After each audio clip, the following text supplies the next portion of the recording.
Ladies and gentlemen, it's time for the debut of Viking Gaming League, hosting competitive tournaments for console players to showcase their skills at the highest level. My name is Henry Danish, also known as Red Cube, and I was preparing myself to give an intro, but I think Bruce Buffer did it a lot better than I could ever do it. So I'm going to get right in it here, and if you guys are still a little bit confused on exactly what the format of the tournament is, I'm going to explain it really, really fast. Obviously, we had let's call it a practice stream a little bit a while ago, like 2 hours ago, where I did explain it, but I'm just going to say it one more time here for you guys. And basically, it's a single elimination tournament with the final being a best of 3, but it's also on console. And we were talking about this earlier, and that's the fact that it feels really good to finally cast a console league because we are able to give back to a community that I was involved in for a very long time. But on your screen right now, we are going to be looking at the teams playing in the tournament, but we also have to talk about my fellow co-caster who's going to be joining us today. Mr. Azaraki, how are you feeling? I'm feeling pretty good. We're ready to get back into it, and for the most part, yeah, I'm excited to see what these teams bring. And we talked last time about the meta and whether or not there'll be any differences, so I'm definitely excited to see that as well. Yeah, and like we were saying, in about, I say 3-4 years ago, Rainbow Six did have a console tournament, and it was at the absolute highest level. And the meta for console and PC was almost identical. They aligned very, very well. But we were wondering, with how long it's been, has the meta shifted? Has the console meta kind of gone into its own area? Are we going to see something completely different? Are we going to see something that we've never seen before? That's the question that's on our heads right now. And well, obviously we're going to see something we've never seen before because we don't even know any of the players. We don't even know any of the teams. We have little snippets of what they might bring to the table. We have little snippets of kind of what their expectations are coming into this tournament, but that's about it. We don't know how they play. We don't know what guns they're going to bring. We don't know what utility they're going to bring. It's just going to be all up in the air, and it should be an absolute treat to watch. Yeah, and for those wondering about the format here, we're going to have best of ones all the way up until the final, which is going to be a best of 3. And with that underway, I think we can get right into the map bans and see what map we'll be playing today. And again, we're already going to see if there are any sort of differences in maps these teams prefer compared to PC maps, for example. As of late, the most popular PC maps have been Consulate and Clubhouse, which is kind of interesting to say because Consulate has been, well, it's a little rough as of late. But in CL, yesterday was the most played map. I think it was a total of 27 rounds on Consulate, whereas the closest one behind that was 22. So it's going to be interesting to see what they decide to go to first. But we see it's going to be Practically Garbage takes down Coastline, and Theme Park is out as well. And then it's going to be Borders quickly to follow. And to the kind of tail end of things here. So Clubhouse is off, so we aren't going to be seeing a Clubhouse, the most common map being played, but that still leaves Consulate up. Villa's off the board, and it looks like this is going to be going to Consulate here, and yes, it is. So Cafe is going to be the final ban, and Consulate's going to be the map of choice for both of these teams, and already we can see that meta is starting to align very, very quickly. Yeah, they do like some Consulate, and even with the current state of Consulate, which has a couple of visual glitches, it does seem like teams are preferring it. We saw it a lot last night in CL. We saw in a very surprising amount of Theme Park in CL yesterday. Both of the matches I casted ended up having a Theme Park map, which was crazy. Definitely didn't expect that. But yeah, we're gonna go to Consulate and see what these teams bring. Consulate's a pretty old map. Everyone pretty much knows how to play it at this point. So we'll see if there's any surprises that come out of the woodwork. Yeah, and I think the reason why we saw Theme Park so much yesterday is the fact that there's no information on any teams on Theme Park. So you're going in with a completely clean slate. And I think the same applies here because if I'm not mistaken, probably a lot of these teams don't play each other. They probably don't know too much about each other. And they said, you know what, let's just go to our most powerful map. Let's go to the map we're most familiar with. And it's probably going to be either Consulate or Border. And this time around, it is Consulate. So on the map of Consulate, when you look at the way things are played, the composition of the operators and kind of the way it all goes is fairly simple. There's not too many major things that kind of pop and like, oh my God, I've never seen this before. But that's on PC. On console, I'm expecting things to be a little bit more kind of all over the place, a little bit more surprising, which should be very, very interesting, which is kind of a problem we've ran into with Border. That's why I hate casting Borders, because it's never interesting. It's the same thing over and over and over and over again. But Consulate's kind of getting close to... Yeah, exactly. And Consulate's kind of getting close to that, and I'm a little bit scared. But I'm hoping now that we're on a different platform, the meta might shift just a little bit. I'm hoping we see something very surprising today.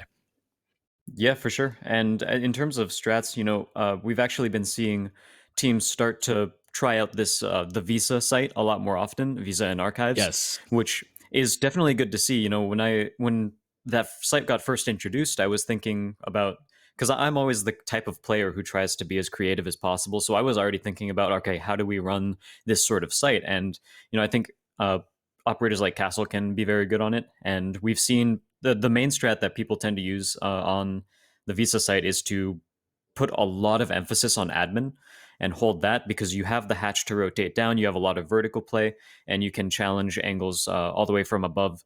That locks down most of the entrances into Visa as well. So it's just a very strong playstyle there. Of course, not quite as viable as the console office or garage, but it's definitely there if teams want to use it as a shakeup. And it looks like we are going to be able to hop right into the game here. First map being Consulate. The very first time I am ever going to be casting a console league. It should be very, very interesting. And let's get things underway. Practically Garbage going up against Hoplite. This should be an absolute treat. Obviously, this is a tournament, so this is the first round of the tournament, and there's still a lot more to follow. But this is kind of just the beginnings of something very, very special. Here we go. Yeah, so Consulate, first bomb site, I imagine, is going to be the probably Garage. Console Office is the other site that teams tend to go for as well as their starting site. But I think lately, more teams with with Goyo being so popular have started to gravitate toward the basement sites, because there's so much denial that you can do with Goyo. Even if they get the garage wall open, you can still force the attackers to have to fight through some crazy utility in order to actually get the plant down behind White Van. It's not nearly as free as it used to be as soon as you get that wall open. Yeah, and just like that, the first ban off the board, we already see something quite surprising. A Monty. That's interesting. That's kind of seems to me like a little bit of a comfort pick. A lot of teams don't necessarily like dealing with Monty. He's not very prevalent on the map of Border. I mean, not Border, Consulate, I apologize. And also a Dokkaebi ban as well. I feel like both of those are a little bit comfort picks. You hate dealing with a Dokkaebi, you hate dealing with a Monty, so why not just get rid of them? So very interesting bans starting out on the attack. Now we're going to be moving on to the defense here. I'm guessing probably it's going to be Echo Maestro, Echo Kaid, maybe even a Goyo, just how prevalent Goyo has been in the meta with just like 80 shields that you can have. And it's going to be a Kaid first, so no surprises there. I'm guessing this last one's going to be an Echo because nobody likes to deal with an Echo. So that should leave Goyo in play, and we're just going to see how those shields play out here. But you never know what this last ban could be, and it is going to be an Echo, and I was correct. I feel so proud of myself when that happens, because it just feels like the culmination of all my casting years. Just boom, it's right there. I know that it's an Echo last ban, but that's going to be the end of the ban phase there. So it's going to be Monty, Dokkaebi, Kaid, and Echo. Fairly typical on the defense, not so typical on the attack. And now this is where we really start to see the meta shift change. This is where we really start to see what these players are capable of based on the operator picks. And already I see a Finka. This is going to be fun. This is just going to be a blast to watch. Yeah, even when we look at games in, say, CL or PL with Finka in it, you already know it's going to be a pretty exciting round, because Finka is it's an operator that enables aggression. You have several seconds where all of your operators suddenly have a lot less recoil and they're less affected by things like barbed wire. She hasn't been played too much lately. A lot of that comes down to the fact that Smoke counters the her boost quite well, and Smoke is obviously an incredibly popular operator. And on top of that, people haven't found too much success with her weapons either. But we will be seeing the LMG get rocked by City here as he brings the Finka to his team. Oh, LMG Finka, you love to see it. Most of the time, that basically means, all right, guys, we're going to get really into the face of the defense and then just let it sing. So We're just gonna have to wait and see. And looking at console, I just gotta say, the lighting is just horrendous. It is so dark on this top floor. I don't know what happened. I guess they have to go downstairs to that generator room and turn some things back on because it's just a mess right now. But still, teams love to play it so much, they really just don't care. A lot of the teams I'm close with, when I kind of ask them how scrims have been going, what's been late, like what have you been doing lately with Consulate now that it's kind of just all messed up? They say, we don't really care. We want to play our map. We like Consulate. We want to stay fresh on this map. Even if the lighting kind of sucks, we kind of got to power through it. And that's kind of what these two teams are doing right now. Yeah, one thing we might see the lighting impact is where people decide to stay, because obviously, as you can see, some places on the map are incredibly dark. If we ever see a perspective inside a bathroom, that'll become super apparent too. Because I actually saw it for the first time last night when I was casting CL, and bathroom was pitch black. It was really weird to see. It's impossible. You cannot, if somebody is hiding in the stall, you can't see them. It's impossible. It's literally impossible. Yeah, so we might see that end up changing around some of the strats these guys pull, but already we're seeing some drone play, shots going back and forth. A Finka boost already, which is a pretty quick one. I think I was trying to get that opening pick onto Jaeger, but no action will come from that overall. So that's one Finka boost, unfortunately, for the attacking side. Yeah, and a Finka boost is gone, and a lot of time as well. About half the round has been distributed into trying to get rid of that Jaeger, and the Jaeger didn't even take a bullet of damage. He's taken no damage, he's wasted a lot of time, and he hasn't lost any utility. This is a great job by the Jaeger, as well as the fact you have so many roamers and so many different players in different positions that time is just going to continuously get wasted. The Jaeger has rotated all the way downstairs to basement, and I don't think anybody even knows he's down there. If somebody tries to push yellow, there's going to flank that's going to come out, and it's going to be dangerous for this attacking team as they are stalling out so much. Finally, we're already starting to see a push into the building, though. As we see, it's going to be the Habana jumping into Printer.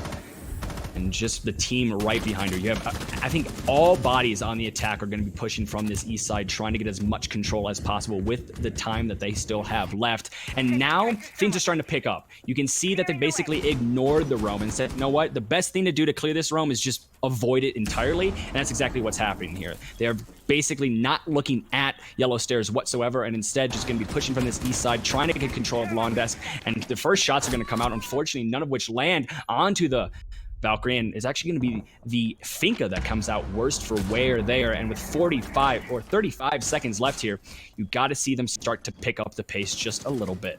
Yeah, the attackers, they're going to get the first pick as well. The defensive side of Hoplite will get a headshot onto Ghost Killer, and that's the Jaeger from down below. He manages to rotate all the way around, tries to flank on the stairs. Unstoppable Rex almost gets picked off. Will try to heal himself, but the confirmed kill out from H-Man, able to take him down. And speaking of, H-Man might get countered back. They're looking to trade this kill, and it seems like Lola is the next one to go down. DJ Fluffy gets that kill. Two members of the defensive side are down, but it doesn't matter as the attackers just fall one by one. And that's a good round by Practically Garbage, or by Hoplite. Yeah, that's a really great round by Hoplite. I think it lies onto the fact that their roam game is incredibly strong, and I think the time management, particularly Garbage, well, it was pretty garbage. I'm sorry, I had to use that once. I just had to use that once. But time management, definitely a little bit of an issue for Practically Garbage, as we saw that once the roamer was found, they invested a lot of utility into him, and then they did nothing with it. It's kind of like that saying. There's a saying that goes around. It's like, you don't want to waste money on regrets. You don't want to waste money on a tattoo that you're going to look back at and be like, oh my God, why did I ever do this? And we saw this kind of here. They wasted a lot of utility and a lot of time on something that in the end they regretted because it resulted in absolutely nothing. They didn't kill the Jaeger. The Jaeger was alive for a very long time. And in the end, he actually came up from the backside on a flank and killed a very important operator right when they were trying to push. So big misplay there from Practically Garbage. They definitely have to pick things up just a little bit. But if we're looking at the positives here, it's just got to be the Hoplite roam game. Yeah, Zetelica actually had a very impactful frag at the start of that too. It sort of broke up the attacker's strategy there as he flanked up through the stairs right behind admin. So that's a really strong position for a defender to play as well, because you have so many spaces to rotate out of that too. If there's no attacker on the first floor trying to that rotate out, then you basically get a free escape when you try to make a play like that. And it seems like that is exactly what will happen. I would want to see from the attacker side, they hold down the soft wall between admin and that stairway. I think that's a really important place to be watching, but unfortunately they didn't have that angle covered either. Yeah, we'll see what they decide to do for their defensive round this time, as Hoplite ends up going down to the basement. The other pretty common site we see here, it's usually second floor or basement here, as the first two sites. Yeah, so far the rotation-based sites is very, very typical. You go upstairs, you go downstairs, and then you kind of just go between the two, and then you're going to have to go on your secondary bomb site. So if we see the side of Hoplite win this round, I think the question then is going to be, are they going to choose lobby, or are they going to go to that coveted fourth site that a lot of people are starting to favor just a little bit? We're just going to have to wait and see, and now we should actually just focus on round number 2, the one at hand here.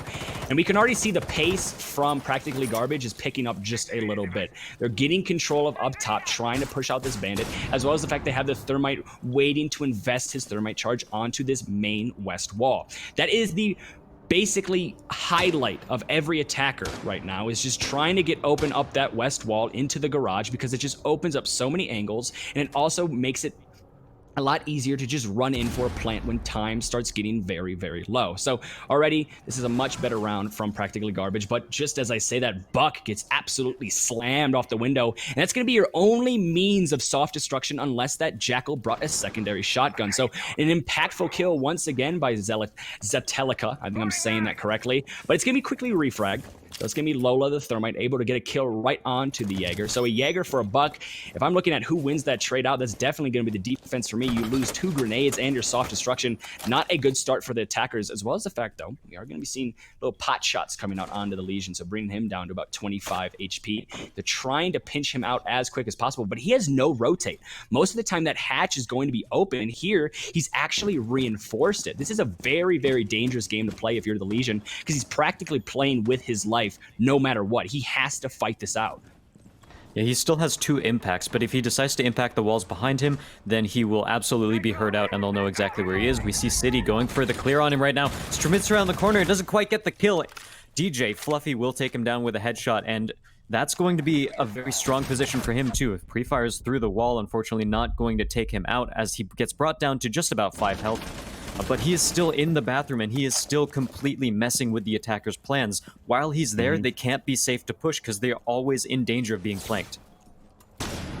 And again, a lot of time is being wasted. You have 20 seconds left, and they haven't even gotten open that west wall. This is not looking good whatsoever for the attacking team, as they also lose another body. So it's going to be a 2v3 in favor of the defense, and Ghost Killer just decides, you know what, it's about time I try to rotate and make something happen. In a 1v3, it's basically him against the world. He's able to find 1, so it's him against 2. He's able to find maybe another one, but unfortunately, he gets picked off. And again, I think the problem there for Practically Garbage is stalling out when it matters most. We saw at the very start of that round, things were picking up. They had the Buck upstairs. They had the Thermite ready to open up the wall. But once that roam game was very deadly once again for the defense, it all fell apart. They lost the Buck, they lost the soft destruction, and then they invested about 2 minutes in trying to clear out a Legion who had no means of escape. So they just got to kind of clean things up here, and then they'll be able to find themselves back into this game.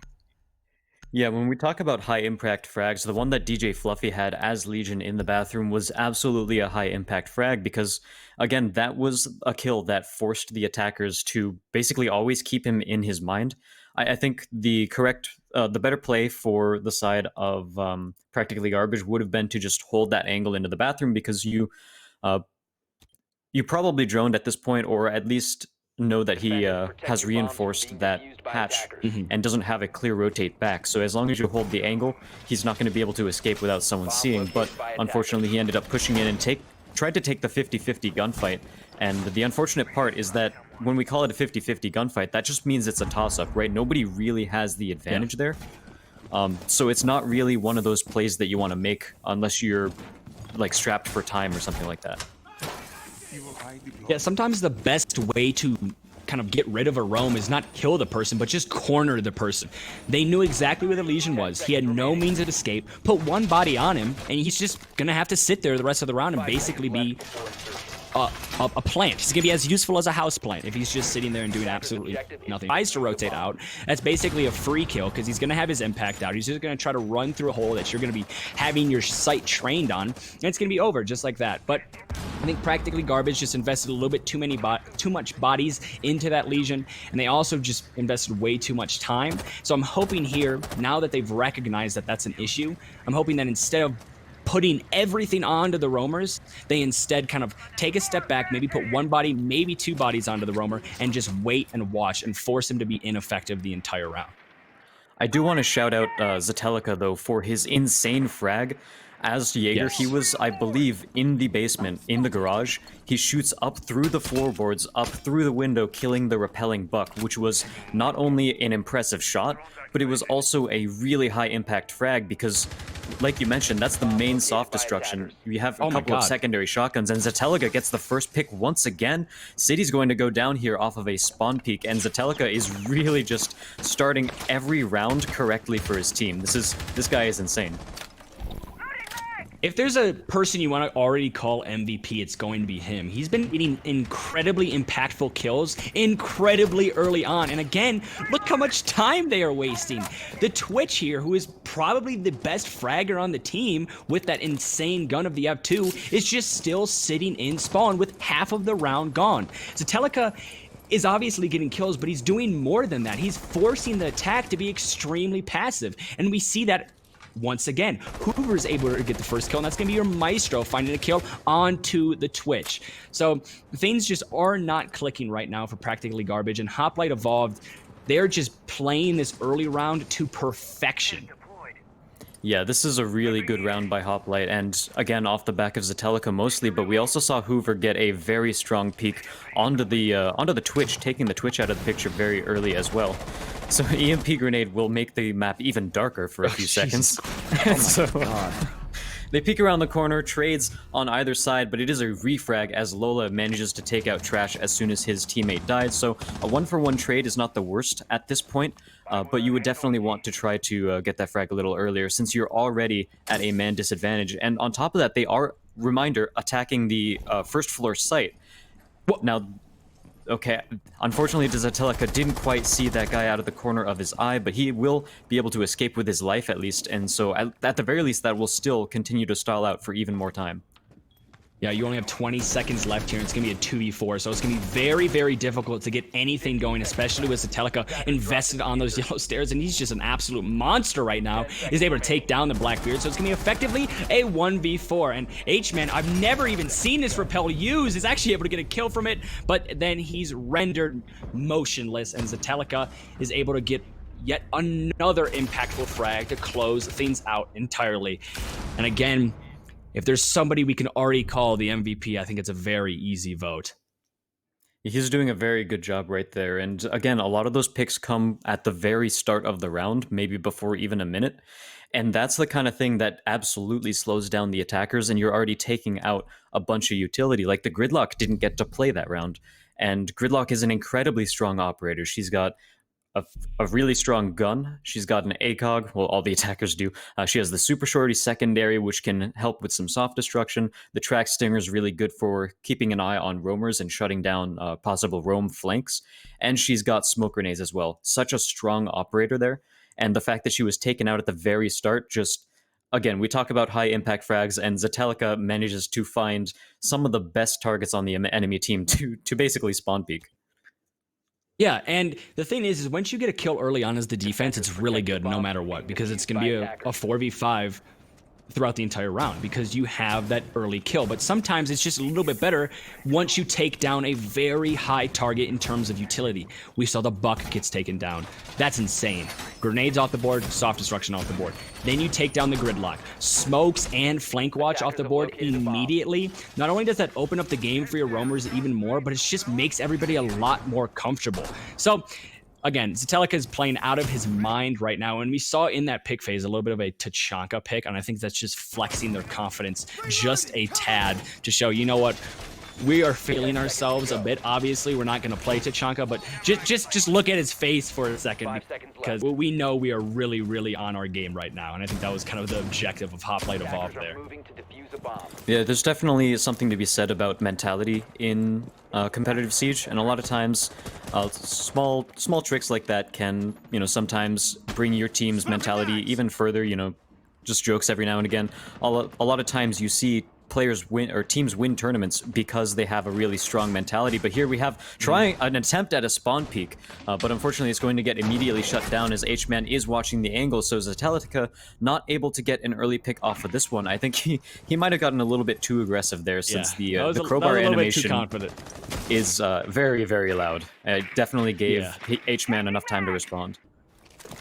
Yeah, I think H-Man was in the perfect position to probably get the freest kill of his life there. Once you see someone just trying to rip down that barricade, it's basically a free kill at that point. So drones are coming out. I think this is the first time we've kind of seen this strong drone play from Practically Garbage, which is really good to see because it shows that they are kind of adapting and figuring things out. We've seen how effective this roam game is, and the best way to counter a roam game is through really effective drone clears and just really effective roam clears. And it all starts with the drone. So great play there from Practically Garbage just to kind of snuff out the roam extremely early on. And oh my goodness, that is so dark. I am in shock right now.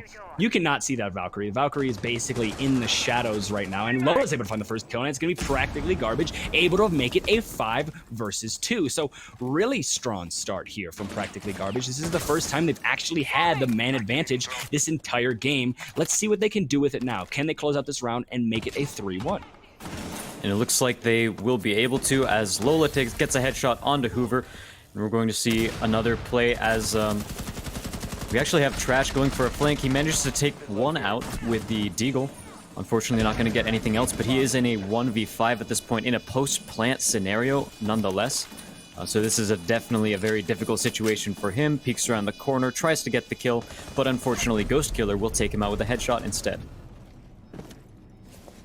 If Trash had any other gun than the MPX, he definitely would have killed both of those players that repelled in. There's no chance. It's just the MPX, it's like shooting marshmallows. It's very, very soft, and unfortunately, he had to whip out the Deagle in order to just confirm one kill. But that's going to be one round for Practically Garbage, and could this be the start of something? Obviously, you have to start somewhere, no matter where the comeback starts. And yes, being 3 rounds down isn't too drastic, but it's good to see that entire last round, Practically Garbage basically looked like a completely different team. They were droning out effectively. They were roam clearing effectively, and they were using their utility a lot better. Instead of investing so much utility into just one person, they were like, all right, let's get drones on this person, force him back, and then let's slowly but surely work our way into the site and get our pick. So really strong round there from Practically Garbage, and it just was also a round that just highlights the growth they've already had in these first 4 rounds. Absolutely, and when we take a look at Hoplite, they are going to go back upstairs for a console defense, and I think for the most part, there's something to be said for, okay, if you lose a site, go to a different one because something about that wasn't working. But in this case, I think a lot of it comes down to things that Hoplite could have done better. Like Zetelica's runout was incredibly ambitious. And I think this time he's probably not going to pull something like that, so he'll be still alive. And as we saw before, the fact that he is alive buys so much time for the defenders and potentially even gets some frags. So as long as he plays this one safer, they'll at the very least be closer to winning this round, if not take it in their favor as well. Yeah, so far we've seen that Hoplite Evolved have been married to the idea to be extremely aggressive. And that last round, I think they were just a little bit too aggressive. Obviously, there was a lot of confidence surging through their veins as they just went up 3-0 extremely convincingly. But just seeing Zetelica run out, pulling down the barricade immediately into the round, I think that's something they want to fix, and we can already see he's going to be playing a lot more passive. He's going to be sitting here in admin, which is a high point of control for every single attacker here. So he's definitely going to be caught into a gunfight fairly early on. He's also going to most likely be droned out. So we're just going to have to see what he can do. If Zetelica can even find one frag from this position and then die, I'd still say he has done his job, because trying to survive administration office and playing aggressively in administration office is very, very difficult. Zetelica tries to go for a trade, gets a couple of shots down, but unfortunately he's the one who's going to be losing health, as it seems like Wolfie's winning out on that engagement, and Wolfie's just going to back off a little bit too, let Zetelica basically stay there. And as long as the attacker's side sort of threatens that angle, Zetelica needs to be worried about his back and make sure he can't really rotate back around. So that's a pretty good play by the attackers there, and I like the fact that they're going over toward the other side of the map, and City will get a pick on yellow stairs at the very top of it, as some track stingers basically lock the defender in place. Hoover could not rotate out of there without making a lot of noise and spending some time destroying those. Meanwhile, Trash will be able to get a frag onto Ghost Killer. That's a pistol. And oh no, the X-Kairos pellets are getting shot out by someone behind the main desk there, but unfortunately, the kill is not confirmed, and City is brought very low, and so is Zetelica. Yeah, we see the roam clear from Practically Garbage is definitely a lot more effective, but they still have a lot of people to deal with. Zetelica being on the board is just kind of an exclamation point, but it's going to still be a 4v2, and Zetelica is going to be dead. So you still have the Doc, you have an ACOG, and you also have a C4 with the Mozzie. Let's see what they can do. As Doc is able to find one, makes it a 3v2, and it makes it a little bit easier. And with 50 seconds left, this could be something that Hoplite Evolved could win. But the diffuser's going to be down, so it's going to be a retake, and also a retake with less bodies on the side of the defense. And if I'm a betting man, I'm going to be putting my money on the attacking team in this situation 9 times out of 10. We're going to just see every attacker just trying to hold angles and be patient. This is kind of what you have to do in a retake situation. But on the other hand, you have the defense. They have to get aggressive, and it's going to be all up to the Mozzie now. He doesn't have the C4 in his back pocket, so it's just going to be him and his gun, and he just lets the C4 rain, and it doesn't hit anybody. So he's just going to be sitting here. He is able to see one person, but somebody comes right behind him into the rotate, and just like that, the round is over. So again, Practically Garbage. I said the comeback has to start somewhere, and now they're just one round away from tying things up and securing a draw on the attacking side of Consulate. Things are looking fairly good for them. Yeah, Consulate is one of those maps where generally 3 or 4 rounds on the defense is a good benchmark. And for Hoplite, you know, they're already sitting in a relatively comfortable position. They would definitely want to win this next defensive round. And it seems like they're going down to Cafeteria Garage for their last defense of this first half. And so they were definitely successful the last time they went down here, and we'll see if that's going to happen again. But a lot of that, again, came down to those high impact picks at the very start. Zetelica getting the Buck, who was trying to open up the floor in Piano. And we also had DJ Fluffy playing the Legion in Bathroom, just buying so much time for the attackers. So they're going to have to try that again. Defenders, protect your bombs from being yeah, and I apologize. I'm giggling back here, and it's because one of our production staff just had a lawnmower go off in his room. So it was just very loud and very fun. Very funny. But we're past that, and it was a good little joke here. But we are going back downstairs, and it's good to see this because they didn't get stubborn with that upstairs site. They didn't keep going upstairs and realize things were just not working, and we're like, oh my god, we have to fix it right now. This is a smart play by them. They're going down to arguably their most convincing site, because we saw Zetelica last time around was able to get that first frag onto the Buck. 10 seconds to go. And the question then arises is the fact that if Zetelica can't get an early frag onto the Buck, or if he can't get an early impactful frag, I think is a better way to put it, will this round still be in favor of Hoplite? Because it was basically on the back of that Buck dying so early. That's the reason why Practically Garbage couldn't get anything going. If Zetelica can't get an early frag, are we going to see Practically Garbage basically run all over Hoplite? If they have all 5 men up, are they going to be able to just kind of convincingly take this site? We're just going to have to wait and see. And already we can see Zetelica, he's trying to right his wrongs here. He was very aggressive in round number 4, and he died to it. But he's going to get aggressive once again. He's trying to kind of get an early pick here, and we've said how impactful it was, and it's just going to be the reaction time of Zetelica just a little bit too late. He's still peeking it, extremely aggressive by him. He really wants this opening frag, and if he gets it, again, that could be the difference of winning or losing this round out. One other crucial difference between this attack and the last time we saw them attack the basement garage site is that we have a Thatcher on the board this time, and last time there was no Thatcher, so they didn't have anything to actually get rid of that utility. The only thing they could have relied on was Buck going in through Piano and shooting the bandit batteries himself, but unfortunately, like we saw last time, he ended up dying at the very start, so he wasn't able to bring that utility. But H-Man peeks around the corner, gets revenge on Zetelica with a beautiful headshot over here by Spiral Stairs, and that is going to give the attackers a lot of extra breathing room, especially since, as you can see with the silhouettes, there's only one person who's upstairs and the rest of the defensive side are downstairs. However, Wolfie is going to get 1 kill, and Hoover will trade it out with a kill of his own onto City. But it looks like the tables have turned as Zetelica is going to be the first one dying instead of him being the first one to get a kill. And we can see practically Garbage are trying to use that to their advantage as much as possible. Ghost Killer is able to find one onto Trash, and the plant should have been coming down. I don't know why Lola pulled off of it. There must have been a call of someone coming down yellow stairs, but they are going to get the plant down. It's going to be effectively a 4v1. So Doc, yes, he has an ACOG, but I don't think he's going to be able to win this one out, and no, he is not. And just like that, it's all tied up here. After 3 unanswered from Hoplite Evolved, we see practically Garbage do the exact same thing and send Consulate into a draw into the half. Yeah, and we'll definitely have to see how practically Garbage handles their defense and what sort of different strategies they'll play, if any. And similarly, Hoplite, it's their attack this time around, and Ashe on Zetelica. So we have a typical sort of Ashe Jaeger player who has been getting a lot of high impact frags, so you definitely can't take that away from him. But they are going to be missing out on a little bit more utility as he switches to Ashe instead of the Jaeger, who has very strong utility. But it doesn't look like the rest of their team really needs it too much. They have most of their bases covered. There's a hard breach, got some soft destruction, Thatcher's on the board, and Nomad for some roam clears. So it's a pretty definitely one of the more all-rounded offensive lineups here over on the side of Hoplite.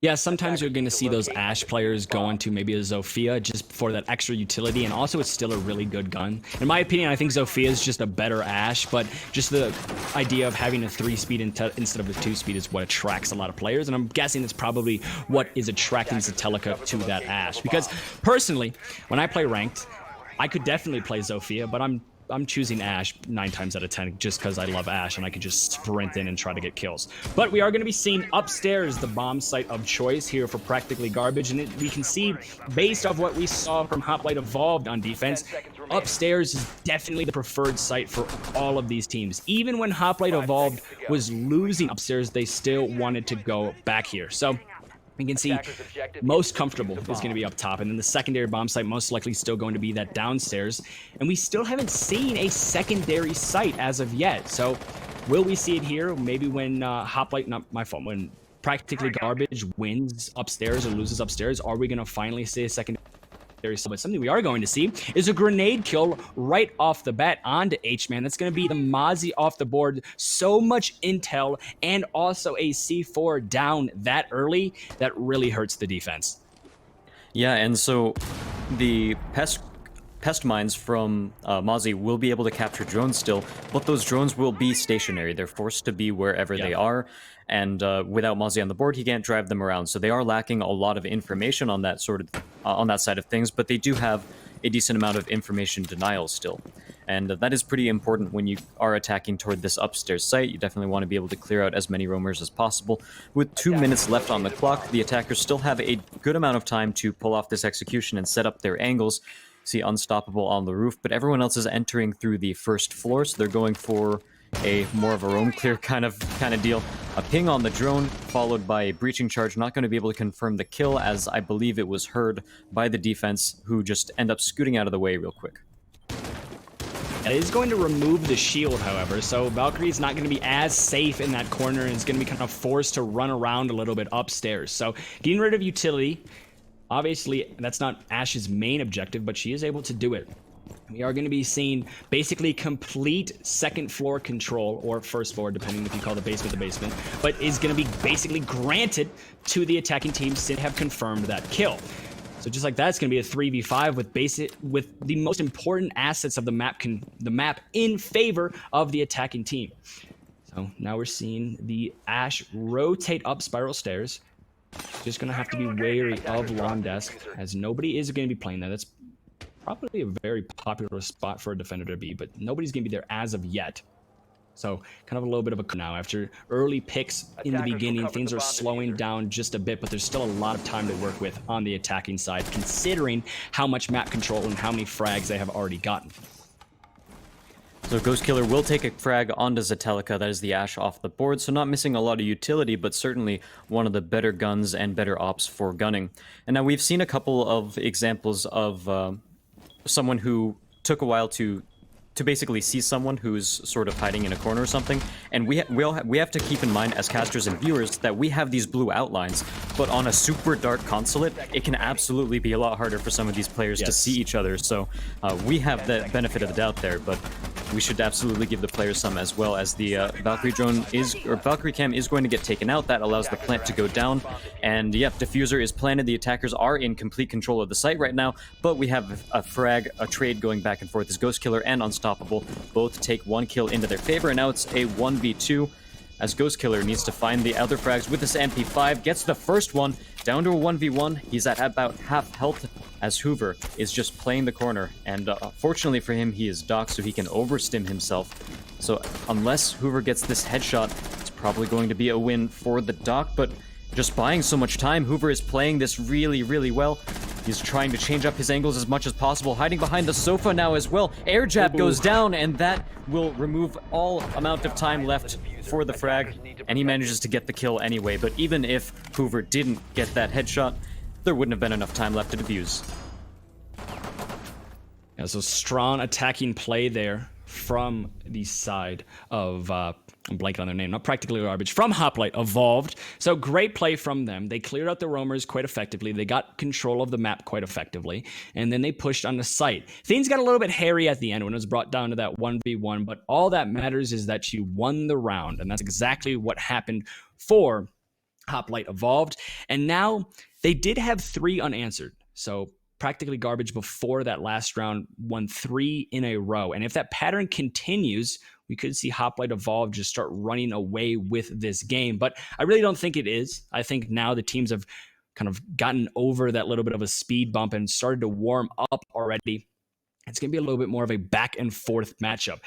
We can already see, though, the completely different play styles of these teams. Practically Garbage is a lot more passive on defense compared to Hoplite Evolved. I mean, Hoplite Evolved, we saw Zatelica spawn peeking, running out almost immediately into every single round, whereas Practically Garbage, they're kind of investing their bodies in corners, they're waiting for something to happen, they're waiting for someone to come into their sites instead of them being the aggressors. And that play works sometimes, but other times it's going to get kind of basically snuffed out extremely fast, and that's why you're probably going to see that shield is probably going to get basically destroyed immediately. We're going to see probably the same push from Hoplite Evolved, because this is looking to be the exact same setup and the exact same style of play from Practically Garbage. They're going to be a little bit more passive, they're getting inside, and they're just going to be kind of slowing things down, and I think that plays into Hoplite Evolved's playstyle more than it plays into Practically Garbage. Yeah, I can definitely agree with that. And already the attackers, Zatelica catching Wolfie out as he tries to rotate back to site. That is a very fast, almost a rush sort of play by Zatelica to get that window open, but is definitely a good strategy and something that you can plan out. He goes for a very aggressive peek into break room, but unfortunately H-Man will take him out. So trading 1 for 1 at the end of that, Zatelica getting a little bit too high off of that first kill, and he will get punished for it.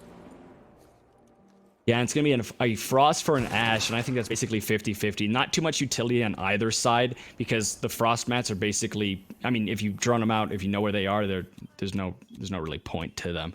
But Frost and Ash are going to be off the board, so it's going to be a 4v4, but you still have this Jaeger all the way downstairs. That's something different from last round. Last time, the Jaeger was invested in admin. Now he's going to be all the way in basement, and I don't think anybody has droned him out. If he stays undroned and there's no intel on him, and he can flank either up Spiral or up Yellow, or even up Vending Stairs, he's going to be very, very dangerous in this late round.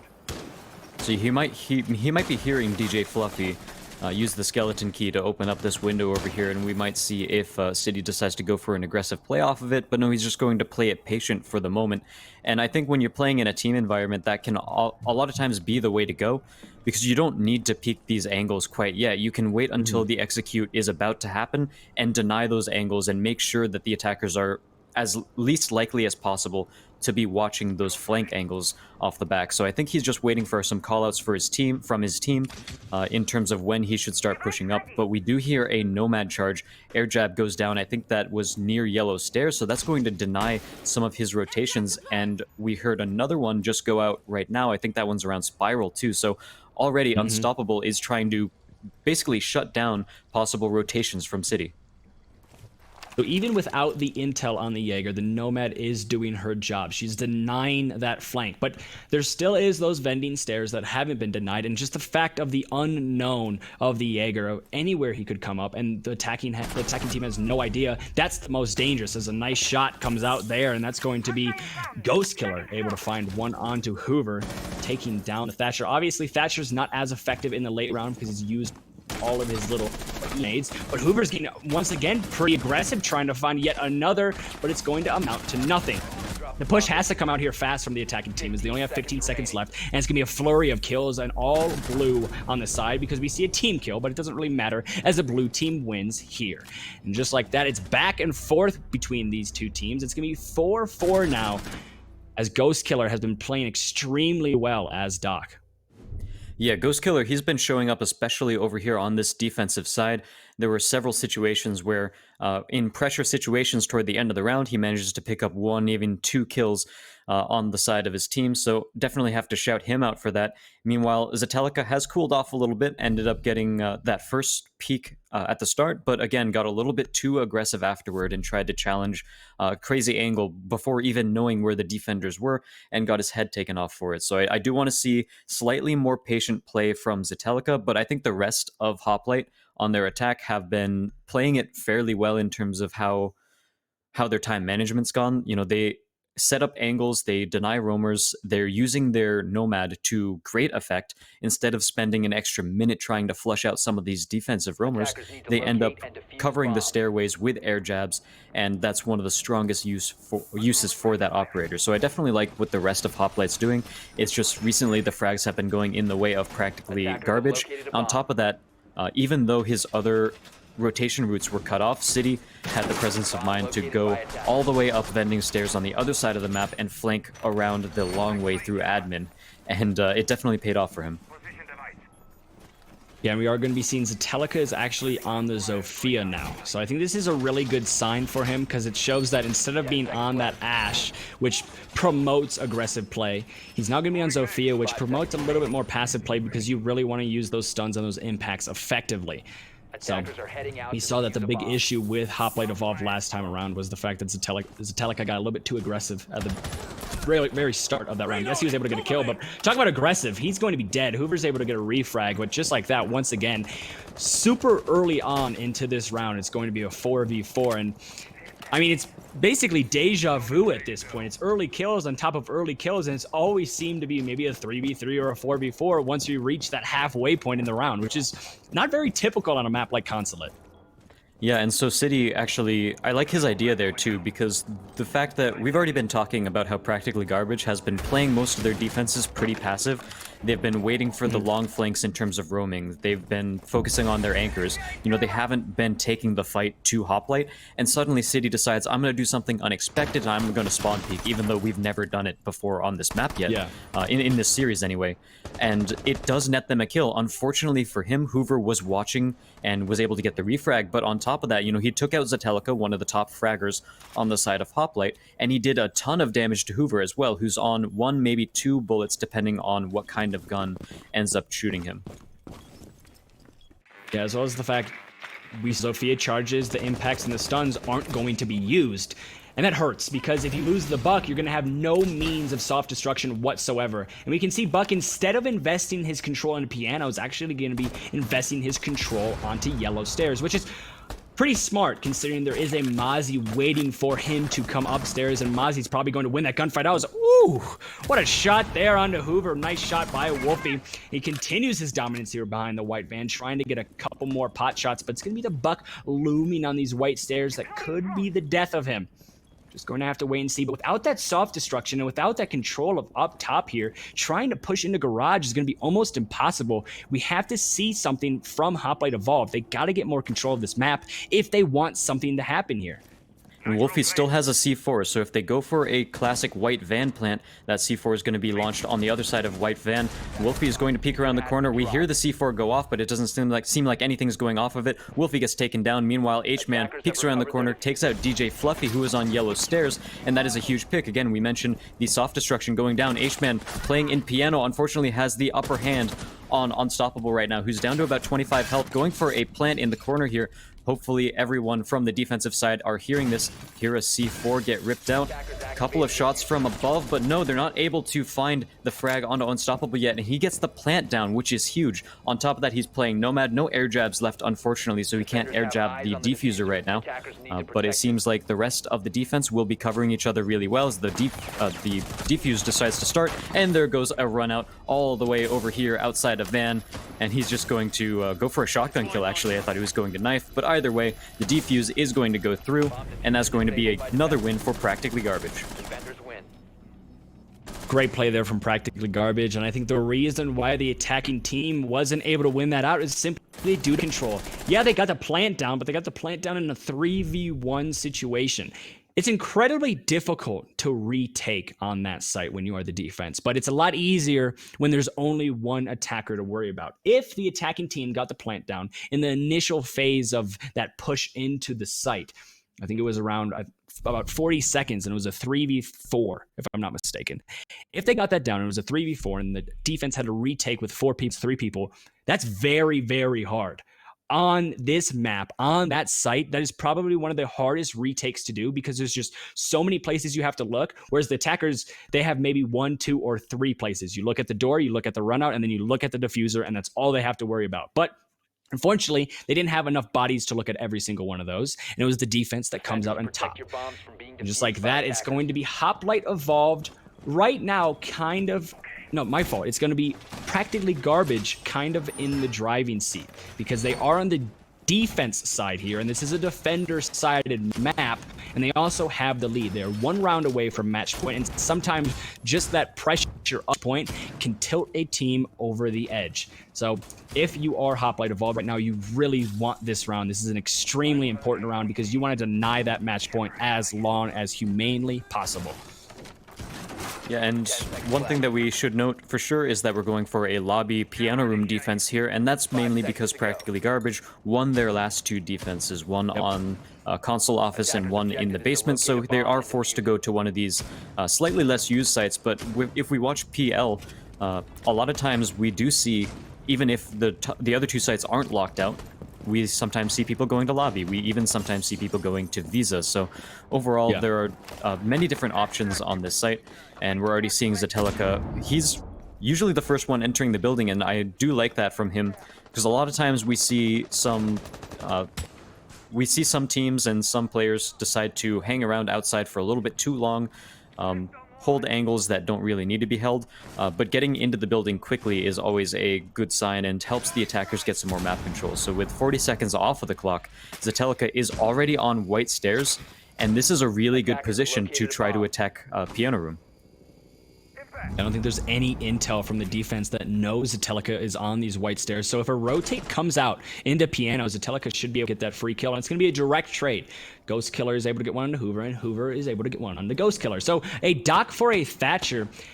In my opinion, I think the attack actually wins that out. You get rid of the ACOG and get rid of the overstims, and Zetelica is just walking right in and actually loses that gunfight to the UMP.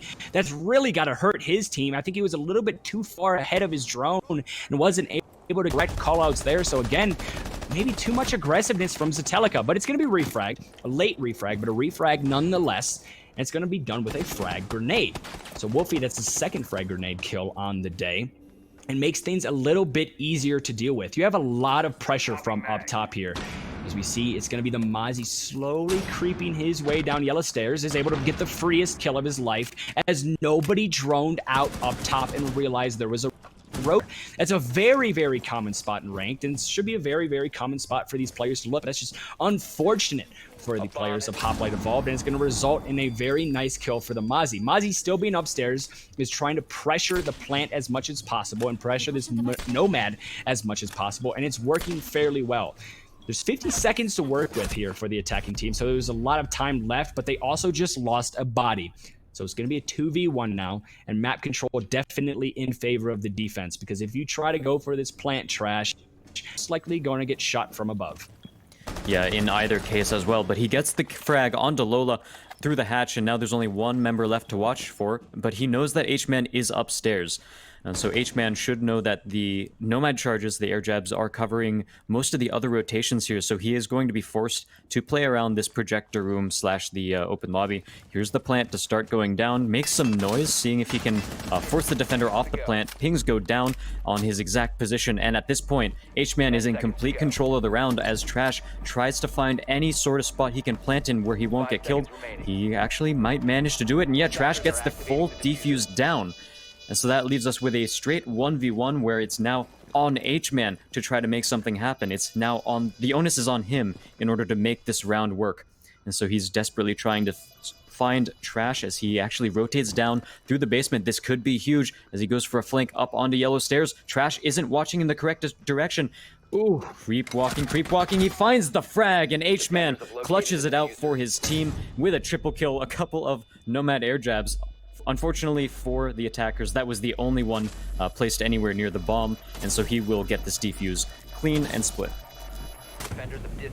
H-Man was in control of that entire round until that diffuser got planted. He was upstairs, he was pressuring the attacker, and then somehow, I have no idea how, but the Thermite was actually able to get the plant down, and then you look to H-Man to make a play, and make a play he did, rotating all the way back downstairs and creeping his way up yellow.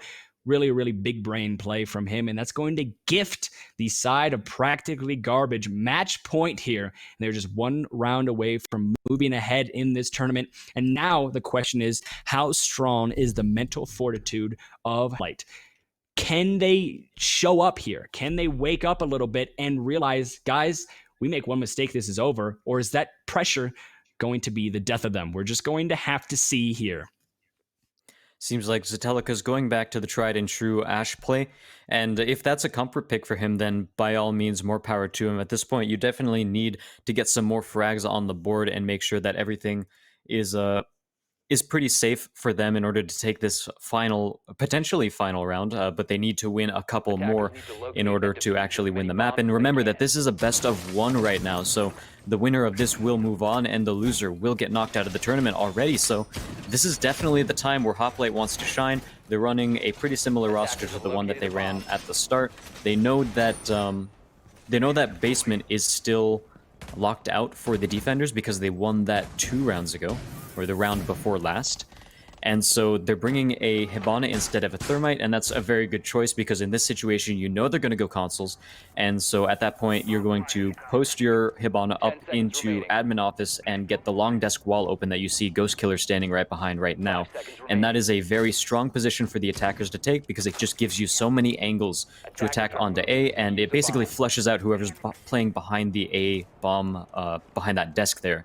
So that's the reason why teams typically bring a Hibana here on this site instead of a Thermite. Thermite could also open the wall, but he would have to run up to it in order to do so, and that, well, is very dangerous, especially when we're talking about the long desk wall. Yeah, it's almost impossible. You're probably not going to see a Thermite run onto that wall and survive. He's probably going to get lit up either from lawn desk or from yellow stairs, someone sitting on top of yellow stairs, or maybe even someone in bathroom. Probably right now someone in bathroom because it's impossible to see anybody that's in bathroom. But yeah, that's just being consulate.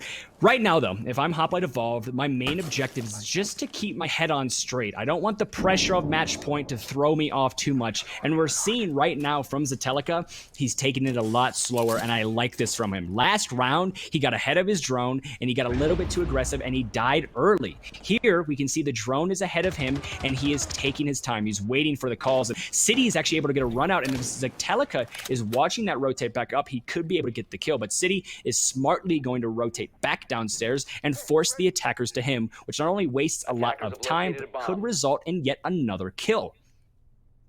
Yeah, we'll have to see what happens here, and if they decide to peek around, City is going for a slow peek, trying to make sure he's not heard, but he'll actually back off of the angle, and that's probably the best choice at this point, as we see DJ Fluffy is holding the angle and watching it as well. So instead of going for that sort of 50-50 fight that we were talking about, City decides to take a different angle, be unexpected, and at this point Fluffy has a pretty high chance of either rotating away or peeking in the wrong angle. Oh man, no, City turns around at the absolute worst possible moment. So it doesn't get the free confirm onto DJ Fluffy, but he has bought so much time down here as the Buck has been unable to do anything other than slowly creep up these stairs here. DJ Fluffy trying to go for his third frag grenade kill. He's not going to get it, unfortunately, but he does open up the hatch. But the Vigil is still downstairs, and it's got to be someone you have to worry about, as well as the fact you have to worry about Lola, as she is able to get a kill onto Zetelica. And after Zetelica started out very, very hot, he down quite a bit here, and Vigil should be able to find a kill on the spiral stairs if he decides to peek it, and he does. He's able to shoot the Buck, but is he able to finish the kill? Just missed shots on top of missed shots from both of the players. He pulls out the SMG, and unfortunately, that's not going to land. An impact is going to be what kills City. Could go for another one, and unfortunately, no, it's going to be the Nomad able to get the refrag, but it could be a little bit too little, too late. 6-4 in terms of the major score line, and also it's going to be 4-1 in terms of body count. Well, make it 4-0, and your winners are going to be practically garbage. After starting out very, very slow, they turn on the jets and shut down Hoplite Evolved. Absolutely, yeah. And since we're seeing a 7-4 victory, you got to think at the first half of the first half, so the first quarter, we saw Hoplite end up getting the first 3 rounds in a row. So basically, since that start, as soon as Practically Garbage got 1 round in their favor, at that point, Hoplite only won 1 round, whereas Practically Garbage got 7. So that is a huge sort of comeback, a big turnaround for them as their mentality. They basically got warmed up. They started rolling games into their favor, and at that point, it looked like they had Hoplite's number. You know, any play that Hoplite decided to try to do was countered out by Practically Garbage. So that was a really good play by them, and they're going to be moving on to take on Senpai Slammers in their next match. Great name. I absolutely love that name. But in the first round, I'm going to give you guys the results. So obviously, we saw Practically Garbage win 7-4 against Hoplite Evolved. But on the other side of the bracket, Team Inverted going up against Blitz Gaming. Actually, I apologize. No, it's going to be Levitate Esports going up against... Never mind. I'm not even going to say the result because I'm not 100% on it. So I'm just going to cut it. But that's going to be it for us on this matchup. We will be back very, very shortly. Hope you guys enjoyed, and make sure you stay tuned because things are just going to get only a little bit more intense. The rounds go on. And then finally, we're going to have that grand finals. That is a best of 3. So it should be good.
Hello, ladies and gentlemen. My name is Henry Danish, also known as Red Cube, and I'm joined here once again by Mr. Azaraki, and we are back with round number 2 of the VGL tournament. And I just want to remind everybody, this is giving out $1,000 for first place. Second place gets $225, and then third place gets $150. So these players, they're playing for a lot. We obviously are coming off of the tail end of the Practically Garbage versus the Hoplite Evolved matchup. And before we start talking about the next game, we also want to look at the bracket as a whole. I'm going to pull that up for you guys real quickly here. And coming off of that last game, Azaraki, what are your expectations going into the Serpentine versus Cedar Break Mafia game?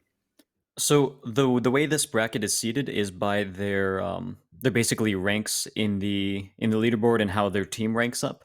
So as we progress through the tournament, we're going to be basically seeing teams that are seeded higher, so have higher ranks overall. So Serpentine versus Cedar Break, they're both hovering around the like high plat, low diamond level of things. So I think a lot of times we're going to see more of the I think we're going to see more strategic creativity in these sort of matches than we saw in the first couple that we've already looked at.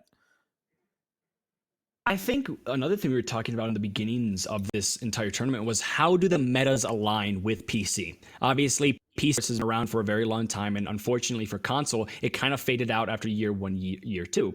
And based on that last match between Hoplite Evolved and Practically Garbage, the foundations of the meta and the main objectives, like the major objectives of every hold and every push, is almost identical. It's just the little things are different. And that's what's going to be very interesting as we advance into this bracket. Are the things going to become more and more different, or are the little things going to become more and more the same to the PC meta that we're so familiar with? And I think that's something we have to watch out for, and it's going to be a very interesting dynamic to keep an eye out on. And one thing that I'm really surprised about is that throughout the entire game that we just spectated, we didn't see a single Goyo or Wamai, two operators that are very popular right now. So it is definitely interesting to see that these teams haven't really been favoring those. They are pretty new relatively to the competitive scene right now. So a lot of teams still haven't really worked through what strategies they want to run with them. But like Goyo, you have 3 deployable shields that have an extra function on top of that. So it can be very, very strong just by running him in general. Of course, you do have to get used to the TCSG unless you want to run the Vector. There was a player, I forgot his name, yesterday in CL, who was really rocking it on the Vector as Goyo, which is always nice to see. And considering he's a 2-speed instead of a 1-speed like Mira, I think there is definitely something to be said for having more fragging power with the Vector on Goyo than Mira. Yeah, and it's also interesting because there's so many complaints by pro players about, when it's not necessarily complaints, but just kind of statements saying there's so much utility now for the attackers to get rid of once the Wamais are in play, once the Goyos are in play, because you have the Goyo shields, you have the Wamais, you put that on top of regular deployable shields, you put that on top of Miras, you put that on top of Echoes, you put that on top of ADSs. There's a lot you have to do as an attacking team to just kind of get the beginnings of a push started now. And it's really interesting that we didn't see either of those in play that last matchup. Do I expect them to be in play very shortly here? Yes. I think one of these teams is going to be like, all right, Goyo Wamai every single time, mute Mazi as well, and then also let's bring a Jaeger for good measure. And it's just very, very annoying to deal with, and it's a really good strategy for a defensive team, no matter what map you're on. I think we see this a lot on Consulate, and we see it a lot on Clubhouse because those are the 2 most played right now. But every other map, if you just have mute, Mazi, Wamai, Jaeger, no matter what, you have to clear that utility, and it doesn't really matter what site it is, what map it is, it's still going to be a nuisance for the attacking team. Yeah, and so here's my idea for a new op to sort of try to balance these out. We're going to have Thatcher 2. It's going to be the exact same thing as Thatcher, but you can run him along with Thatcher. So you just have a second two Thatcher. Of them. He has a twin brother. And I mean, it could work. You kind of need it at this point. Could work. No, you definitely do. I 100% agree. There needs to be another operator that comes out, or the other option is there's a lot of people that say nerf Jaeger. I say don't touch Jaeger. He's been perfectly fine since the launch of the game. Don't touch him. Maybe nerf a couple other people, but I think another thing that we could see happen to address this so many shields and so many things to clear out idea is maybe add an extra ban. maybe just one more ban on the defense, or maybe one more ban on the attack, or 3 bans for each team, 4 bans for each team, even, because we're reaching that point where I think we have over 100 operators, right? Or we're That's very, very close. Is it not 100 yet? 40 something, between 40 and 50, I think. Okay, well, there's a lot. Let's just say there's a lot. And the main objective of Siege is to get to 100 operators. And if that happens, have to have a lot more bans than just 2 for each team. But we are going to be seeing the maps here. So we did see Consulate, or Konsu Needs Light. And we're going to see what the teams decide to play on here. So my guess is probably going to be another Clubhouse or Consulate game, because it's just so common. And I think that's just going to apply to every team here. But it should be interesting. I'm hoping Theme Park, though. I'm really hoping. Okay, never mind. Crushing your dreams immediately. Yeah, right. Exactly. That's a caster's curse.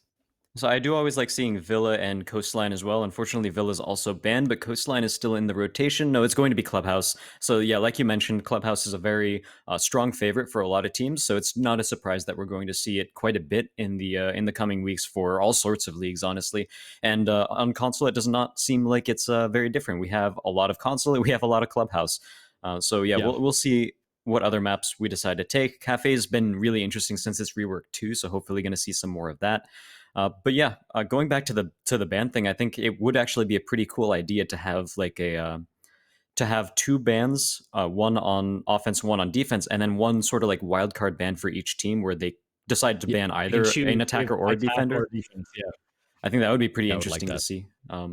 That we might run into situations where all 3 hard breachers are banned, but apparently there's a hard breach gadget going to be introduced, so we might that might be a reason why they're gonna have to wait and see. Yeah, like maybe they're adding that gadget because we're going to see more bans pretty soon. And like they're already thinking ahead and being like, okay, well, there might be situations if we add more bans where all of the hard breachers are going to get banned. So let's add a gadget that attackers can take for it. So that's definitely possible. But yeah, turning our attention to this match, we do have a Clubhouse game. And I think for the most part, the sites we're going to see are pretty similar to the ones we'll see on PC. Yeah, I would not be surprised, because, I mean, Cash and Basement, they're Mr. Old Reliable on Clubhouse. I think Basement has always been just the site everyone loves because it's basically unchanged after the rework. And then Cash erupted into this very, very prominent site after this rework. And we are going to be getting right into this matchup very, very quickly here. And something I talked about last time on Console is the fact that the composition is relatively simple. That does not apply to Clubhouse, in my opinion. I think Clubhouse is one of those maps where you could bring so many niche picks that you don't normally see, and they do a very effective job at certain things, very specific things on this map, such as a Capital clearing out rafters, Maverick getting open the wall on the balcony. There's a lot of other operators that you might not see as much that just erupt onto the scene on Clubhouse simply due to the fact that they are so good at doing specific jobs. And we are going to see a Thermite ban, so that's not very too untypical on the Clubhouse, but on the Clubhouse map. But we saw in the last map it was a Monty and a Dokkaebi ban, and now that we're seeing a Thermite ban, I'm liking how it's a little bit more typical, because the Monty Doke ban, I didn't really see it applying whatsoever in that last match, but the Thermite and the Maverick ban, that's 100% going to apply on the Clubhouse, especially Maverick. Yeah, and so far what I'm seeing is that Cash is going to be an incredible site for defense right now, because your 2 strategies for Cash are usually use Thatcher's EMP to take out bandit batteries, use Zophia's concussion grenades to, okay, bandit's banned. Well, if he wasn't banned, then you'd use the Zofia concussion grenades to prevent the bandit trick, and then you would open the wall with Thermite. The other strategy we see, if Thermite's banned or if a team just doesn't want to run that or doesn't feel confident, is we would see a Maverick cut out the very top of the wall and the very bottom of the wall.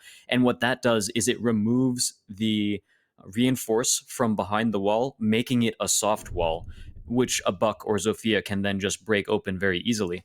But we're not going to see that, and we're also going to see a Bandit and a Kaid ban, so absolutely no electrification. So that actually kind of brings things back toward the attacker side a bit, because that's so much hard breach denial. The only thing left on the board is a mute, and you can't mute trick. So I think those are very interesting defender bans for sure.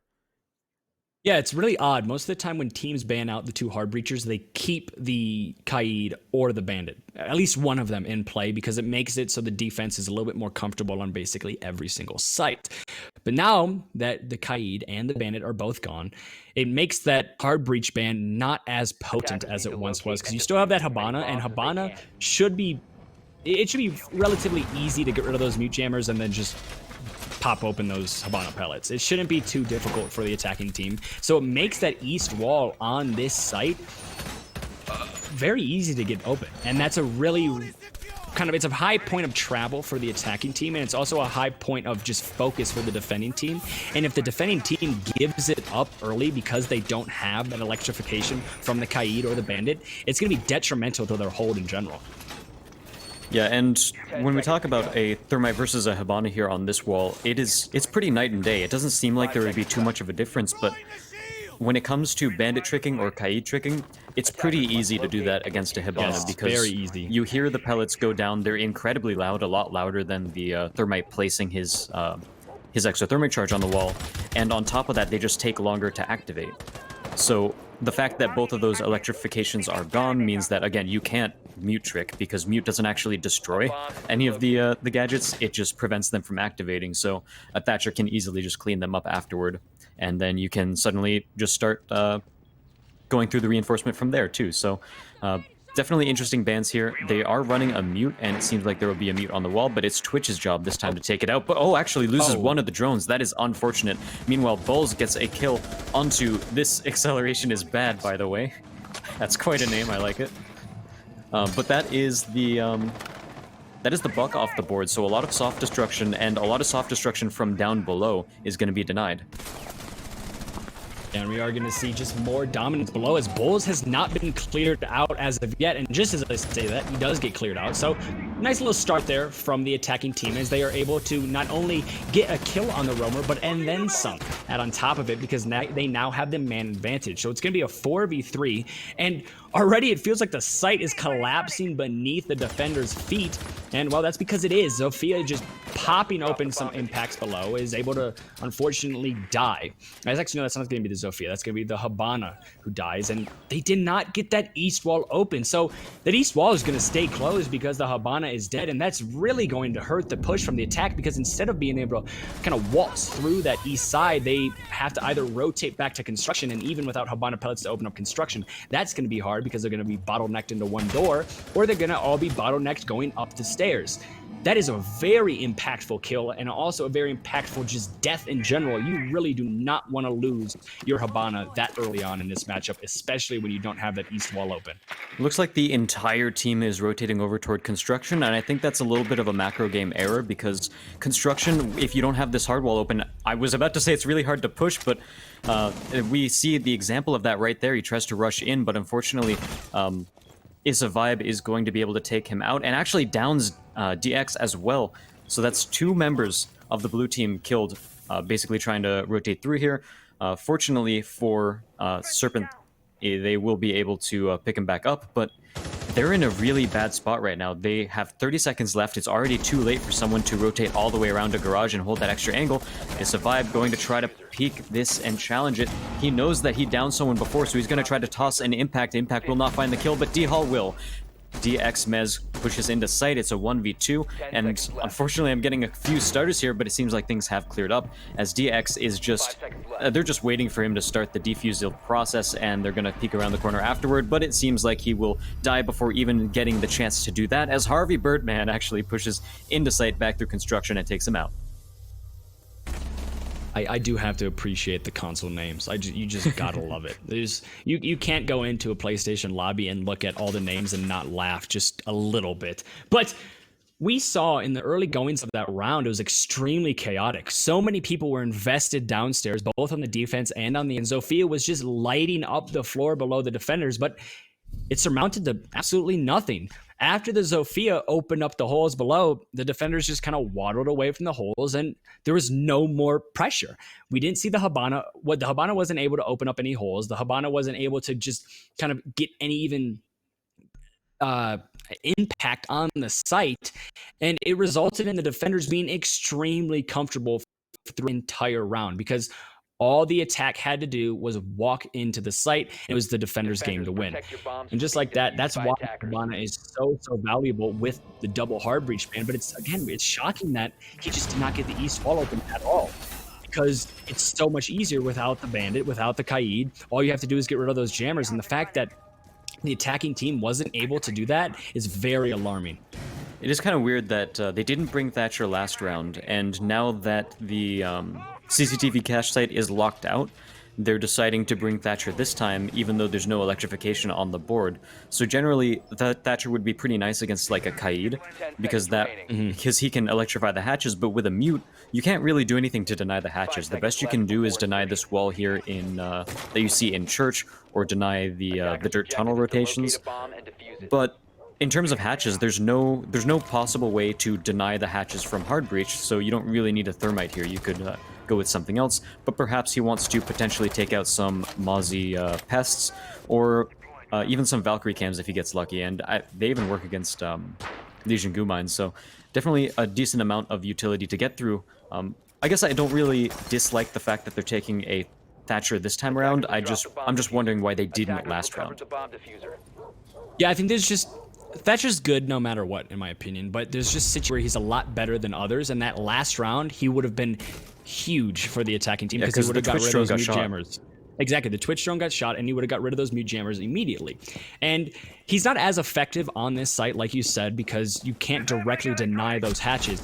Maybe if there was a mute jammer on construction, you could get rid of those, but there isn't. So he's not too effective right now. He's going to be helpful for sure, but he's not going to be effective, and I think that's where the line has to be drawn. We are going to see Psycho, however. He's going to be invested upstairs, trying to waste a lot of time. He has been droned out quite a bit, and they know exactly where he is. As Demonetized tries to go for the peak, but he's going to come out worse for wear there. And Valkyrie, now rotating back into Garage, is wasting so much time and getting the attacking team low health in the process. Bulls is able to find a kill onto Eclipse, so first kill goes to the defense once again here. That's going to be on the Thatcher. The person we were talking about so much is unfortunately going to be dead first. It's going to be traded, however, so down goes the Valkyrie that was being a nuisance in the Garage. That's a nice refrag, but in terms of who wins that trade out, I actually kind of want to give it to the attacking team. They got rid of a C4, and they also got rid of a very valuable roamer. The only problem is that roamer wasted quite a bit of time. There's only a minute left now, and you don't have too much map control. You're going to have to start getting things together if you want effective push. Yeah, 1 minute is definitely not too much time if you don't already have some of the angles open. They do have the moto hatch, and they just keep the hatch open. IQist and ends up taking out Harvey Birdman. Meanwhile, Bolt gets a head cut as well. So that evens us up to a 3v3, and suddenly there is a decent amount of map control over to the side of the attackers, so they do have enough time to execute if anything were to happen. And now Demonetized, unfortunately, he needs to pick this out of his leg. No one's going to peek, however. That definitely would have killed him if he didn't take it out right then and there. Some more shots going out. This acceleration is bad, gets taken down. It's incredibly low. DXMez goes down, and this is a very good spot into Blue Tunnel, but unfortunately it doesn't net a kill. As we see downs all over the place, 15 seconds left on the clock for the attackers, and there's only one left alive on very little health. One pistol shot, even to the leg, will do it. Unfortunately, not able to find it, but at this point, time is ticking down. Forced to push in, but the Hibana won't find the frag whatsoever, and that leaves a second defensive round into the side of Cedar Break Mafia. And I think the big problem for the attacking team there was time management. They had the man advantage at one point. They had quite a bit of a utility left that they just didn't have the time. They wasted about 2 minutes on the Valkyrie trying to clear her out of Garage. They killed her, yes, and that's great, but you only have a minute left. You don't have too much control of the map, and everybody in sight is just trained on every single entrance. It's going to be very hard to push into that. That's exactly what happened, and that's why we see the defense in a round they probably shouldn't have won come out on top. Now the buck is going to be switched out here for the Twitch, and I don't necessarily know if I agree with that pick, because you're sacrificing soft destruction for basically just a really good gun, and soft destruction maybe isn't as valuable in certain situations, but it's always good to just have a buck, have a sledge, maybe even a jackal in your arsenal, so if you do need something, you can just be quickly telling someone, hey, come here, I need this open, or hey, do this real quick. It's just nice to have that in your back pocket. And yes, you have the Zofia and the Ashe, so that could definitely do the job fairly well, as well as 3 breaching charges on the IQ, but it's just not as speedy and expedited as having that Buck, Jackal, or a Sledge. We do see, actually, for the first time in both of these matches we've seen so far, despite not being banned, a Capitao, which is a very strong pick in general, can flush out the defenders. He can cut off rotations. He can play some smoke bolts that don't get affected by ADS, so you basically need a Wamai in order to actually take them out. And so it's a very strong operator, and I'm frankly surprised that this is the first time we've been seeing him.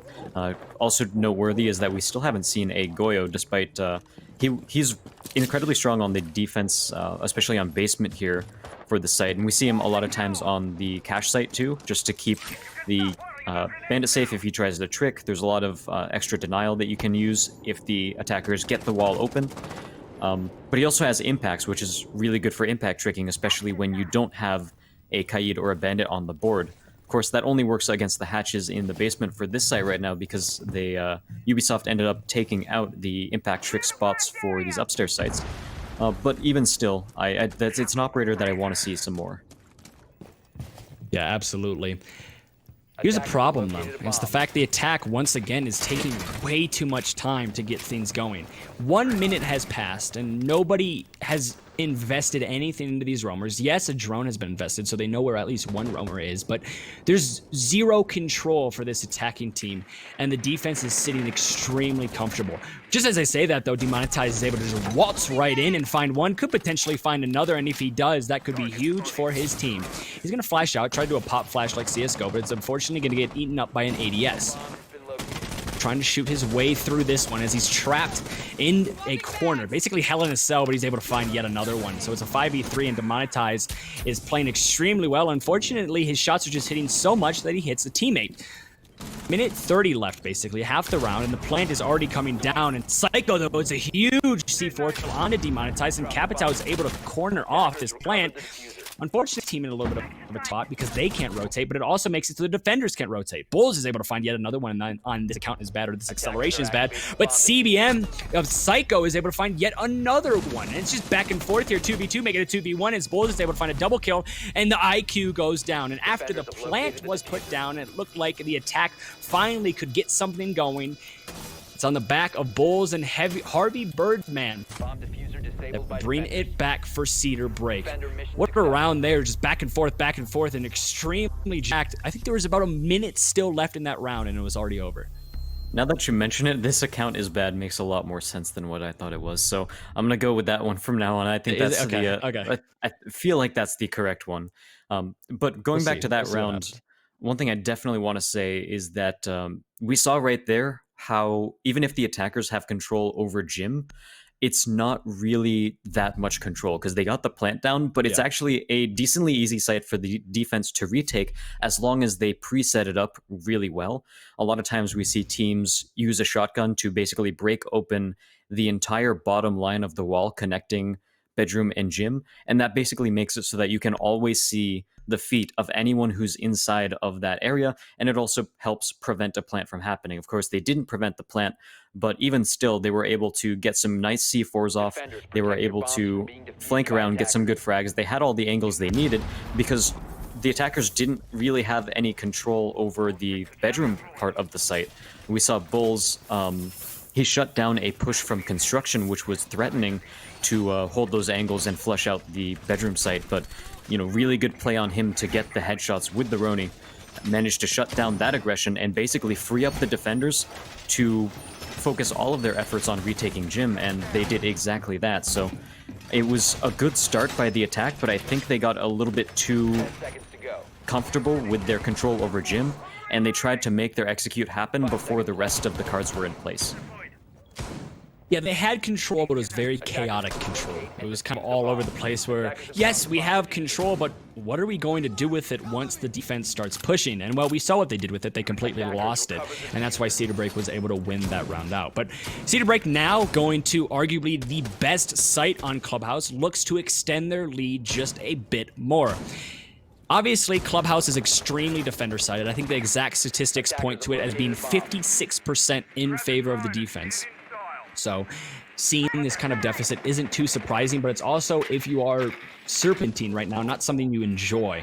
As Bulls, once again, is able to find yet another opening pick. That's this time going to be QS. He's looking for another one, as shots are going to be riddling out from Bulls. He's going to rotate back into the bathroom, and he's just a nuisance for this Serpentine team. Because not only has he wasted a lot of time, but he's getting kills while he's doing it, and he's making it look easy. Yeah, Demonetize is going to try to push him if he can, however, but why is the Habana over here is the question you got to ask. They're going for a construction push. I guess they didn't bring a Thatcher once again, which, again, is a little questionable because that means they just don't have the proper tools to open up the main CCTV wall unless they bring the IQ inside and shoots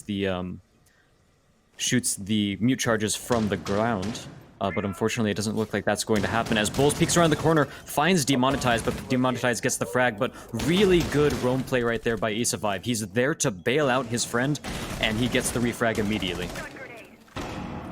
Just like that, it's going to be a 3v3 now. You have Ash, Buck, and IQ on the board for the attacking team, but you lose the Habana and the Zofia. So much utility was sacrificed in that roam clear, and add on top of that, goodbye to your self-destruction, goodbye to your grenades. And you still have Legions on the board and a Jaeger with an extremely good gun, but Eclipse is able to make things a little bit easier. So it's going to be a 2v2. They are going to be trying to push here, but again, without the Habana, it's just a bottleneck push. They're going to have to either play window, the same door, the same hole. It's all going to be the same, but maybe not, as Eclipse is able to just shut everything down, and Serpentine is able to find their very first round because Eclipse says, let me just hop into this driving seat real quick and take control. That's exactly what he does. Very strong play from him, and blue team of Serpentine is able to find their first round. Yeah, with the Commando instead of the G8 as well. So that's a pretty good showing from him, and he doesn't need the extra ammo in order to get those frags. He managed to pick 2 headshots in a row to close out the round, and definitely brought his team the victory there. But one thing that you definitely have to wonder is, when you win a round off of an individual play like that, it's something that it's really hard to rely on.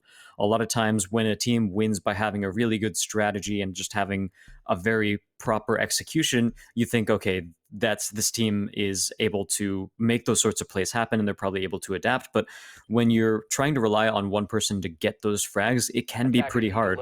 On the other hand, one thing that might be good for Serpentine in that scenario is when you have sort of a big victory like that where one player just pops off, it can be good for the mentality of your entire team.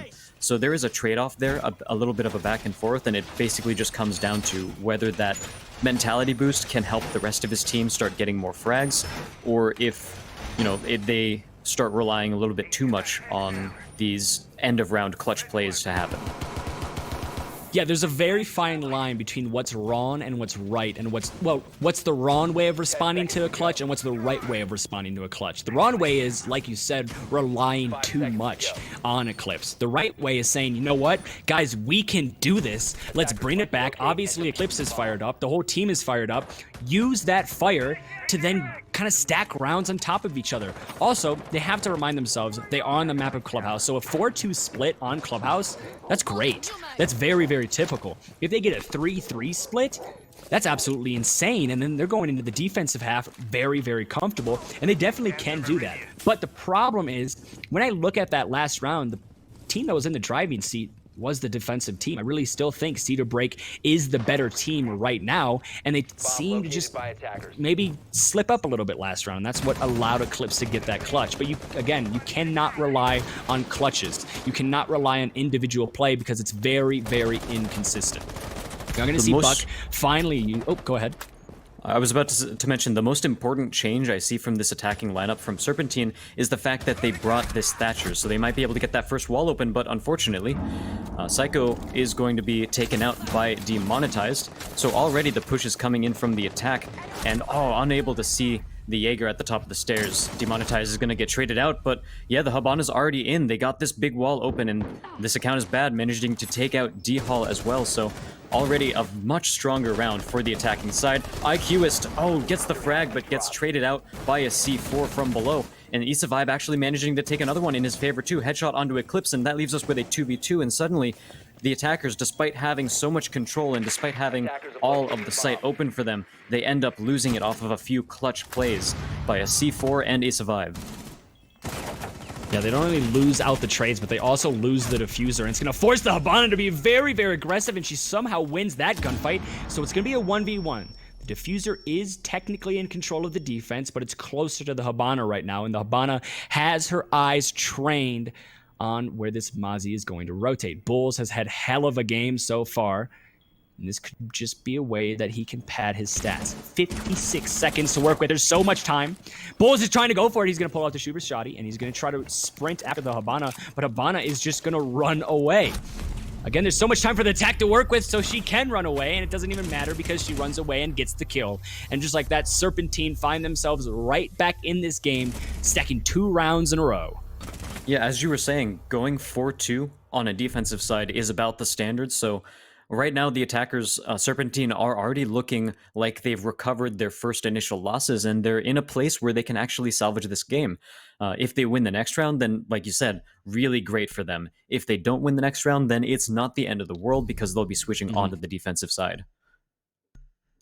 Yeah, and we saw that last run was the very first time the attacking team actually got that east wall open, and we see how effective it is. 3 kills came solely due to the fact that that east wall was open. Every single round before then that was on cash, that wall was never open. Basically, the Hibana dying super early, resulting in a major kind of lack of control from the attacking team. But finally, once it was open, once they were able to rotate in and out of the site through that east side, it resulted in everything pretty for the team of Serpentine. Obviously, they got really close because it was a 1v1, but they still won it out, and that's very, very good to see because, like you said, 4-2 split, that's a very comfortable spot to be on in Clubhouse, and based on their momentum right now, they could easily make this 3-3, and they'll be sitting very happy.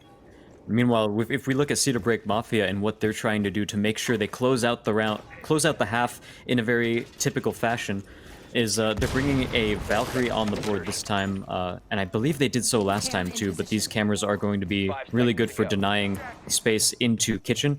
We'll see how the roam game is, I think, is going to be the biggest difference and the decider between whether Cedar Break Mafia can take this, because there are so many potential angles the attackers can be, angles that they can be playing from, that roam game can typically be pretty unexpected. It's hard to hold every angle, every flank watch that you need to on this map when you're attacking on the downstairs site, so I think that's a possible place where Cedar Break could potentially run away with the round, but it seems like most of them are going to be hiding downstairs and playing more of an anchor game. Psycho here actually playing a pretty deep roam himself. He might be able to take out someone who tries to go for a any break on this hatch down here, but he is actually going to challenge the angle into basement, into blue tunnel, and he gets the frag onto an Ash as well. Headshot for him. Very good play there. Losing most of his life in the process, but that is absolutely a frag that you want as he completely secures control of blue tunnel. That is wild to see. Most of the time when you see kills from the roam game on this site, it's because they're doing an SSG roam where they have about 3 bodies invested into the roam, but it's actually going to be one lone Valkyrie is able to find a kill just by herself when she waddles down into blue, and that's something that you have to fix if you're the attacking team, because there needs to be a refrag there no matter what. You cannot have the Valkyrie completely by herself, able to waltz down into blue with nothing in her favor, and she's just able to get the kill. Finally, though, there is going to be a refrag. So Demonetized is able to take down Psycho, and he just walks into sight. He could be able to find another one, and he does. There down goes the Jaeger, and this is looking really, really good for Demonetized. Could find 3, and he does. Could find 4. He goes absolutely massive. And it's going to be a 3v1. Cedar Break is on the point of breaking. It's now up to Bulls here. He's been very, very good this entire game, but can he do it against 3? A couple shots, unfortunately, are going to miss. He does have a lot of time to work with, however, but that just gives a little bit more control to the attacking team. Plant is coming down, so it's going to be a reef take, also in a 3v1. And there it is. He goes down. The blue team of Serpentine somehow, after going down 3-0, bring it back 3-3 and draw on the map of Clubhouse, where they now are on the defensive side of things. Things are looking really, really good for them. as soon as Bulls missed those first couple shots looking into Arsenal all the way back behind the bar from Church, I was thinking he can't be missing any shots right now because the Roni has such a low clip that we saw right there. He shot a couple of shots, missed them, didn't take the time to reload because when you're in a 1v3, there's so much pressure and you are pretty much never sure whether or not you're safe. So as soon as he peeked around the corner and tried to get another frag, he was pushed from every direction as he was reloading, and he wasn't able to get any of those sorts of frags. So that's one of the reasons why we see a lot of people prefer the Commando over the Roni, despite the fact that the Roni has a lot higher fire rate. The Commando is better in terms of its damage per shot, but it also has a much better clip size. Yes. I think clip size is something that's very overlooked in Siege because a big reason why some players aren't Habana is because her clip size only is 21. She can't even open up a barricade effectively without reloading, which that sucks when you're on an attacking team. And when you're on defense, when you're put into a position where Bulls has been multiple times this game where you have to clutch things out, just those extra 10 bullets can be the difference no matter what. So it kind of sucks that because he's chosen the P10, that maybe could have resulted in him losing that out there. But it was a 3v1 and the plant was down, so the likelihood of him winning that out with the Commando, it might be a little bit higher, but it's not a second difference. It's still a really hard round to win. We definitely have to talk about this Mira strat down here, where Eclipse put one of his Miras next to a deployable shield in the long hallway that splits Arsenal and Church. I haven't seen this one yet. It's very interesting. It's also a crouch level Mira, so they're playing for more of a retake if the attackers were to get control over Arsenal. And so if they get control over Kitchen, they open up that hatch, then the defensive side still have room to play with. The only downfall I see of this strat right now is the fact that if the attackers push down through those main stairs, then they have more than enough utility to take this out. They have a couple of frag grenades. They have they have Ash's breaching charges that can all take out that deployable shield. And this Mira is completely dependent on that deployable shield. So let's see how the attackers respond to it, and if they've even droned it out yet. There is no Mozzie on the board, so no big drone denial there. But Demonetized actually playing all the way up near logistics, takes a headshot onto Bulls at the very start, and wow, was that was closed, wasn't it? No, it had a little slit open. Okay, it was very. It wasn't as, it was a very slight opening. Insane that I thought, but. Yeah, no, still if that was refrag. Closed, that would have been absolutely insane. But like you said, yes, it is still a refrag. And in terms of who wins that trade out, losing a buck for an alibi, the attack definitely lose that out. They lost soft destruction and those grenades that are going to be very, very valuable in a hold like this. You need to get rid of that deployable shield, or that Mira is going to be just sitting pretty the entire round. And the fact you don't have nades, you're going to have to rely on only the Ash now.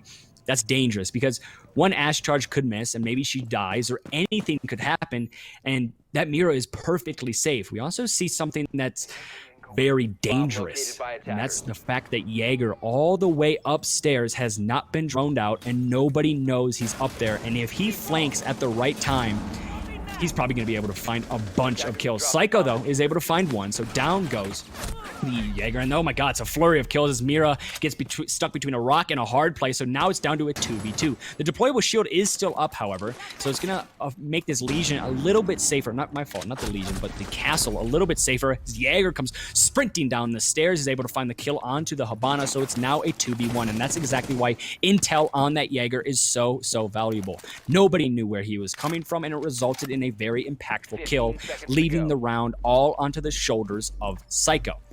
Psycho is going to be rotating up. He only has 10 seconds left. He doesn't have the diffuser as well, and this is basically a round loss. He picks up the diffuser, drops down in Moto. This should be heard. He has to stick the plant, but it does not matter because the Jaeger behind him shoots him from up above in the hatch. No, great round from the defense there. Yeah, and IQist completely won that round for his team. We saw that long flank coming all the way from the very start, but the first kill he got as soon as he pushed down those stairs was on the defuser carrier above the Moto hatch. Yep. And every other member of the attacking squad was already downstairs. So at that point, they had to basically scramble to try to get that defuser back. And as we saw, Ash was the only one left alive, and he wasn't quite able to do it because he was strapped for time. So really good play there. I am wondering, the Mira actually pulled off of the angle she had created for herself and got killed rotating back to it, which was pretty unfortunate. But overall, it didn't end up mattering because, again, IQist ended up just saving that round, basically. Yeah, the roam game from IQist was absolutely huge. And I think Clubhouse, if there's any map in the entire pool right now where the roam game is like the telltale sign of if a team is going to win, it's probably going to be Clubhouse. There's so much that the roamers can do on this map, and that's why one of the most famous strats and SSG's best map is Clubhouse, because the strat they use is literally called the SSG Roam, and it has made Clubhouse into the stomping ground for a team like that. For a team that is very comfortable to roam on this map, it's a very easy map to win, and we can see how effective that is. Demonetized, being able to waddle upstairs, no intel on him, just walks down, is behind the entire attacking team. Not only does he kill the person holding the diffuser, but he forces the entire attacking team to rotate back, try to find the diffuser, try to pick up the diffuser, and by the end of it all, not only does he get the kill to finish it, but they only had 5 seconds, so the person was going to have to stick the plant anyway. Roam game on Clubhouse is very, very important. And if you do it right, you are going to win every single defensive round. And that SSG strat that you were talking about is also one that transcends the map as well. It started on Clubhouse here because there were such easy rotations if you open all the hatches to get back down to site. But we've also seen it played on most other maps at this point. So it's a strat that absolutely is incredibly strong, not only on this map, but every other map as well. And we see over here, IQist actually placed one of his mirror charges on the wall, toward the corner of the wall, and on top of that, it didn't look like she had a soft destruction on the other side of the wall either, so just using that for information, which I actually think is kind of an underlooked way to use Mira. I don't think you necessarily need to always have a hole on the other side of the Mira in order to shoot from. So this is actually pretty strong, especially since there are castle barricades in here as well to prevent the attacker's progress. So they basically have construction side of the map completely locked down, which is really good because they're forcing the attackers to all in over here on Jacuzzi. Yeah, and we are going to be seeing a trade. So a very late trade, but it's a trade nonetheless, and down goes the pulse. So a lot of very valuable intel goes down, as well as a C4, so a very good kill on the side of Cedar Break. They have, however, lost the Ash, so they're going to lose a little bit on the aggressive side of things, but Issa Vibe is going massive, is able to find yet another one, and that's going to be on to Demonetized. We saw how influential Demonetized was onto the previous round, so it feels good to get him down early. There's a minute left to work with for the attack, and they have a decent amount of control, but it's going to be the shotgun kill comes out from Mez. I apologize, but that name is way too hard to pronounce. But there goes Issa Vibe. So Issa Vibe was able to find 2. He does die, however, and it's going to be a 3v3 on site. But ooh, nice shot there with the UMP. Also is able to take down D Hall. And things are looking very, very nice now for the defense. At the start, the attack looked like they were in the driver's seat, but the defense quickly getting frags on top of one another have now gotten control back of the site and back of the map, and they don't have too much to worry about. Yes, there are still the soft destruction capabilities of the Buck, but just as I say that, he's dead, and now it's going to be only the Nomad with 3 stun grenades. She has a fairly decent gun, but she's also not going to have a head. Just like that, the blue team is able to win it out. Yeah, Serpentine winning yet another defensive round, and I believe they haven't dropped one since they switched sides, so this is a very strong map for them, basically. And yeah, so they've won both of their defensive rounds so far, and they're going to CCTV Cache now. And definitely interesting to note, the first site they went to was Church Arsenal, the second one was Gym Bedroom, and now they're heading to CCTV Cache, which, when Thermite and Maverick are banned, is a pretty strong site for the defenders. Unfortunately, they don't have any electrification, and it doesn't seem like they're going with a mute either, unless that 6 pick goes for it. But no, it's Echo, which is by all means a very strong defender too, so you definitely can't complain about that pick. But yeah, they don't have anything to deny this CCTV wall from getting opened, but it seems like Serpentine, on their defenses, have pretty much always had a set strategy and a good plan for things. So I think it's, you know, it's all part of their strategy. They probably have a good way to retake this site, even if that wall gets open. And I have to think a lot of it is going to come from a garage play, if I were to guess. Yeah, and we might have a rehost here. I'm not 100% positive. So we're just going to have to wait just a minute. But for now, we are going to play this out. I don't exactly know what the rehost is for, but again, this is North America. Technical difficulties and rehosts, they're part of our nature. So I would not be surprised if we have to kind of deal with a rehost very, very shortly here. And we are going to see that one of the players on the side of Cedar Break... We're just getting word for it. We're getting, yeah, we're getting word for production. If we have to, seems like everything is okay. Yeah, I think everything's fine. Okay, yeah, false alarm. It looks like, yeah, both of these teams are just playing it out. Cool. All right, just a little bit of a scare there, but yeah, so we can get back to business as usual, as we do see a little bit of an emphasis on the garage play, as there is one defender up on the rafters, and unfortunately a drone gets captured down there as well. DX Mez playing a very common spot here in Blue Tunnel, a place where he can pop up and flank out anyone who's trying to go through this, go through and do some vertical destruction beneath the sites here. We are going to be seeing it's going to be the Jaeger playing on top of Rafters. Rafters is a very... It's a point of high travel for all teams, and oh, what a shot there from IQist through the window, not through the window, through the wall of Garage, takes down Bulls, and just like that, it's going to be buck off the board very early on. We've seen this so much today. Losing the buck early seems to be a trend for every single team, and it really hurts a team. He is one of the most influential operators in this game, and the fact that every single time he seems to be the one dying first, it really hurts, because you're losing grenades, you're losing soft destruction, and you just lose a lot of map control and a lot of presence once he dies. Yeah, and we're going to be able to see how strong this garage play is, especially now that the east wall is open. One of the main ways you can contest that is from rafters on garage. So this is going to be a very good play from them. Meanwhile, we have Psycho pushing around through the construction side of the map. He hasn't spotted any footprints quite yet, so we'll see if he can do that. But IQist actually getting shot up quite a bit here on rafters, and he's going to get taken out by someone who basically rushed in through CCTV. Unfortunately, the rest of the team not watching that quite as well as they should have. Meanwhile, this account is bad, takes out Psycho with a headshot, so he does trade out the kill, and Issa Vibe goes down as well on the hands of Demonetized, who's been showing up big time here on their defensive rounds. Harvey Birdman will finally shut him down, but that's still a 3v2, and the defenders are in the driver's seat, especially as this account is bad, gets yet one more.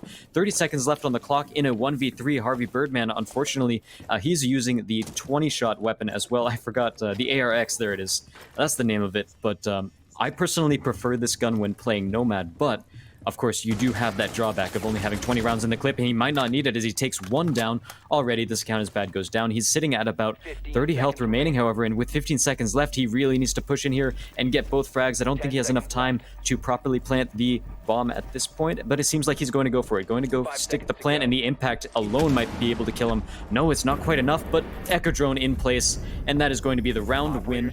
Once again for the defensive squad, 3 rounds in a row here on defense, 6 rounds in a row total, and they're forcing match point. And with that Echo Drone in play, I'm getting flashbacks, very, very sad flashbacks of the Reciprocity versus BDS game.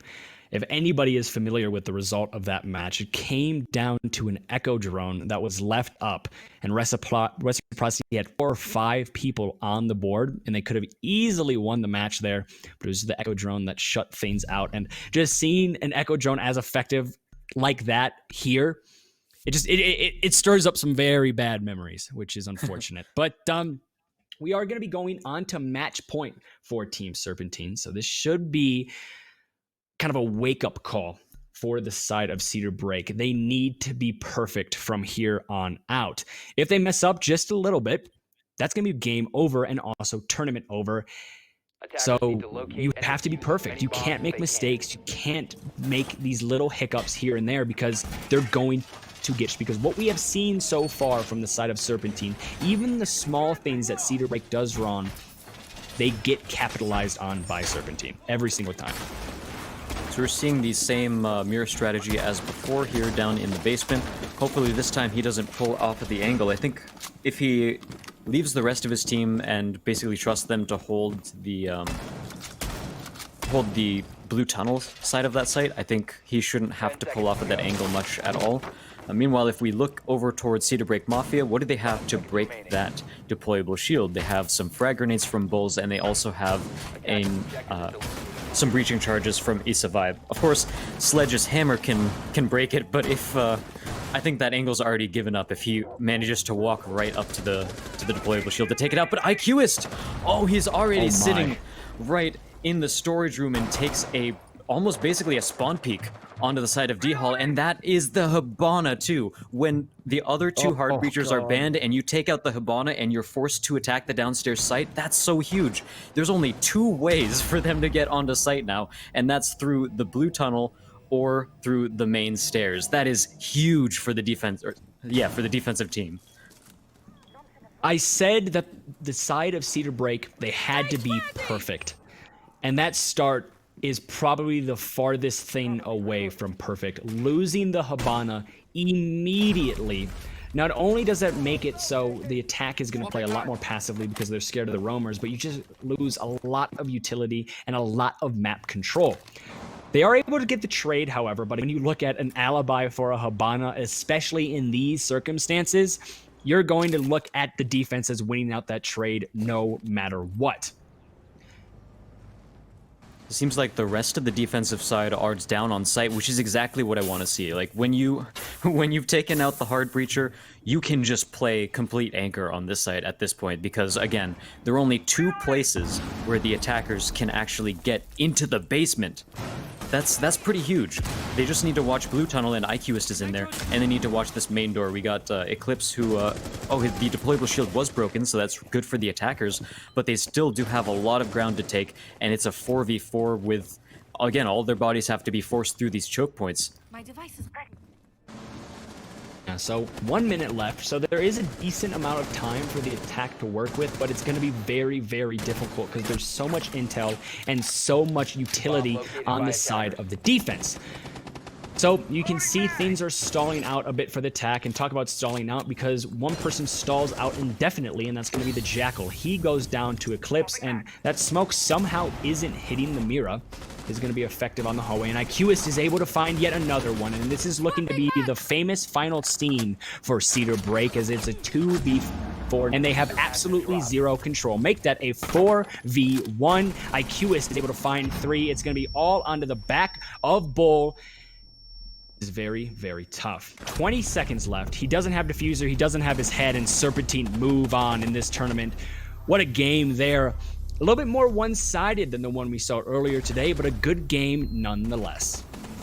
Yeah, Serpentine, they managed to stake the comeback, and Cedar Break, despite going up 3 rounds at the start, Serpentine just won every single round after that. It was incredible. It was very impressive, especially on IQist. You see him got the MVP in the game right there, and of course, when you're looking at the score in a game of Siege, sometimes the MVP score is not the one you want to use. But in this case, it definitely got it right as IQist. Not only did he get 12 kills, the next highest on his team being 10, they were pretty much all super high impact kills. He had a clutch. He got that kill on Hibana at the last round. It was great.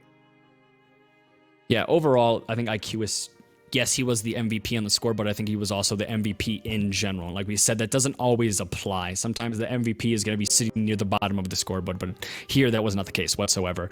But that's going to be it for the second game. Serpentine taking a rather convincing win over Cedar Break. It looks like they were kind of in control of the game, in control of the tempo the entire time. But we are going to be moving on in the bracket, and we are getting closer and closer to the finals. Grand finals being a best of 3. Obviously, we've had best of 1s this entire time. I have to ask one question before we go to break, Azaraki. Do you think the finals being a best of 3 will be a benefit to these teams or kind of a detriment to some of these teams because they're so used to the best of 1 format? I think it'll mean that the better team will win out a little bit more because when it's a best of 1, a lot of times you can see a lot more of these cheesy strategies or something that takes a little bit longer to adapt to. But overall, in a best of 3, I think generally you'll see the more adaptable team come out ahead. And that's, I think, one of the things that we're going to see here. Again, we don't really know too much about these teams. Some of them haven't really played much together before the Viking Gaming League, but we're definitely bringing people together here, and it'll be exciting to see which teams come out ahead. Yeah, and I think we're good to go into break here. So make sure you guys stay tuned and make sure you just stay and wait just a little bit longer because things are only going to get more and more intense. So we will see you very, very shortly.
Hello, ladies and gentlemen. My name is Henry Danish, also known as Red Cube Cast, and I'm once again joined by Mr. Azara. Before we get things started, I would just like to apologize for the sun just beating down on my head. I never have casted during the day. I've always casted at night, and I've never had this issue before. But if I like scoot back into my chair, I'm God's wrath is just displaying onto me. So I apologize for the glare and everything like that. I also apologize for my hair. I haven't been able to get a haircut because of this coronavirus, but it is what it is. And we are here going into the first semifinal match of the day. It's going to be Betray versus Serpentine. And coming into today, Betray was probably the most feared team. I think we talked about that in our very first broadcast, our kind of practice broadcast. And as a Rocky, my question for you is, do you think that still applies? We obviously have seen Serpentine play. We haven't seen Betray play, but based on just rank statistics and kind of the numbers of the players, Betray is scary. Yeah, Betray definitely looks very strong, and as you mentioned at the start, they have one of, if not the highest ranked player on PS4. So that is definitely something to be contended with, and a lot of times, a lot of that comes with the extra knowledge of a bunch of different angles or different strategies that they can pull. So a lot of it obviously does come down to whether or not they can work together as a team cohesively, because Serpentine Gaming showed a pretty good grasp of that in their matches.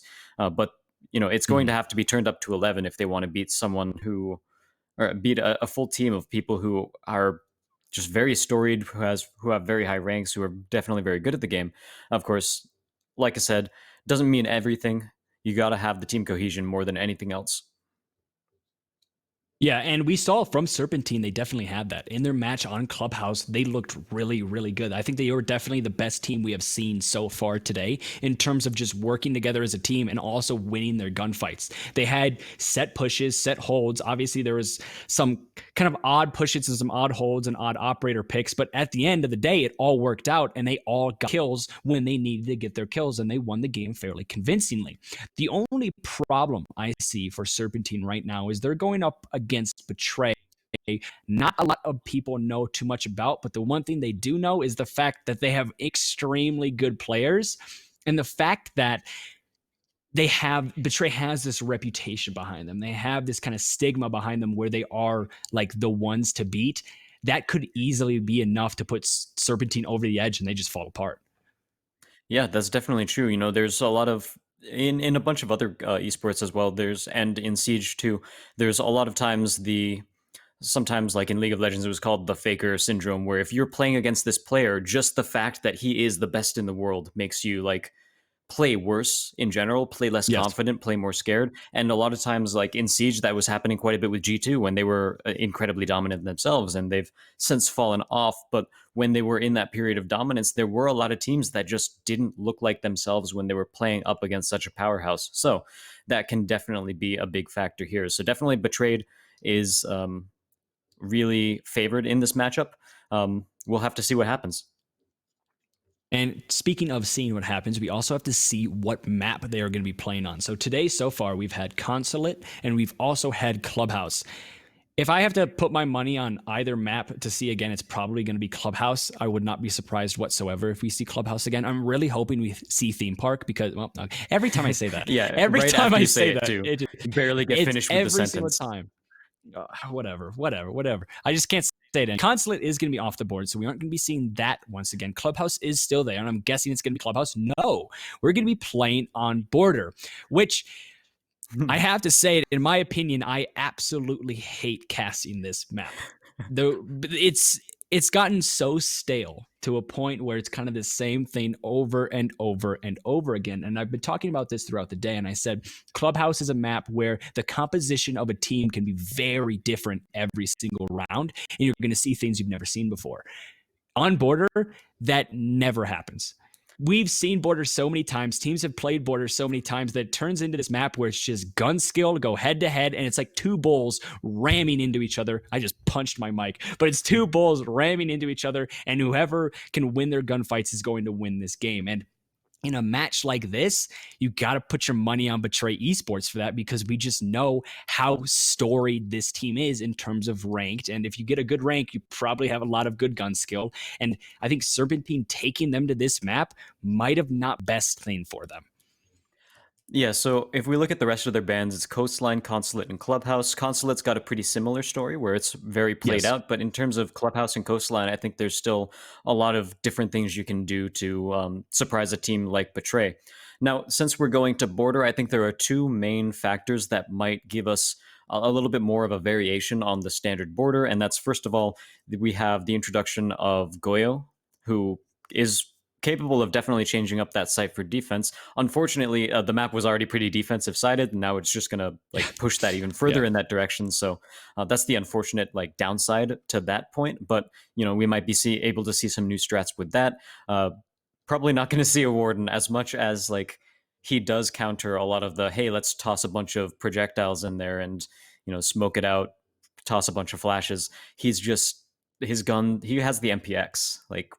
If you give an operator the MPX, their gadget has to be as good, if not better, really than Valk's. Like you're comparing it against Valk, the only other person with the MPX, and her gadget is incredible. So you definitely need something to match that. Otherwise, he's just absolutely going to be less useful than Valk naturally. Yeah, trying to compare Warden's gadget with Valk's gadget, it's impossible, because Warden's gadget is so minuscule compared to what Valk can do. So you're right. If you're going to get the MPX to somebody, they have to have a really good utility in order to use it. And the other point I was mentioning about what might shake up this match is the fact that, Betray is super favored coming into this matchup, so Serpentine have to pull out something weird in order to get the upper hand. I don't think Serpentine can play a very standard sort of normal Border game and still beat Betray Esports with that. So that's personally what I'm hoping to see, that switches up this map a bunch and perhaps even give Serpentine some really good rounds. I actually have an interesting statistic based on Border. And so Border, before Wamai and Goyo were introduced, it had a attacking win rate of 47.68% and a defending win rate of 52.32%. Since Goyo and Wamai have been introduced, that has changed quite a bit. Now the attackers win only 43.21%, and the defenders win 56.79%. That's a major change. That's about 5% difference with those operators being introduced. And like we said, this is all ESL esports rules. So those operators, they're up for grabs right now. We haven't seen much of them today. But again, if we're looking at a team like Betray, where they are a high level team, where they've been in this position before, I'm expecting them to pull out those types of strats. Absolutely. And if you think about it, it makes logical sense too, right? Border is a map that involves a lot of flashes and smokes. So Wamai counters that pretty well. Capitao is really good for Border. You can smoke, you can asphyxiating bolt the pillbox, you can flush people out. Smoke grenades, basically in tossing it towards Sandwich if you're attacking the armory side, really good for cutting off rotations. You can do the same thing with asphyxiating bolts, and all of that gets countered by a Wamai, as well as a Jaeger. Most teams bring them both. And when you're talking about Goyo, that's just more defensive utility that can break up these really small choke points that that Border has a lot of, right? If you're trying to push in through armory, well, you can put a Goyo shield right in front of the bomb over there, and that prevents anyone from planting directly around the corner. So there are so many ways that these operators can be used for this site in particular, not just other sites. Of course, they're super good on other sites, but Border really lends itself well to those sites. So I'm not at all surprised to hear that the win rate has dropped so significantly for attackers. Yeah, and I think I just have to say this before we get into the map itself, is the fact that I really wish Border was taken out and Bank stayed. I just have to put that out there. I loved casting Bank. I think Bank was just on the cusp of becoming a little bit repetitive. I think there's still a lot of things you could explore with Bank, whereas Border has been past that cusp for about, I'd say, 2 years now. So it's unfortunate to say goodbye to Bank, but we are going to be inevitably playing on Border today, so we're just going to have to deal with it. And something I also want to talk about is the fact that Border is one of those maps in ranked where it's very common. You play Border in ranked a lot, and some people call it a ranked star map because it's very reliant on just gunfights because there's not too much you can do in terms of strats because everything's been fleshed out so much. And since Betray has the much higher ranked average on their team, I mean, they have the #1 champ on PS4 last time we checked on their team. This is just, again, it's a map I think Serpentine really should have tried to avoid, and it's going to be interesting to see what they can do. But we are going to be getting started with it very, very shortly. On to Border we go. Betray versus Serpentine. Going to be a pretty good match, and like we were talking about, Border has been played out quite a bit, but if there's any chance that Serpentine has against such a powerhouse of a team, it's going to be through some crazy strategies, so hopefully we see some of that here going on to this match. But in terms of bans, absolutely probably going to see a Mira ban on defense. That's pretty common. Capitao is probably going to be banned on attack. That's also very common. I don't really see the bans switching up too much apart from the status quo here. Yeah, again, like we said earlier on, the composition for Border stays fairly simple, and that applies to the bans as well. The bans stay fairly simple. There's not too much you can do, as, like you said, Capitao is going to be off the board first. And see, Izaraki, doesn't that just feel good when you predict it? When there's like, there's nothing surrounding it, and you're like, oh, I got it. Right. But yeah, but it still feels good. It still feels good. But attack and defensive bans here, there's probably not going to be too many discrepancies. It's going to be very, very typical. Like you said, it's probably going to be a Mira. The second ban for defense, I'm going to guess, is most likely going to be an Echo. And then the second ban for attack we can see is going to happen right now is going to be a Nomad. That's not very surprising either. Nomad is very potent on this map. Just getting rid of that E-stairs control from the defenders, the metal stairs, basically all the stairs on the map, and then also in that main lobby in customs area. It's a very nice spot to kind of put those Nomads and deny any flank. So now we move on to the defensive bans. It's most likely going to be the Echo and the Mira off the board. It just kind of depends who's going first. It's going to be the Echo. So the last ban's 100%. I'm putting it all in. 100% going to be a Mira. If it's not, I'm going to look very, very stupid, but that's just kind of how casting works. I mean, yeah, here, on the bright side, even if they don't ban Mira, she's probably going to be played for most of the rounds, so probably won't look too stupid there, in my opinion.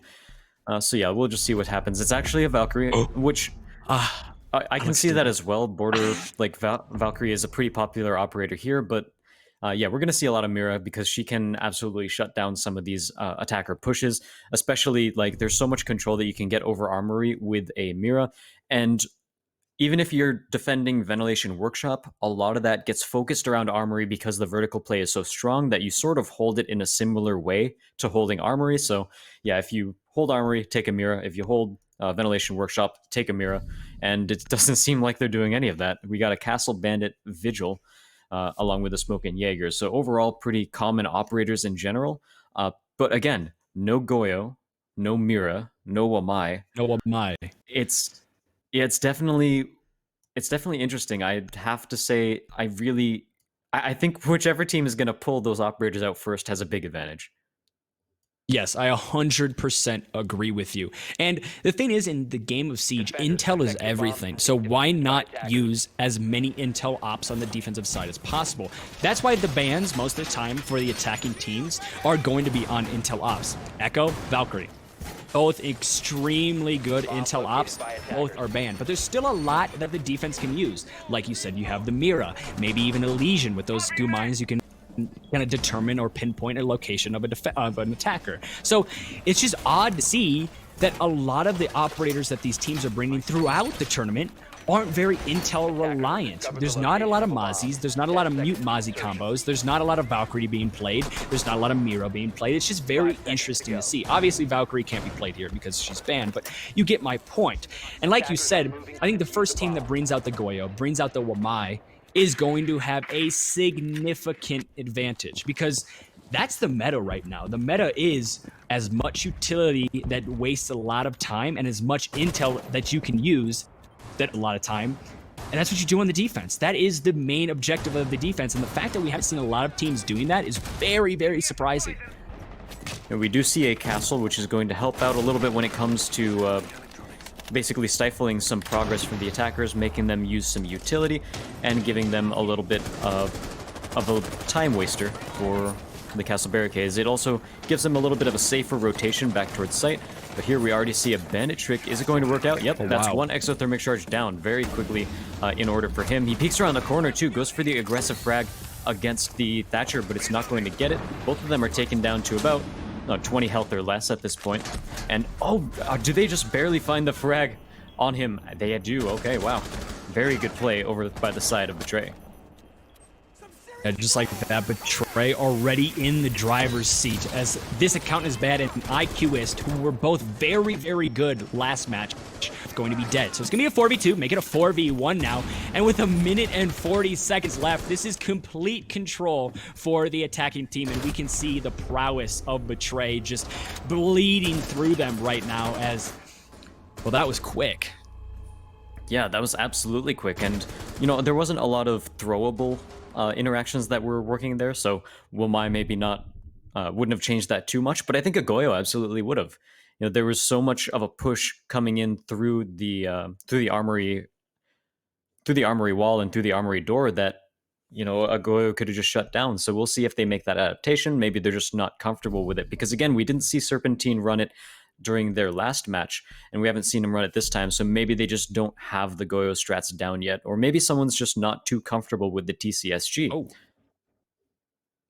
that's interesting. So getting rid of a mute for a Capcan. Capcan has a pick rate right now in Pro League that's, I think, is about 4.5%.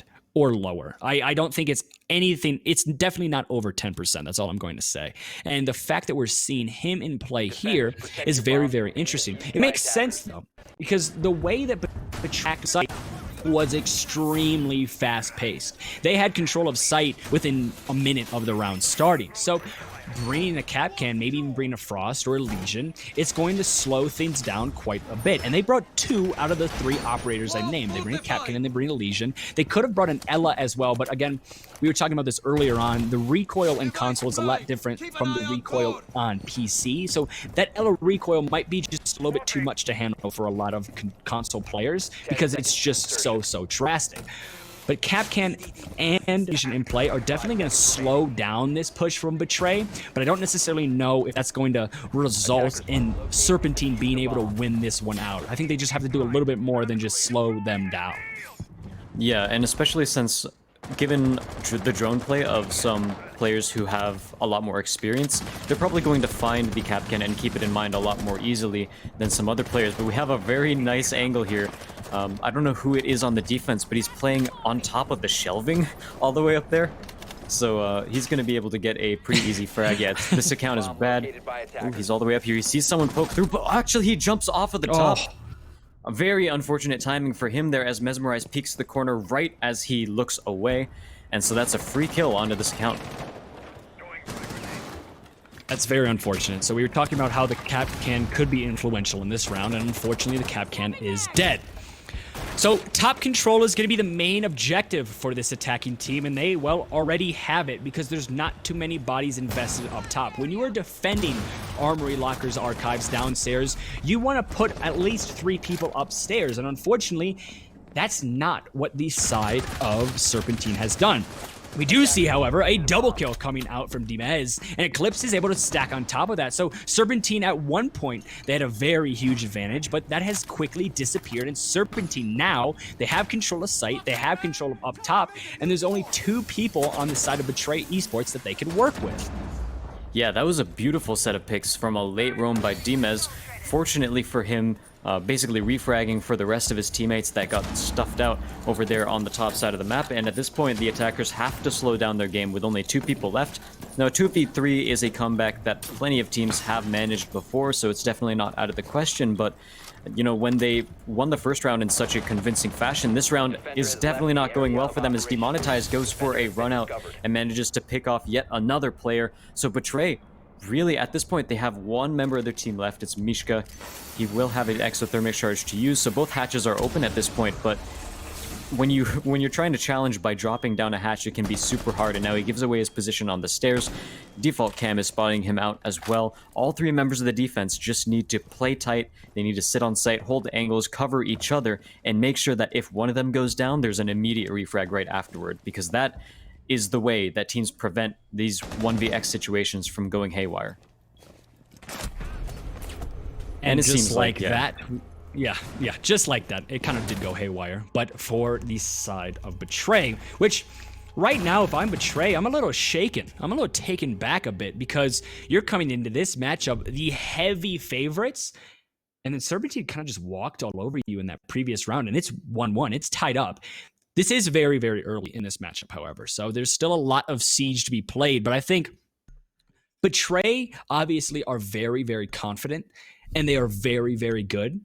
So them losing that round fairly convincingly, I think has gotten them shaken just a little bit. So now the question is, what is their response going to be? How strong is their mental fortitude? They're taken back from that last round. Can they recover here and start running away with it like we expected them to? Or are we going to see the side of Serpentine just absolutely explode and look like and take down the Kings of Betray? We're just going to have to wait and see. This should be very, very interesting. Yeah, definitely an unexpected result from that last round, and a lot of it, again, off the back of Dimez from a very beautiful roam, taking out 2 members of the team immediately, and yeah, that basically put the rest of the round in motion for the side of Serpentine, so definitely can't commend him enough for that. And yeah, it comes down to Betray and what they do to adapt to it. At that point, you know, you gotta put more members on flank watch, you need to make sure your angles are held, drone out the entire top floor before making a move like that, and I think they should be good, so just gotta slow down the game a little bit. Maybe they got overconfident in that last round and didn't think that anyone was going to challenge them upstairs, but they were certainly wrong, of course. And looking at this defensive lineup, it is a pretty similar lineup to what they had during the first round. Are we gonna see a spawn peek? He's looking for the default cam, seeing if anyone is rushing toward this side of the building, but it doesn't look like anyone has chosen to, so no spawn peek here. That would have been huge. I think that kind of rewinds us back to the very first game. Just pops him in the back of the head with the Legion Mine. Oh no, he goes down. And he's dead. And he's dead. That just really sucks. It's Beautiful is able to get the first kill onto the Bandit, and the Bandit's probably a little bit mad at his fellow Legion teammate there. But what are you going to do? As we see once again, Betray attacking this site. They attack it extremely fast. 2 minutes and 15 seconds is still left. They've already gotten the wall open. They've destroyed the riot shield, or the kind of just the regular shield covering next to that bomb, and it's basically just hell in a cell at this point, and it's going to be very, very hard for Serpentine to try to recover. If the plant does come down from the side of Betray, it's going to be almost impossible to retake in this type of situation as long as the bodies stay up for Betray. If Serpentine can get a couple kills, however, things are going to look a little bit easier, but based on what I'm seeing so far, Betray's not giving too much that Serpentine can grab onto, and it's going to be very, very tough for Serpentine. And one thing that I want to mention about Betray is that as soon as they've gotten this wall open, despite doing it incredibly quickly, they've slowed down the round, which is exactly what I think they should be doing, as they have a couple of members of their team floating around to the other side of the map and pressuring other angles. And that's exactly the kind of play I want to see, especially as Blazin pushes in through Metal Detector, gets taken down, but not until after he's already gotten 1 frag. Meanwhile, the other 3 members of the team have started pushing through Armory. One of them goes down by the hands of IQist, and at this point, the smoke grenades will stall it out and prevent them from pushing any further, but they do need to do something about IQist here in the back corner through underneath the pillbox. Flash grenade goes out to hopefully burn some ADSs. It's not going to happen, however, as Eclipse gets Mishka, and that leaves us with a 1v3 once again for the side of Betray. They're falling apart here. And there it is, the last kill on the side of Serpentine. It is huge. IQist once again stepping up for Serpentine, and Betray, again, they're going with this heavy aggression, but it just hasn't been working out. You can see the confidence from Betray. They definitely think they are the better team, and on paper, they definitely are.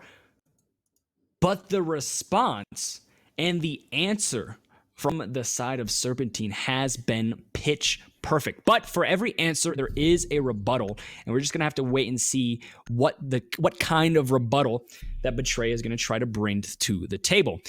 In the game of Siege and in the game of life, change is inevitable, except for maybe a vending machine. So we're probably going to see a lot of change on the side of Betray, and we can already see it here. Sledge, for the first time, is being brought, and also a couple role swaps. So I'm Mesmerized was on the IQ, and Beautiful was on the Ash, and they have now since swapped.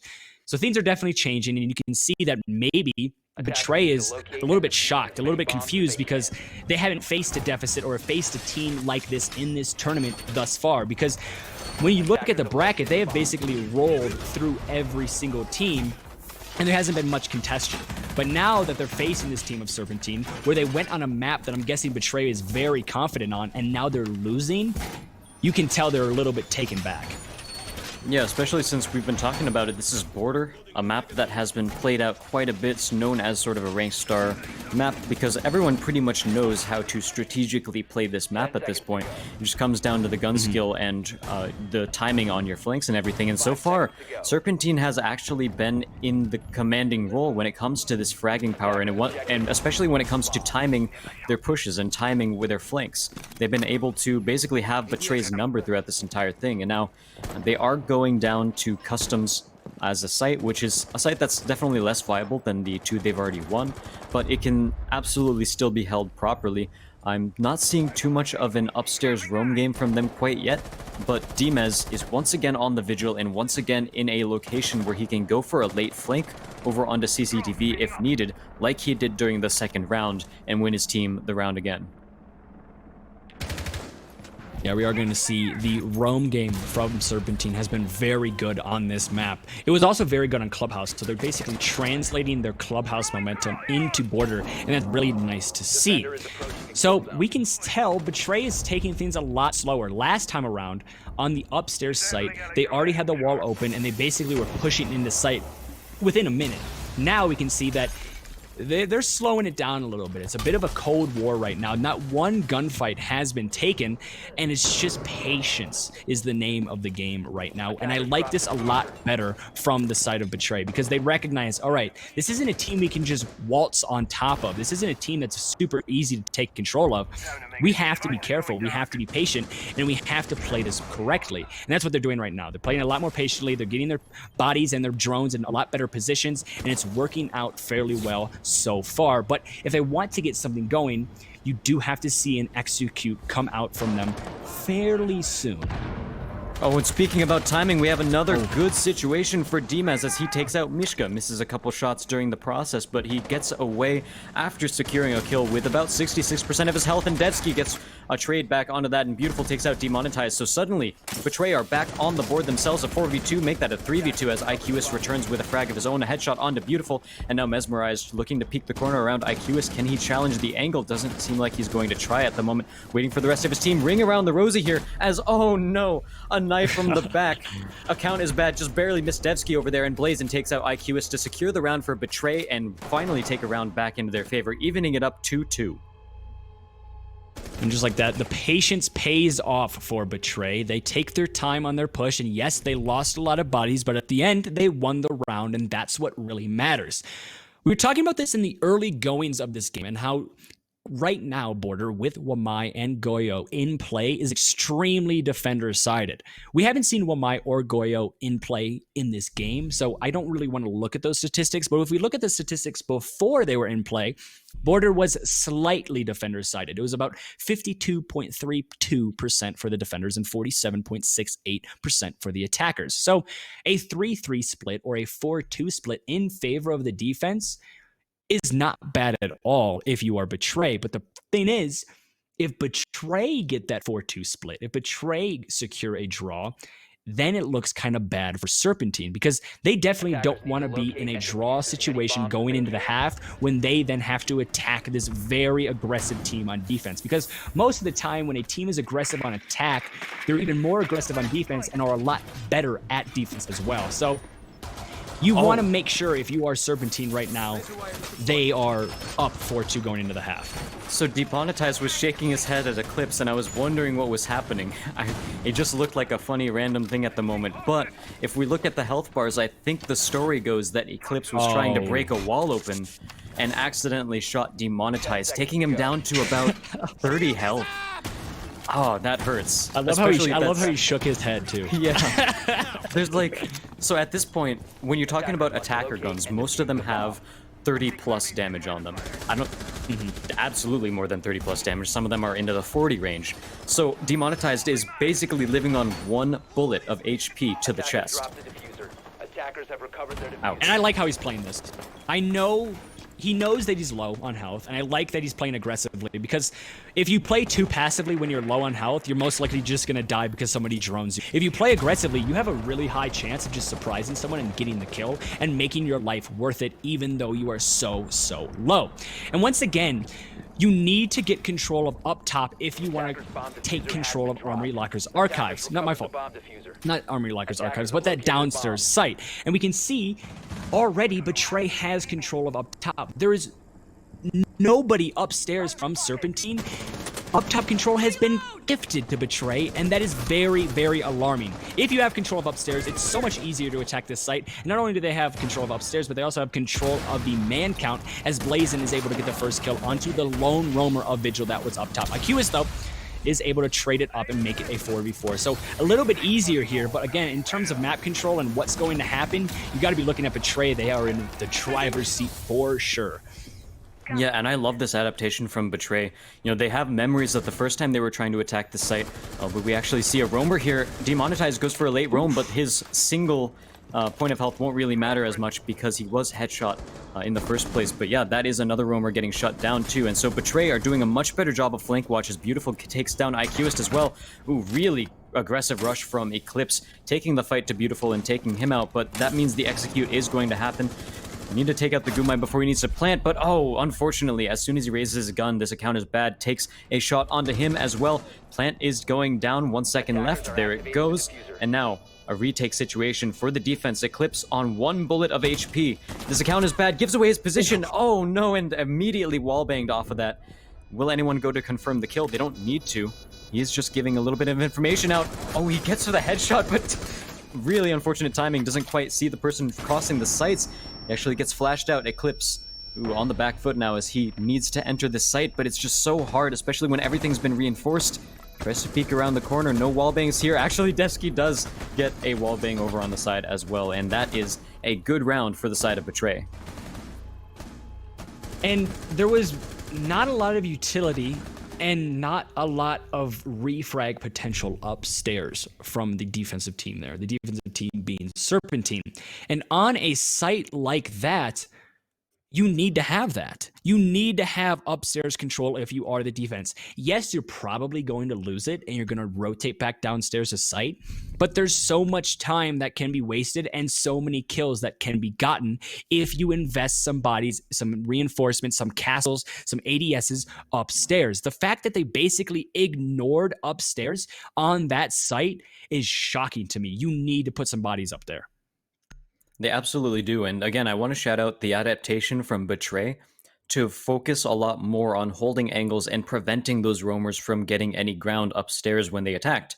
Again, memories from the second round when they were pretty much completely shut down by a roam from Dimez.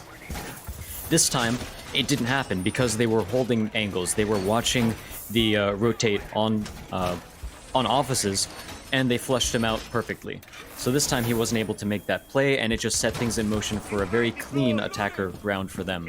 However, we are going back up to the Armory defense for the side of Serpentine, which is a site that last time they took in a pretty convincing fashion as Betray got a little bit over-aggressive.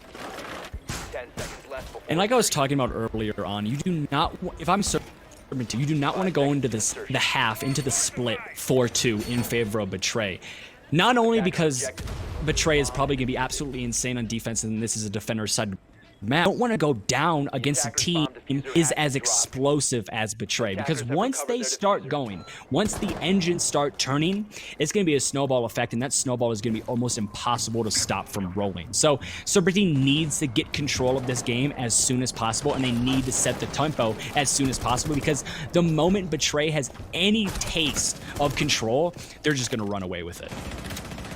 Yeah, and we've seen that happen a couple times already as well, so we'll see what happens here. They have a Maestro on defense now as well, but oh, that is going to be a headshot onto Demonetized, gets taken out immediately, and unfortunately, when you're playing Legion, being the first one to get picked is not good because you can't put out as many Gumines as Mesmerized is definitely feeling it as he peeks around the corner and takes out IQist as well. A third one goes to challenge the angle. That's Dimez with the Alda. Great gun to challenge an angle like this with, but Mesmerized is going to fight back. They trade shots back and forth eventually. Dimez will get down, confirmed kill by Mesmerized, a little bit of overkill too as he sprays 5 bullets into that shot, but unfortunately, things are falling apart for Serpentine as this account is the final one left alive for his team, and Blazin takes him out. Beautiful execute by Betray, and this time Serpentine is the team that sort of looks like they're faltering. He's got the slit shot. Okay. In that round, we saw the side of Serpentine were very aggressive. Betray is known as being very aggressive, and it looked like Serpentine was trying to fight fire with fire.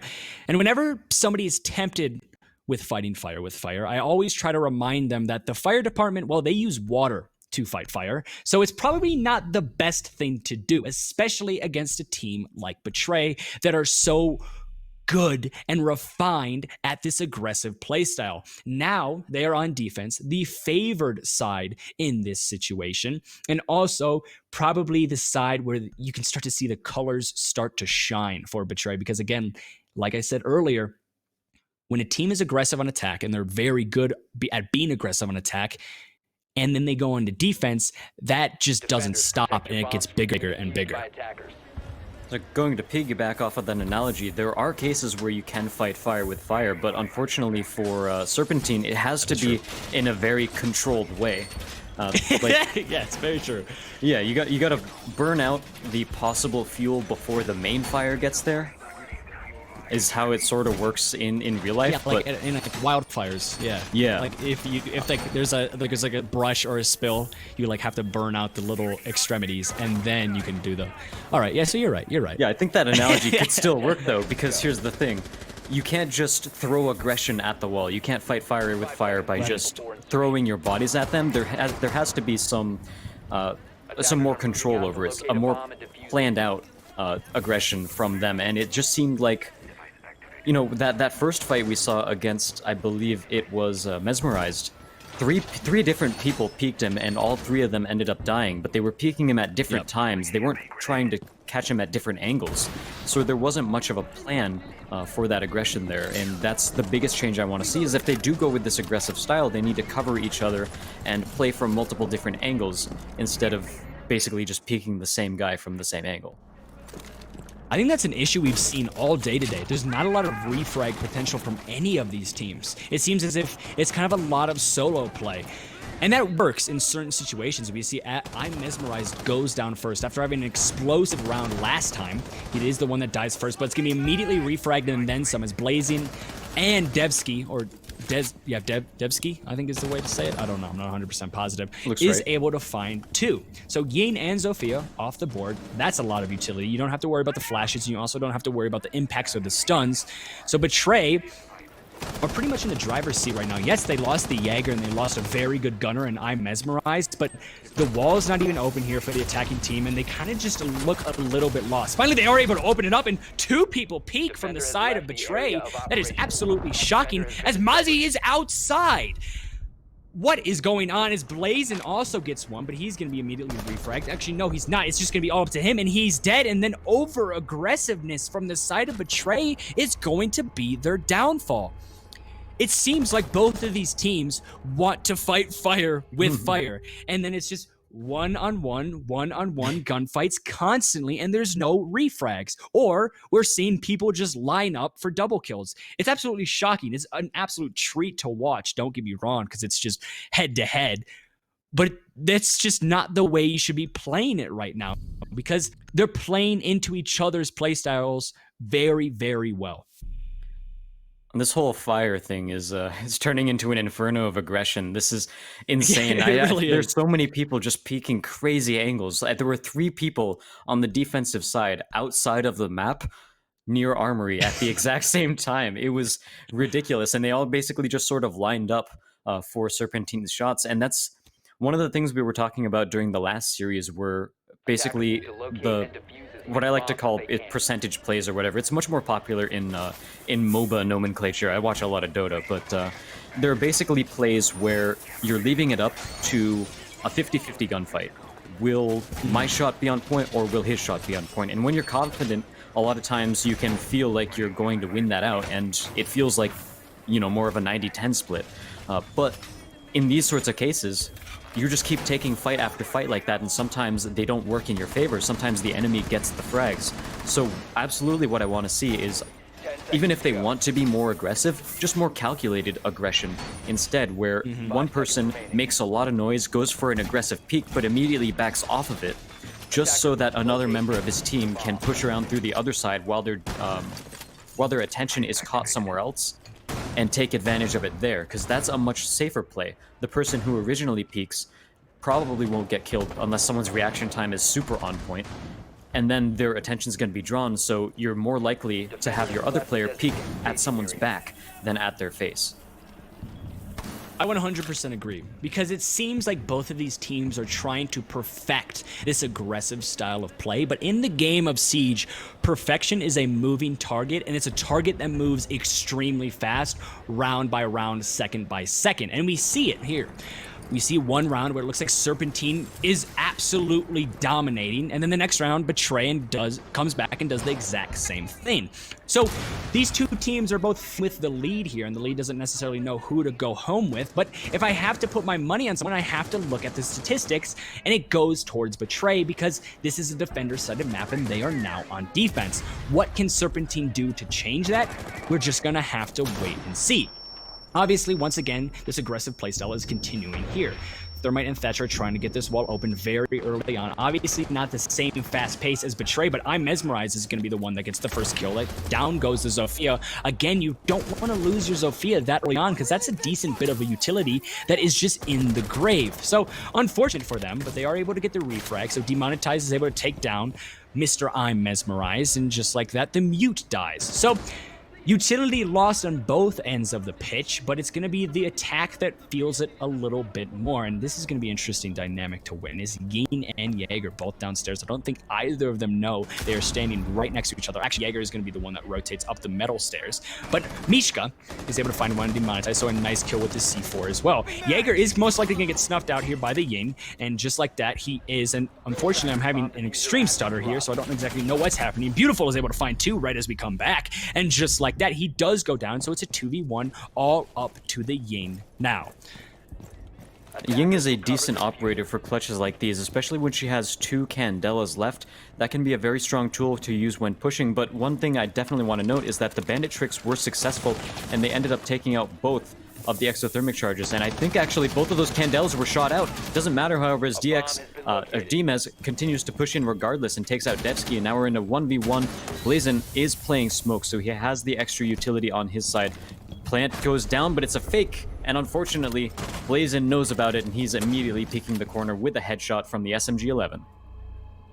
Blazin played that very well, extremely passively, and he recognizes that the aggressor in that situation needs to be the Yin unless the Yin starts planting. The Yin starts planting, Blazin moves up for the kill, and he confirms the kill. So great play from him. Just like that, Betray are one round away from match point. And I've said this so many times today, and I don't mean to sound like a broken record, but if you are facing a team that is so close to match point, your main objective is to prevent match point for as long as humanly possible. Because the moment that they get on to match point, you can't make a mistake. Every single mistake is most likely going to get capitalized on, and then that's going to be the final scene for you, and your tournament's going to be over. So the main objective here for Serpentine needs to be preventing match point. Play what they need to play how they want to play.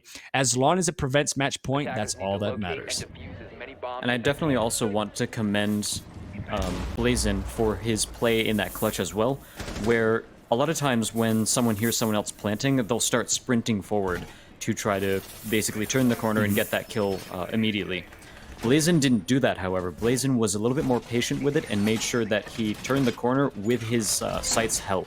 So he didn't want to basically be caught sprinting where he couldn't pull his gun up, and that's a really good way for him to prevent himself from just immediately getting turned on. So I do like that bit of play from him, a little bit more patient, and he definitely has the time to do so, especially since the time it takes to plant is around 7 seconds, so you absolutely have enough time to make a play like that. And also, I think that's an aspect of the game a lot of players forget, is the fact that 7 seconds is a long period of time. Especially in a game like this. You talk about it like in swimming in the Olympics or like running in the Olympics. It's going to be milliseconds or tenths of seconds, or even in F1 racing. that separate first from second place. And then when you talk about 7 seconds, that is a lot of time in a game like this. So being patient in those situations and just being smart in those situations and not letting the time scare you is the major objective. As Mishka gets incredibly aggressive and comes out worse for wear against the Buck there. And that's a little bit unfortunate because we've seen this time and time again. It seems like the Jaeger players always likes to get low in health very early on, even though they can be extremely influential in the later half of the round. Was that a one-tap? I heard a one-tap. Yeah, that was a one-tap for sure.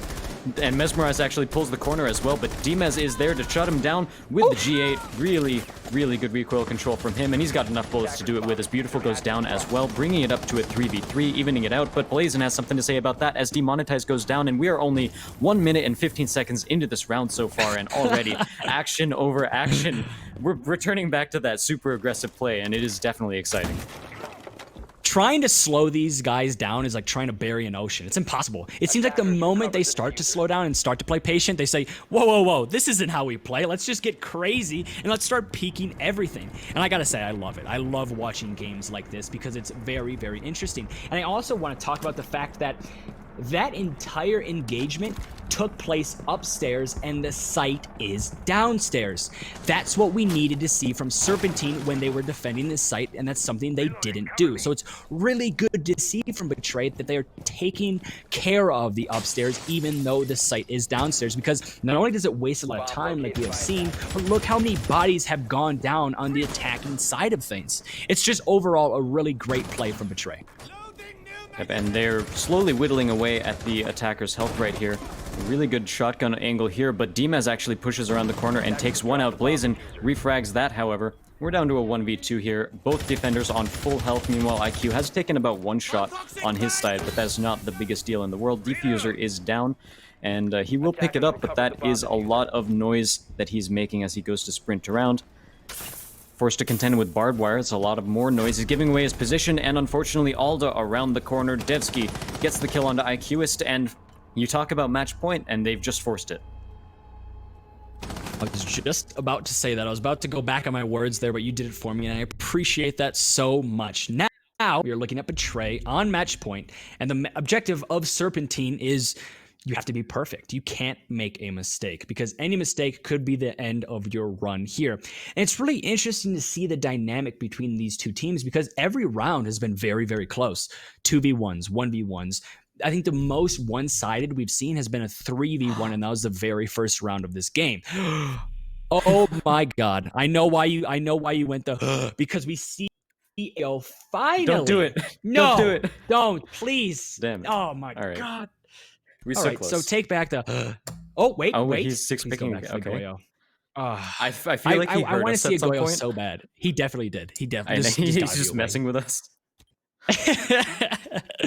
I would have loved to see a Goyo in play. I think that would have basically secured the. I'm gonna go out and say it. I think that would have secured the win for Betray Esports because I don't necessarily know if Serpentine would have known how to respond to a Goyo, and if Betray even has an idea of how to play a Goyo, that could easily be the difference of winning out and winning or losing that round.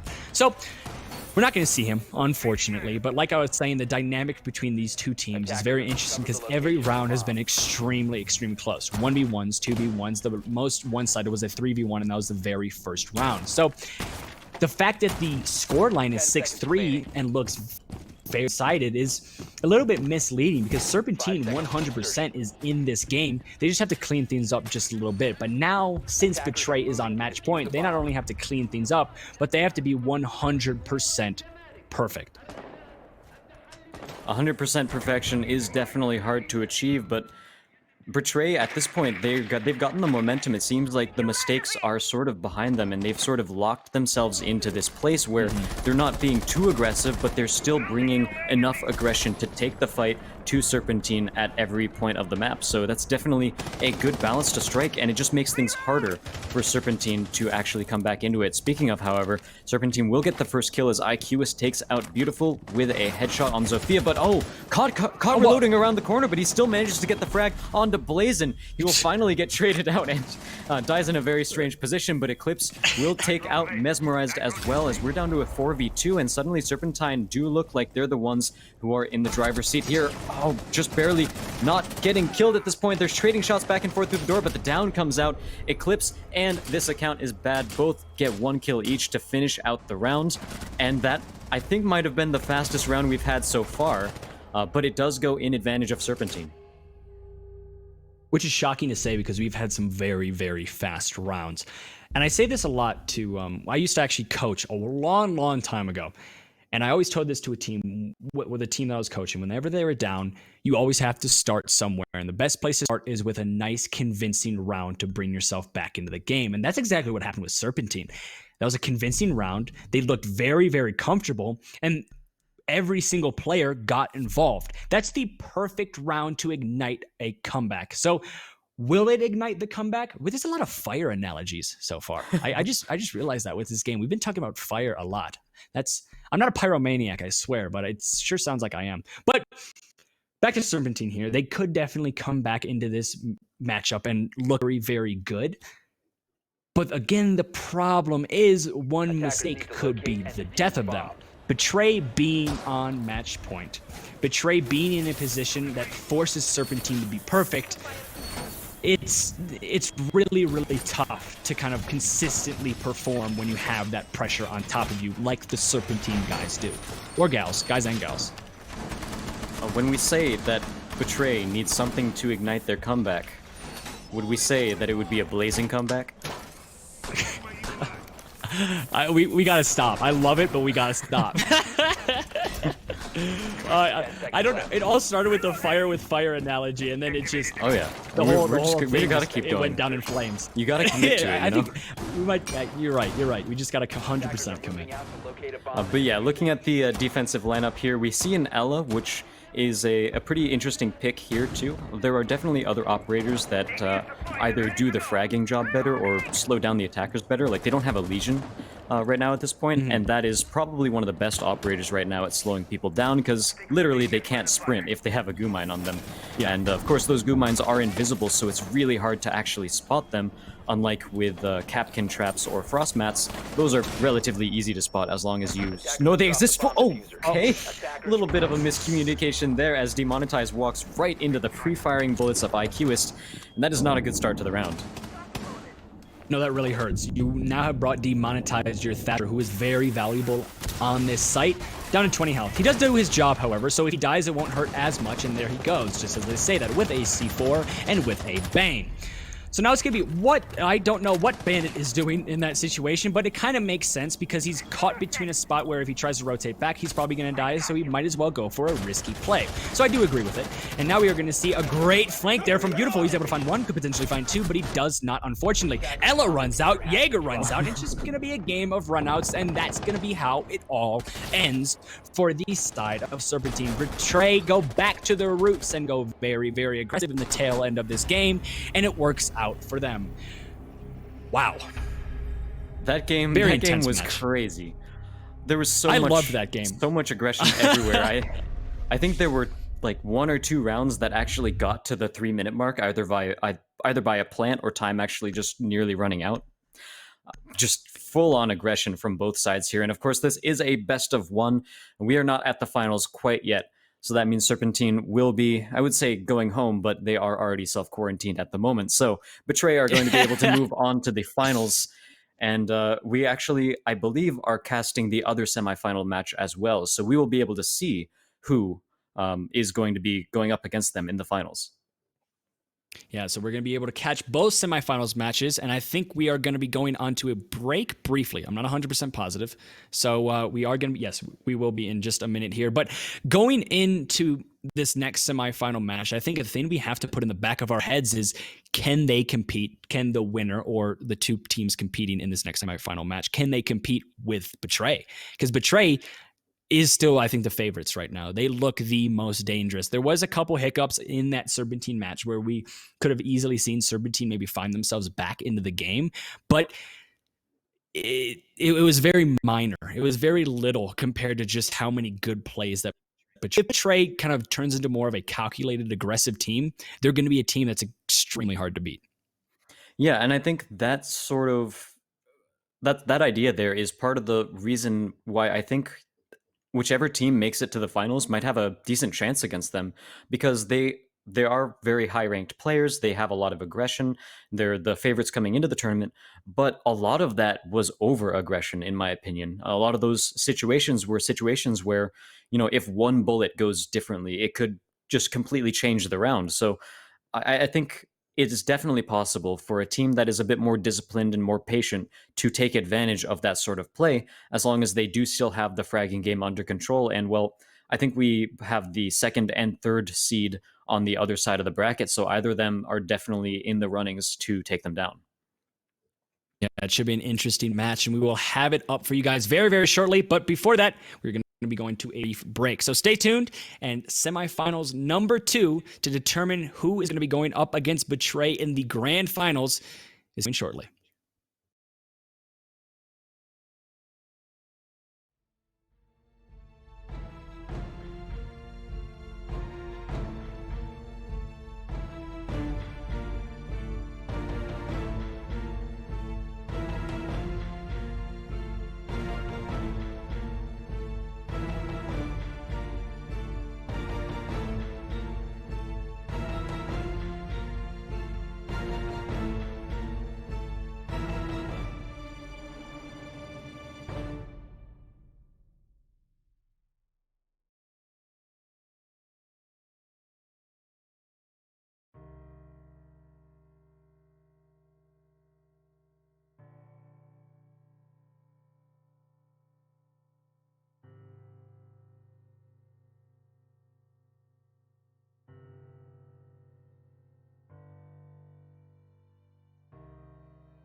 Hello, ladies and gentlemen. My name is Henry Danish, also known as Red Cube, and we are back once again with my fellow co-caster Azaraki into the second semi-final match of the day.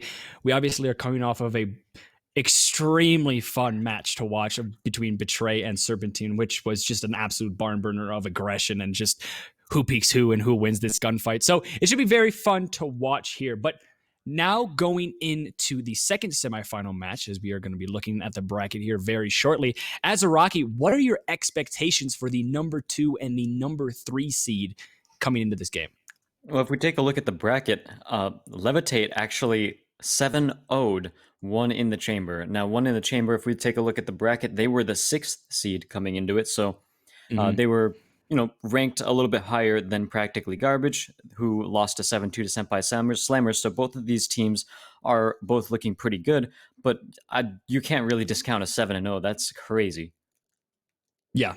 The fact that they were basically flawless the entire time is very, very scary. And if I'm on the side of Senpai Slammers, I'm probably looking at that result and putting a circle around it and saying, all right, what do we have to do to not only get a couple rounds on this team, but actually beat this team?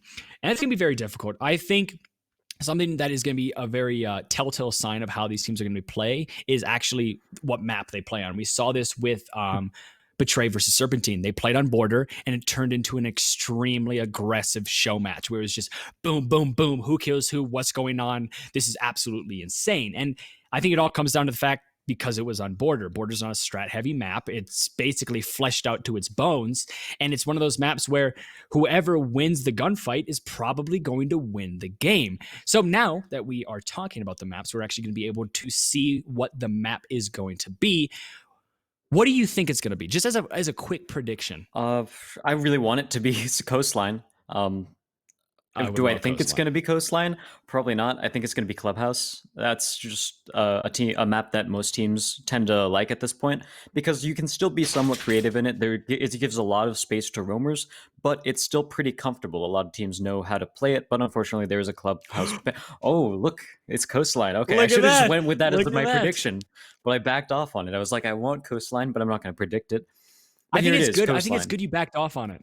I think it's good you backed off on it because the caster's curse. Because if you said, oh, yeah, it's going to be Coastline, it wasn't going to be Coastline. Like, that's just how it works. So we are going to be going to Coastline. First time we have seen Coastline today. And I absolutely love casting Coastline matches because it is the most 50-50 map. There is no defender sided. There is no attacker sided on this map as of right now. Obviously, the meta is slowly shifting. It's actually, in some instances, more of an attacking favored map, which is very, very interesting. But we are going to be getting into it very, very shortly. The bans as of late have been very typical and very all over the place. I'm expecting now, since we're reaching the later half of this tournament, the bans are starting to get a little bit more typical. So probably Echo off the board, maybe with a Mira or a Valkyrie. In terms of attack, you're not going to see a hard breach ban because you don't need to use hard breach on Coastline whatsoever. So probably you're going to be seeing maybe more comfort picks, comfort bands, maybe a Capital off the board, maybe a Jackal as well. It's going to be really interesting. I'm expecting things very, very typical, though. And just as I say that, a Monty off the board, that is a comfort ban. I would say that it is a comfort ban, so I was half right, but it's not very typical on a map like Coastline because Monty isn't one of the strongest operators on Coastline, and I think there's a lot better it could do that could eliminate somebody's playstyle instead of just eliminating a Monty. Yep, and it seems like Nomad's going to be the other ban, and with the shape of Coastline, it is one that actually lends itself to a Nomad pretty well, because if the defenders want to rotate, they have to basically go around in a circle either way around the donut, and a lot of those rotations can be cut off very easily by Nomad. I'm thinking of like Luggage. There's only one path through that half of the map upstairs through Luggage, and you can shut the entire thing down with a single Nomad charge, so it definitely makes sense for that to be banned. Maestro, super common ban as well. We see it a little bit less often since he lost his ACOG on the Alda, but honestly, that's not a very large change in the grand scheme of things because the Alda is still fantastic, still has a massive clip, especially on defense, where nobody else really has an LMG. And the Evil Eyes, of course, are really huge information gatherers and take a lot of utility to take down. Like if you use because at some point they made the change, which thank God they made the change, by the way, where you can toss an EMP grenade at a Maestro Evil Eye, and it opens it up. But the downside is still the fact that you have to use an EMP, and when there's so much utility on the board, and we're already seeing from the side of Levitate, they have ADSs, they have pests, they have Legion mines, they have Valkyrie cams, all things that you also want your Thatcher to be able to destroy. So it can be really hard, and that's why there's a Maestro ban. Yeah, I 100% agree, because we were talking about this earlier on today, which is the fact that the meta for Siege is shifting into this area where the attack has to get rid of so much stuff. Pests, Evil Eyes, the Legion mines, Ella mines, Capcan traps, Goyo shields, Wamai little discs. I could go on for ages. So just having to not worry about the Evil Eye is going to be very, very nice for both of these attacking teams. The thing that I also want to point out is, like you were talking about with the layout of Coastline, I think, like you said, it's like a little donut, and there's a lot of one-way hallways where if you want to rotate somewhere, you have to go through that certain area. Example, luggage into aquarium. That is the reason why this map is so 50-50 and actually favoring attackers in some instances, because if the attackers can pinpoint where the roamers are coming from or where a flank is coming from, it's basically impossible for the defenders to do anything because they can't rotate out of it. There's only one way to get into the aquarium, and it's through luggage. That's the example I'm going to be used because it's just the easiest one to kind of translate into. But that's why this map is, as of right now, it's 50-50, but it is kind of falling in the hands of the attackers because there are gridlocks, there are nomads that can just corner off those roamers and those flankers. Yep, and we're still not seeing a Goyo, but on this map, it's less, like, I definitely would have wanted to see a Goyo a lot more on border, where it lends itself super well to it, but it seems like Ash is going to get the first kill onto Mitra. That's a pretty good opening pick, especially on the Mozzie, so they're not going to be able to reposition any drones that they capture, so for the most part, that means that those pest controls, or those pest mines are still good for information denial, but they don't really give you too much information because they're usually going to be turned in the wrong direction. As we are going to be seeing the Mozzie off of the board. Also gets rid of his C4, and like you said, that intel's not going to be as valuable. And once again, Ash is able to find another kill. It's really confusing to say that, because I keep thinking I'm talking about the operator, but no, I'm talking about his name. And just a flurry of kills falls out, and still Senpai Slammers are in the lead in terms of man count. And the diffuser is also coming down. Buck tries to plant it, but he is going to be getting lit up. Jaeger downstairs is in a very nice position, but unfortunately gets picked off. And just like that, the attackers win the round fairly convincingly. And like I said, Ash on Zofia, that's going to be something that's going to throw me off quite a bit this game. But overall, it's just gaining map control and then getting into the site fairly quickly from the attacking team, and that's what resulted in them winning it out. There was still a couple of roamers on the board in the tail end of that round, but they were basically ineffective because you had the Zofia watching the flank. And that's exactly what we were talking about in the early goings of this game, which is the fact that the flanks and the roamers on Coastline, it's very, very hard to do an effective job at that. And we do see a Wamai, so Wamai and Jaeger being taken, which is I definitely love to see. And we also have a Mozzie Vigil. So I think Levitate, honestly, so far today have been the closest to what we see for sort of the PC meta in terms of what their operator picks are on defense, because just count the amount of utility that they have for the attackers to push through. You got pests, you have to burn through ADSs and Wamai. I forgot what they're actually called. I just call them pancakes when I'm in game because that's kind of what they discs. look like. Are they called discs? They look like pancakes. They have magnets. They're called magnets. There it is. Yeah. We got it. Thank you, production. Shout out to our production squad for keeping us in line. Magnet. Yeah, right.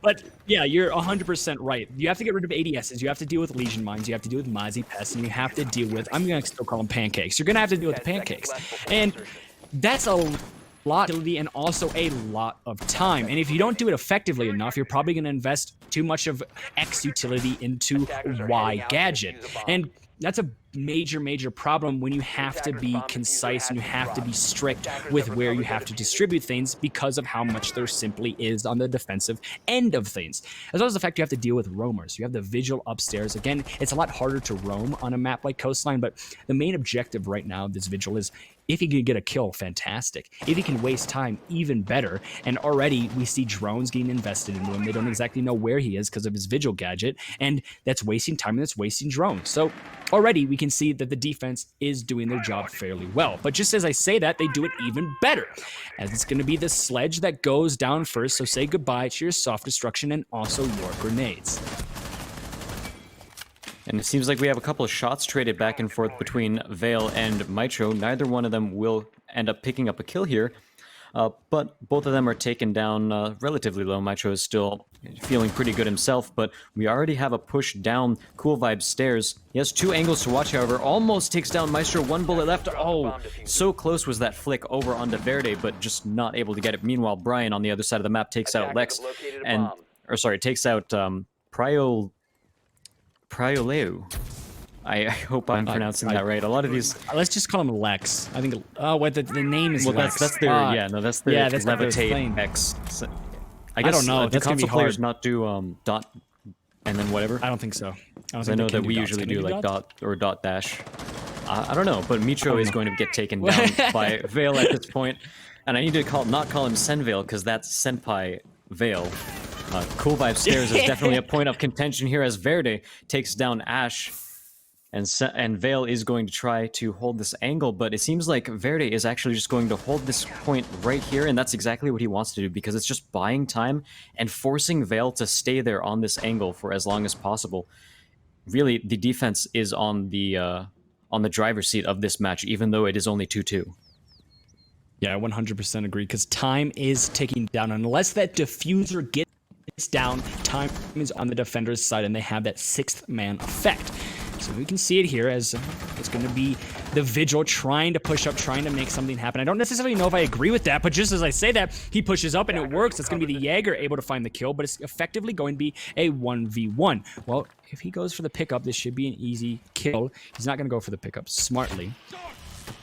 Capital bolts. Actually, no. Yes, it was a Capital bolt, but it gets eaten up by the pancake. So, picking up the operator there. It's going to be a 2v1. And oh my goodness, that could have been huge if he just kept shooting back. But Vigil is just walking through fire, and things are not looking good for him. But there's only 10 seconds left, so they have to stick the plant.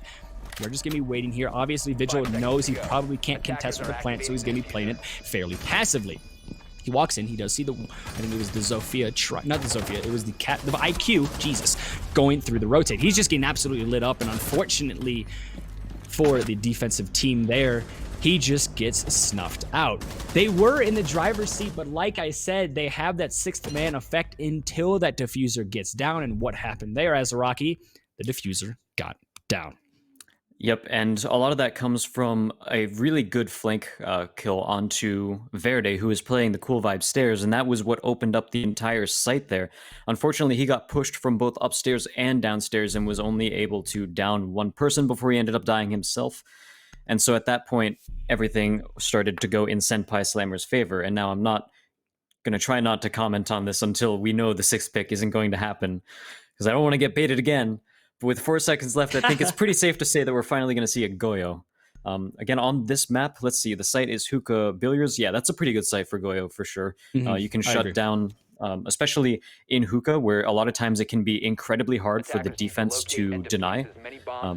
A lot of times when it comes to defending Hookah, we see the defense play on Cool Vibe stairs, we see them play in Billiards, and try to get angles into Hookah instead of actually having someone posted in Hookah. Well, what kind of thing enables that play even more is Goyo, where you don't even have to peek around the corner to get a shot on a person. You can just get a shot onto a Volcan shield, and that will immediately deny any sort of plant spots or space that they need. Yeah, and I think you're 100% right with what you said earlier on today. And it's the fact that the defense of Levitate, they are most aligning with the PC meta that we're most familiar with. And I was just about to say this, a lot of the times you see a Goyo shield in Pro League, he's been played on coastline very, very minimally, but a lot of them are invested in Aquarium in situations like these. Sometimes that one Goyo on the door is actually going to be placed next to the couch, and you see a Legion or a Vigil play above the hatch, and if they want to rotate downstairs, they can just drop the hatch. They're not going to be doing that here. They are still going to be investing 2 Goyo shields, just in slightly different locations. So they're close to the Pro League meta, but no cigar as of yet. The one thing that's a problem is, yeah, they've been aligning with the PC and Pro League meta, but it hasn't really been working so far. They are down 2-0, and things just don't seem to be clicking. Could this be the difference here because they have brought the Goyo? It definitely could be, as well as the fact they are going to a fairly favorable site in Hookah. You guys are seeing the Jaeger is playing quite aggressively downstairs. He has been droned out, so they know exactly where he is. It would be smart to try to rotate back and play your life, but it looks like Jaeger is going to be getting fairly aggressive here, trying to find himself a kill. Yeah, but one of those Go shields ended up on basically on the default plant spot, and the attackers are basically going to have to take care of that bit of utility before they go for a default plant into billiards.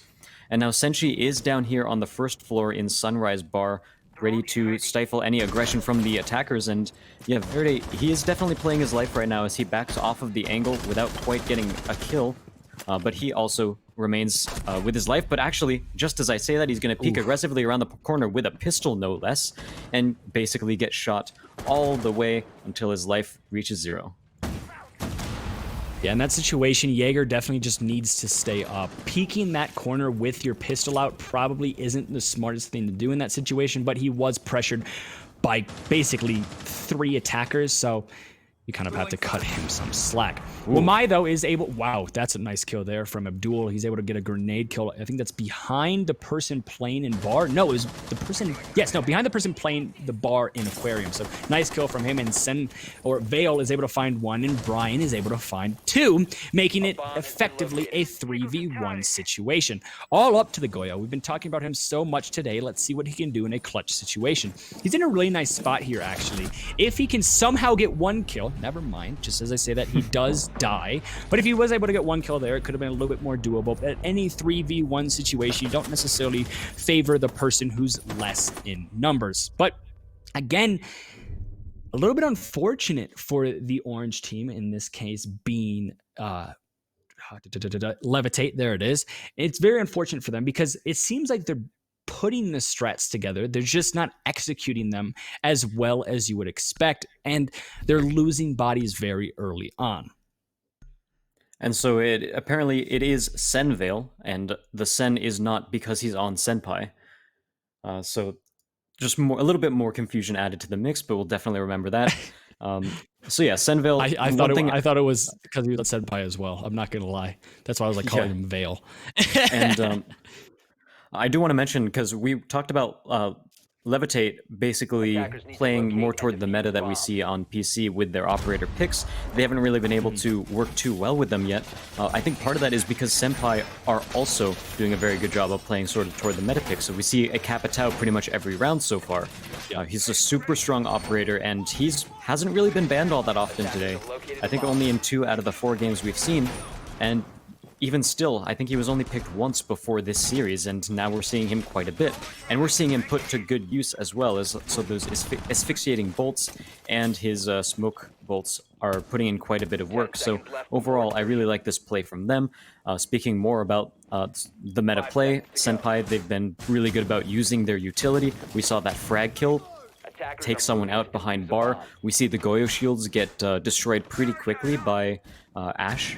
This time, who is actually playing Ash, so that's lucky at least. And yeah, overall, I think both of these teams are pretty good at playing sort of what we normally come to know as the meta, and Senpai are just doing a better job at it. They have better utility usage, and they're playing as a team quite a bit more. We are going to see the first kill comes out with a bang. It's going to be a C4 onto Brian. So say goodbye to your IQ.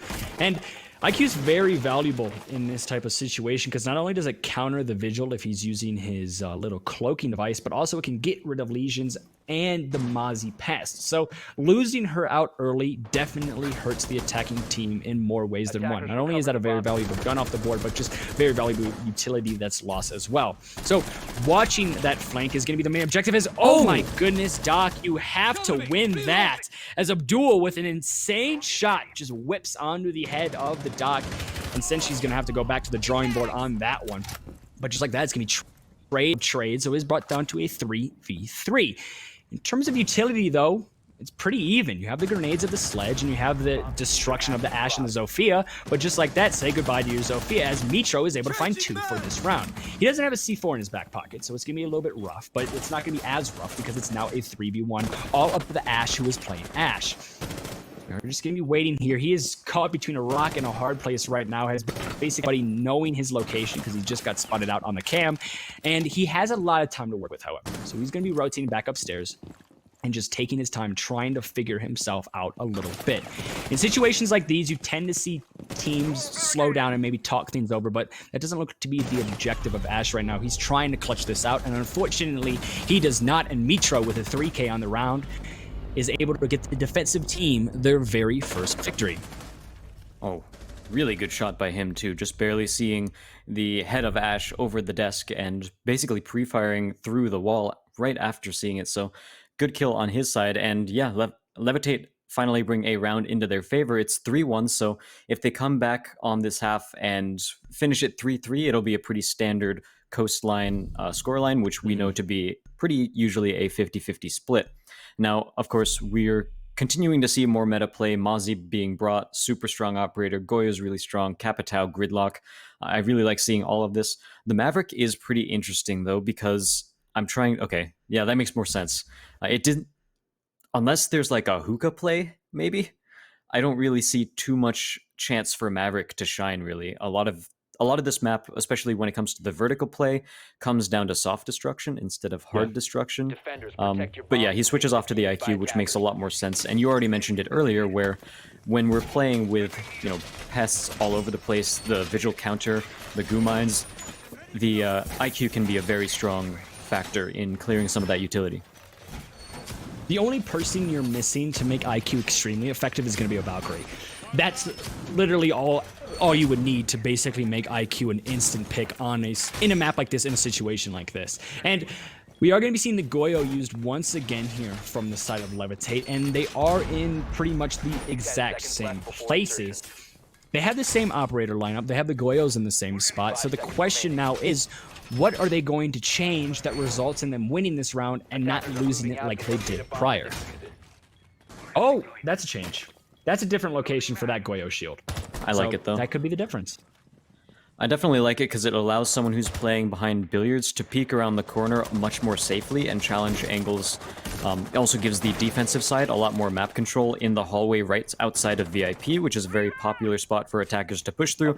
But the first kill will go to Abdul as he takes an aggressive fight against Verde and just immediately wins it. So we've seen Verde on this Jaeger challenge this angle quite a bit, and unfortunately he hasn't been able to shut down this entryway. I think he's been fragged pretty much every time. Sometimes he does damage, but I don't think he's gotten a return kill when he's been playing that room yet.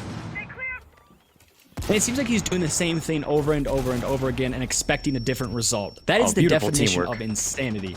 And that was great play from him, and Brian's able to find 2. So forcing the player out behind the bar and then watching his cross, that's exactly what we love to see. And now it puts Levitate in a very tough situation. He's going to blow up the Goyo shield that could potentially kill the Gridlock. No, Brian is just going to waltz right in and find himself 3 kills. And just like that, Senpai Slammers, well, they're doing some slamming. That's 4 attacking rounds for them, and they have already secured the half. Whoa, nice little shot there at the end. Yeah, for sure. Senpai Slammers are absolutely feeling this game right now, and 4-1, they're starting to show off on their attack. You know, we talk about the 3-3 being the general split for Coastline, but being 4 rounds up is definitely a good spot for them to be in. So they're hoping to close this round out. It's going to be another hookah billiards defense for the side of Levitate. So again, we do have to ask what they're going to change to try to figure this one out. Killy is going to be playing Doc instead, and I think the thing I want to see the most is Verde play a little bit more patiently and play back, because he's been picked first most of the times when they go to hookah. Every time they've gone to hookah, he has been the first kill. Every single time. He fixed that. As the Jaeger player, as the player that is supposed to be aggressive, it makes sense that he's playing aggressive, but it doesn't make sense that he's not getting anything from it. In these types of situations, when it seems like nothing is going your way, when you're sitting in the shoes of Verde, or you're sitting in the shoes of the Jaeger, you need to just change your playstyle up just a tad. Either wait a little bit longer and wait for your teammates' calls and make it a really huge flank at the very end, or just play aggressively in a different position. The fact that he's playing aggressively in the exact same position and is dying the exact same way every single time is a major problem. If there's one person you are looking at to change right now and try to tilt this round in favor of Levitate, it's going to be that Jaeger player. Yeah, and I'm definitely not saying that he shouldn't play that room beneath Aquarium, because it is pretty important to prevent the attackers from getting control over there, because they have so many options to play the vertical game once they have that space. The problem is he keeps aggressively peeking out the door instead of waiting until the attackers come inside and then playing a late flank. And it looks like they actually decided to switch the jobs. Senshi is going to be the one who's doing it this time, but Abdul with a beautiful headshot. You can't even fault Senshi for that. That was just a clean shot. Yeah, that was a nice shot. That was a really nice shot there from Abdul, and we've seen that from him. We had that insane flick onto the dock earlier today, and he's been just lights out. He has not missed a shot as of yet. That's a problem, though, for Levitate Esports, because they are down a man early once again on this exact same site. The question has always been, what are they going to do differently to try to win this site? So far, nothing. It has turned out to be the exact same thing every single time, and right now it's shaping up to be the exact same thing. They have a dock, however. So Verde, he was brought down to about 20 health. He has been stimmed up just a little bit. I don't necessarily know if that's going to be the difference of winning or losing this out, but it's definitely going to help just a tad. Halfway through the round, and we see that the attacking team has gotten control of a decent bit of the map, and Abdul, again, he's lights out constantly, like I said, and he's able to find one, but Achilles able to get a nice shot onto the Ash that wasn't playing Ash this time, was playing IQ, and it's just going to be a flurry of trades, still in favor of the Senpai Slammers. Now, it's even more in favor of Senpai Slammers. It's going to be a 3v1, all up to the Legion. Legion has a great gun, but he also has to deal with fire and 3 other operators, and potentially a plant that's coming down with Brian. The plant is going to stick. He's going to try to maybe impact someone, but he seems a little bit lost because he doesn't even have impacts. He's going to slowly try to rotate up.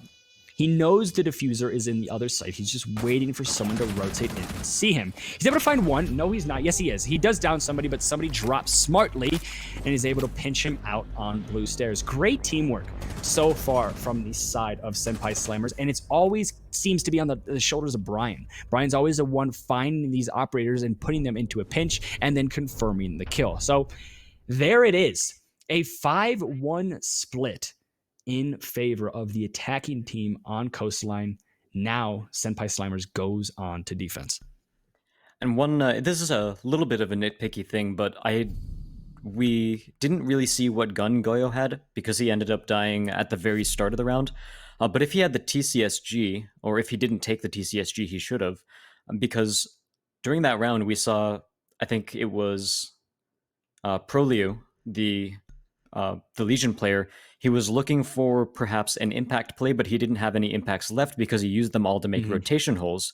Now, if we had the TCSG on the side of locate and defuse bombs.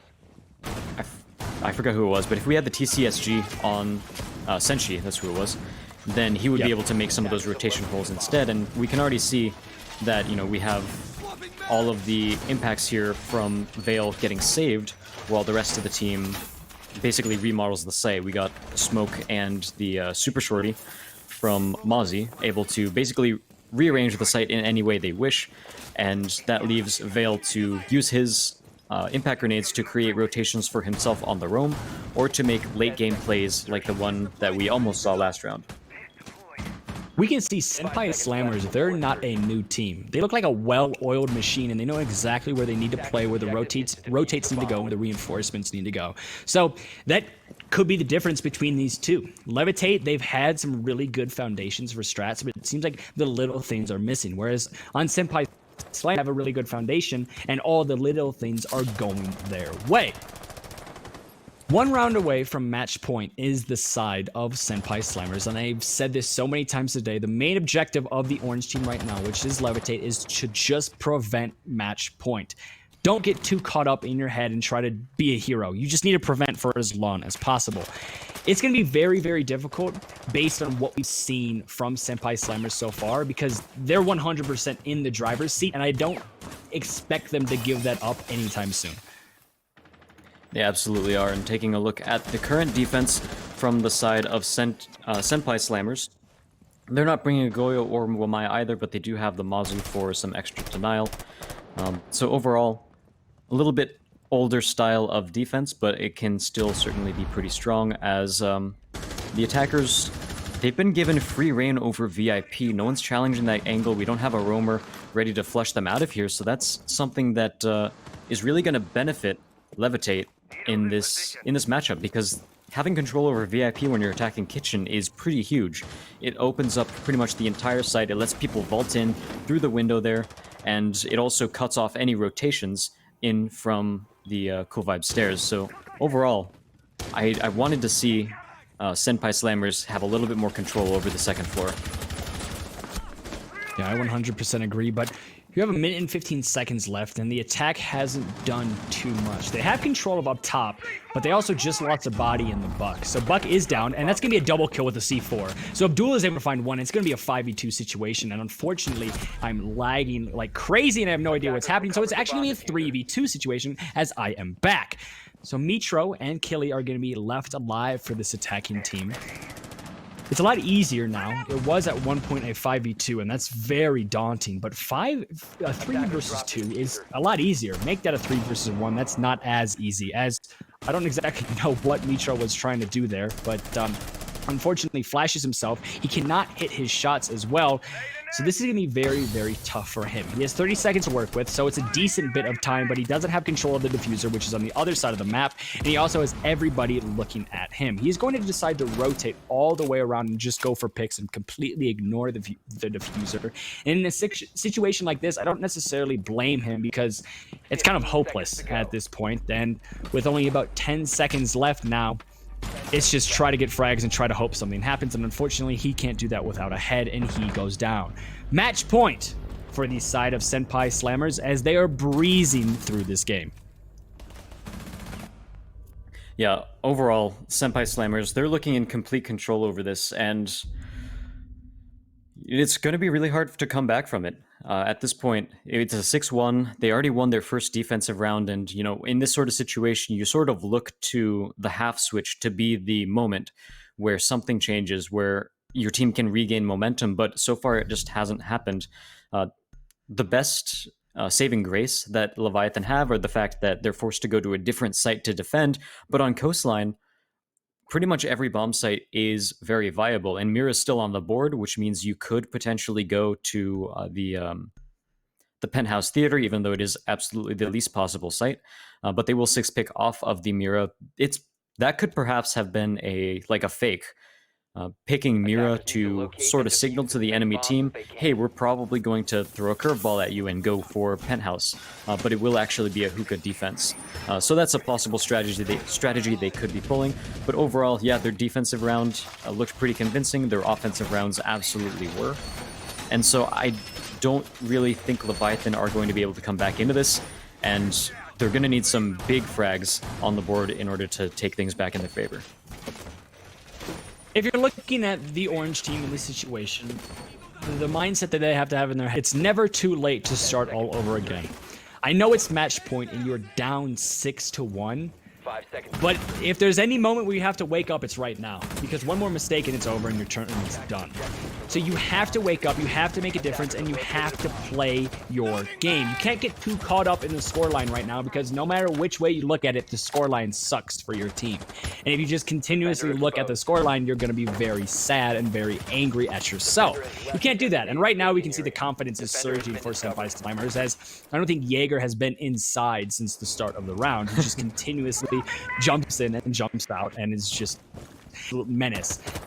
And you can see that it actually worked fairly well. He didn't die, he didn't get a kill, but the attacking team is playing extreme. He gets a kill. Never mind. He does get a kill, and the attacking team is playing extremely passively.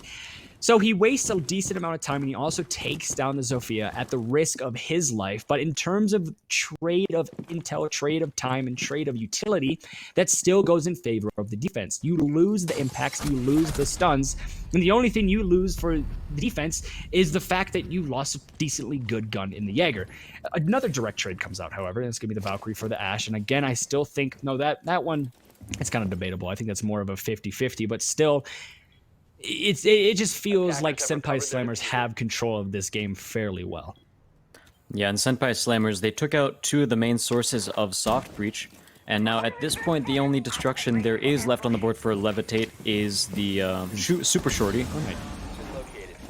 Thermite for hard destruction, but they don't have any soft destruction left aside from the Super Shorty. So that's going to be unfortunate, but they do get this VIP wall open, which is incredibly important because it opens a big angle onto the site. Oh, playing in from below. Unfortunately not going to get the kill there, but Brian is actually going to flank directly from the front. He gets a second kill! Wow, that second shot was incredible, just barely finding the pixel onto the head. And now Senshi is going to trade one back, but that leaves us in a 1v2 on match point nonetheless. Senshi's got the adrenaline flowing through him. He's got to try to go something, but unfortunately makes too much noise, and the rest of Senpai are just waiting for him to vault over the wall. And not only is that the victory, it is a convincing victory with only a single round dropped for the side of Senpai Slammers. And just like that, the finals have been decided. Betray going up against Senpai Slammers. This is going to be a game that will be very, very interesting. The reason I say that is because the way we've watched Betray is they are a team that is extremely aggressive. They're kind of all over the place, and they thrive in chaos.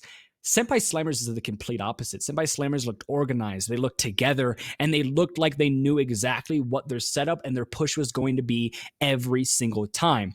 So it's basically 2 completely opposite teams that are really, really good going up against each other in the finals. And I don't think you can ask for a better finals than that. Oh yeah, absolutely. And even though Senpai, they started to get more aggressive and more fast and loose with their style toward the end, a lot of that came from the fact that they were 6-1 at that point. And Abdul could just sort of do whatever he wants. He still got a frag at the end as well. And they still won the round. So overall, they were absolutely feeling the momentum and were able to drive home the victory. So yeah, definitely excited to see these finals. I don't know if I want to make a prediction now or when we see the maps, but I think for now I might actually lean toward. Okay, initial talk. I'm going to lean towards Senpai, but yeah, we'll see.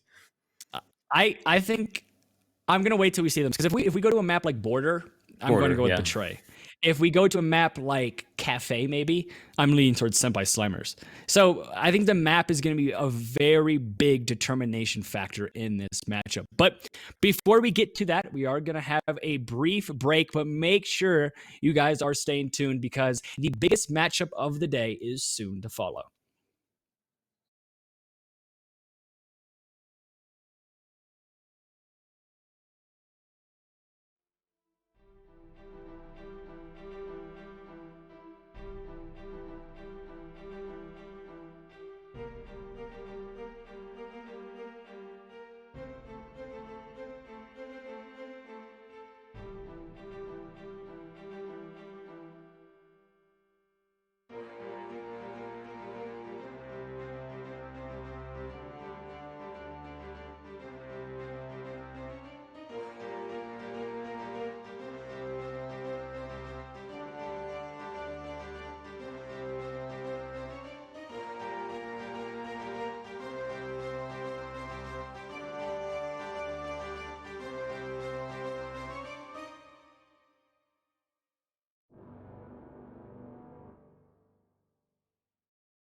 Hello, ladies and gentlemen. My name is Henry Danish, also known as Red Cube, and I'm joined once again by Mr. Azaraki, and we are here with the final matchup of the day. This is going to be a best of three. All previous matchups were a best of one, but this is going to be a best of three between Senpai Slammers and Betray. Coming into this game, I think it's safe to say, Azaraki, that I think the two best teams in the bracket made it to the finals. Yeah, without a doubt. Betray, they had a really good run up to this point, winning all of their matches, of course. And their semifinal match we actually watched, and they were pretty much in command for most of those rounds. The ones that they tossed away were usually due to over-aggression. And so in this next matchup, we have to ask if they can rein that in against a team like Senpai Slammers, who worked together as a team incredibly well. Not only did they get the frags, but they also flushed out the defenders at every angle. They made sure that they pushed from several different angles at once. And yeah, their cohesion were definitely very good. And I mentioned this before the break, but I think Senpai might have a slight advantage in this matchup. Senpai Slammers did a great job at answering to the aggressiveness that Levitate brought to the table. And I think the question is, like you said, for Betray, will they be able to kind of control that aggressiveness? Because we saw in the match when it was Betray versus, I am blanking on the person they faced. Oh, it was Serpentine. Betray versus Serpentine. It seemed like it was chaotic aggression. It was just all over the place, and they just knew how to win their ones. You can't do that against a team like Senpai Slammers because they're so good at forcing you into positions where you can't win a 1, or it's going to be a 2v1 situation and you're just going to get refragged.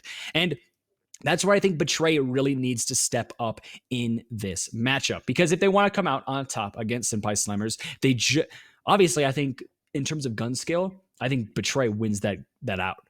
But in terms of just being organized and adding things on top of each other to make a round victory, Senpai Slammers went out. As long as Betray just is controlled with their aggression, it's going to be a very, very hard for Senpai Slammers to get things going. But the only problem is that's a lot easier said than done. We are going to go into the map bands, though, so let's see exactly where we are going to be playing. We said this at the beginning as Iraqi. The maps that these teams play at is going to be a very important factor in this game. Ooh. We got one map's going to be Border, okay, Cafe. I really like seeing Cafe in general.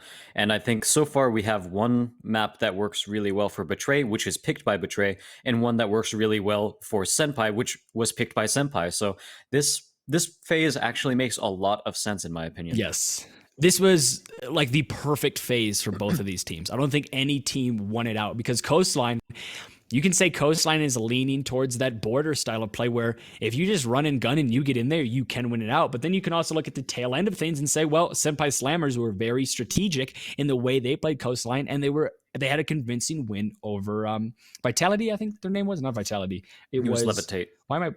Levitate. It was like a T thing at the end. That's all I remember. But so it's gonna be interesting to see. Border, I think, goes to Betray. Cafe goes to Senpai Slammers, and then we're gonna be seeing a map number 3, which that's a lot of casting, but I'm extremely excited for it because these last games between Betray and Senpai were the two most interesting, I think, of the day. So now that we're bringing them in this same game and they are playing each other, who's to say it's not going to be the most interesting best of 3 we've ever watched? I think it should definitely be up there.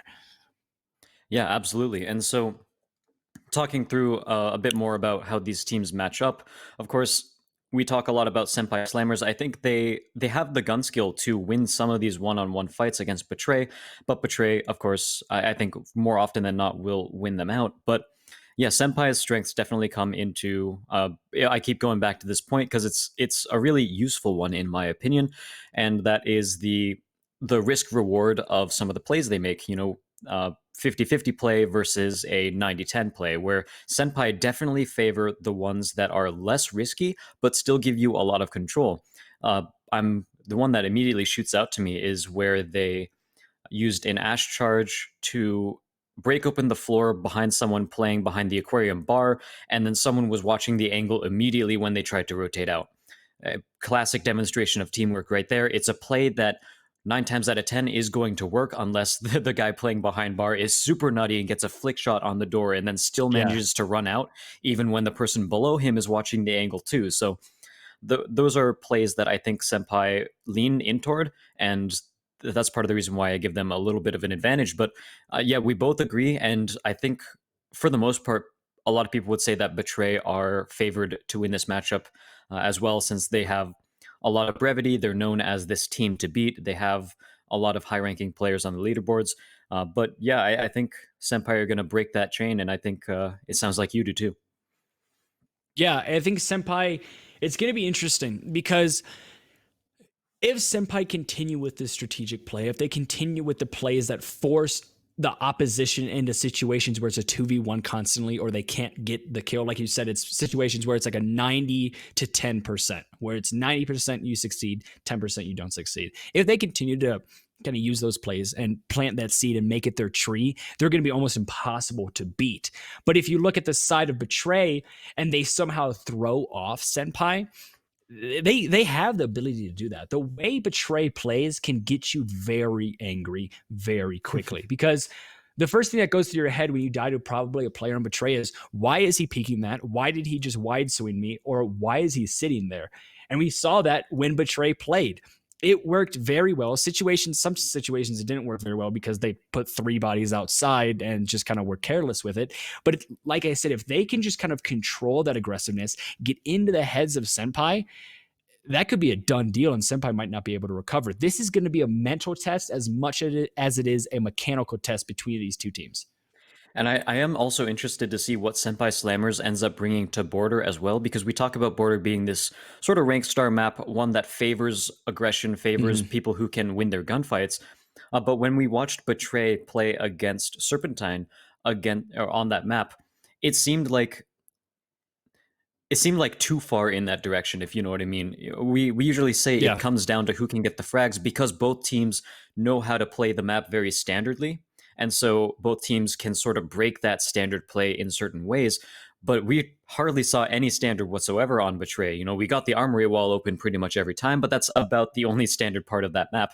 From that point on, it was like people rushing in, 2 people wide peeking an angle at the exact same time. Things were absolutely crazy. So maybe Senpai Slammers, if they really ground themselves on Border, they might be able to take advantage of Betray being over aggressive too. So even though the map itself does come down to frags more often than not, maybe Betray toss the standard play so far away that it becomes more of that map that allows a more strategic team to shine.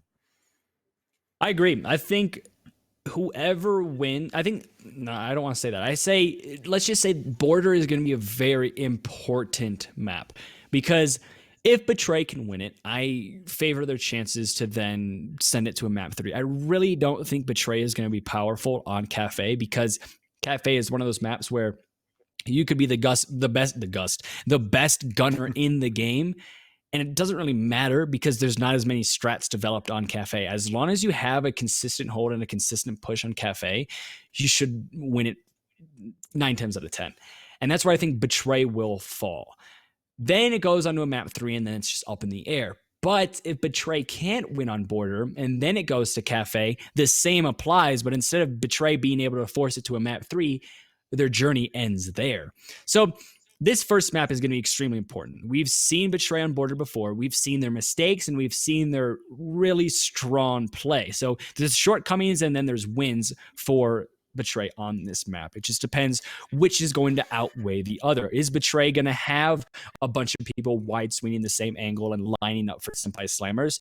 Or is Betray calculated in their aggression and absolutely slam Senpai Slammers? It really doesn't know. It kind of just depends on what Betray shows up to this game. They're consistently inconsistent right now, and we just need to see them get consistent, have that calculated aggression, and then they're going to be a team that Senpai Slammers probably won't be able to handle. And I also want to, even going back to Cafe, we've been sort of talking about Senpai Slammers probably have that in the bag, but on the other hand, the map that we did see from Betray is Border. So we didn't really get to see a full, how do Betray's roamers play on a map? Because Border's a pretty closed in map. Your roamers have just 2 or 3 potential places they could go or they could be in order to disrupt the attack. But on Cafe, whoa, the roamers have a really good time there. So Yeah, it's maybe heaven. betrays roamers can show up really like a lot better on a map like Cafe than on a map like Border, and we just haven't had that experience yet. We haven't been able to see it yet. So definitely a lot of aspects of this series up in the air. Yeah, no, it's going to be interesting. I think, like you said, we've seen Betray on Border. We've seen what they can do in a map that favors aggressive play, but we haven't seen them on a map that doesn't favor it. So maybe Betray is just kind of hiding this play style behind them that is, hey, we can bring strats too, but since we're on Border, what's the point? We don't need to. We can just rely on our gun skill. And that could very much happen on Cafe. And this could go 2-0 in favor of Betray. So we apologize for the wait here, as we just have one person having some technical difficulties trying to get into the lobby. So we apologize that we're kind of stalling just a little bit, but it's allowing us to talk more about the game. I think. Well, speaking of stall, Azarek, you go for it. I was going to say, coming into this game, the question I have for you is, which map is going to be the most important map here? I said it was Border because it's going to say if Betray can kind of carry this. Or what do you think? What do you think is going to be the telltale sign of a team winning or losing this game? It's difficult because, so if we're just taking the maps alone, I would probably say it's Coastline. But the problem is Coastline's at the very end of the series. Yeah. So by then it's a little bit too late. And I also partially want to say Cafe, but like Cafe is after Border. So definitely the first map of the series is going to be one of the most important ones. But I want to say it's Cafe because I want to see what Betray's roamers can do with the proper breathing room a map like Cafe can give them rather than a map like Border. So yeah, I'm going to say Cafe because we're going to see the sort of strat-heavy style of Senpai Slammers go up against this sort of unknown of Betray that we don't really know how they'll perform on a map like that.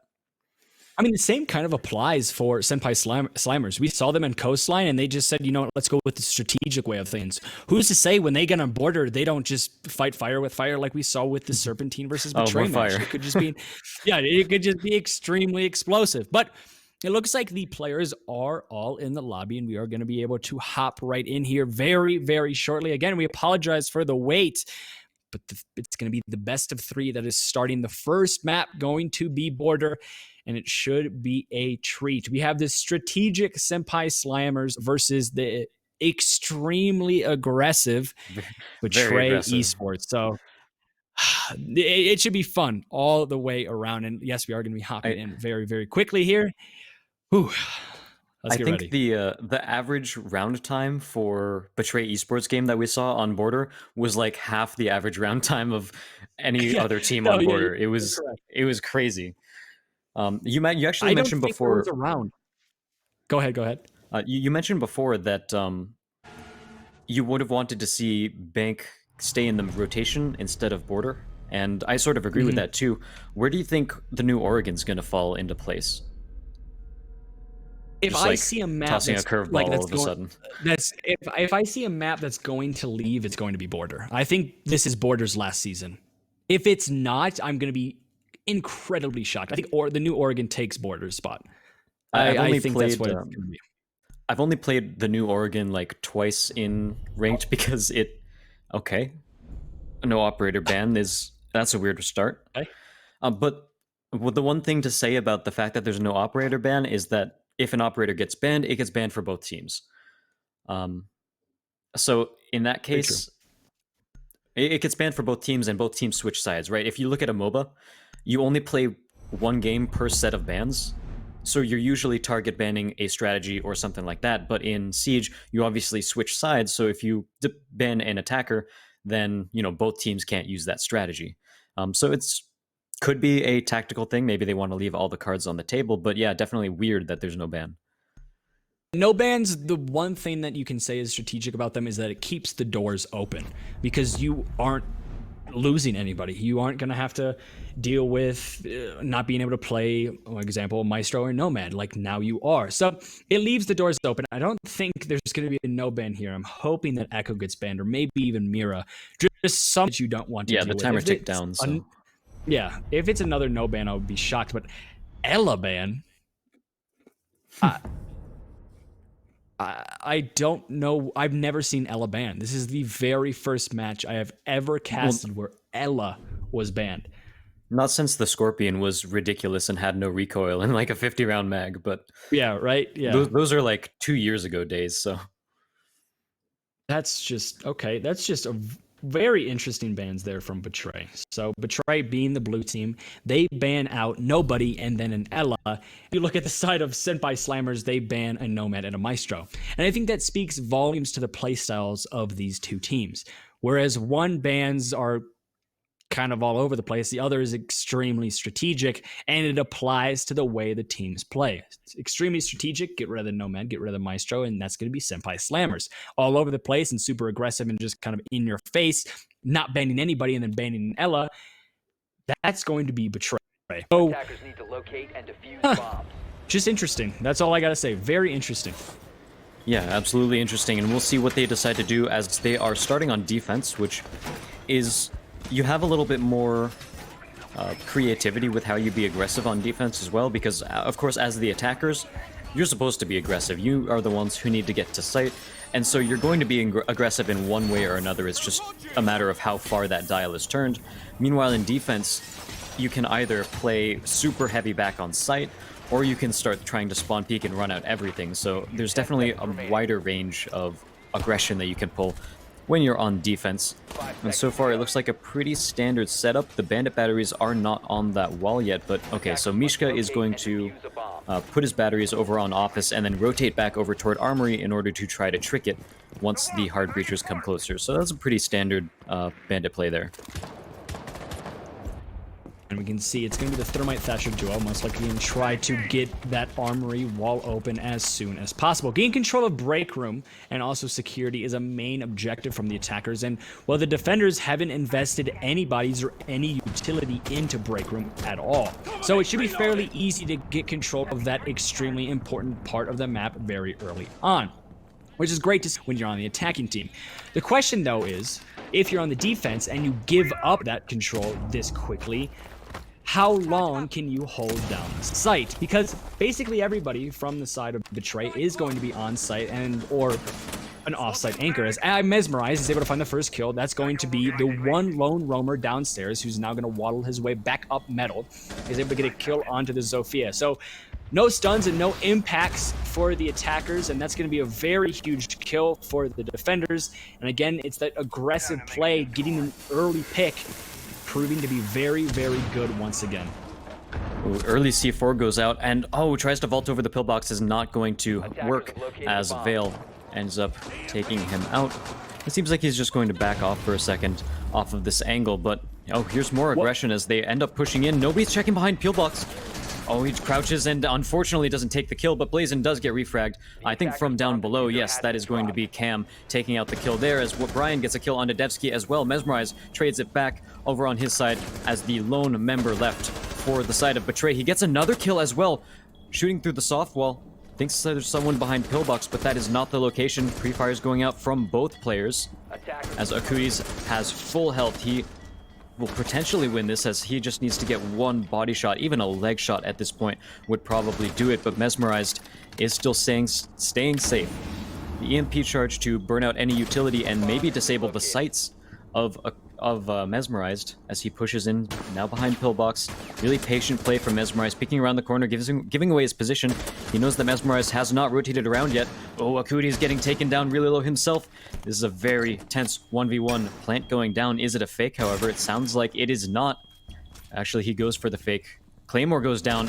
Here we go. Claymore and Plant. Is this what's gonna happen? Yeah, okay, so Mesmerized probably heard that Claymore, but Akutis actually pulls off of it once again.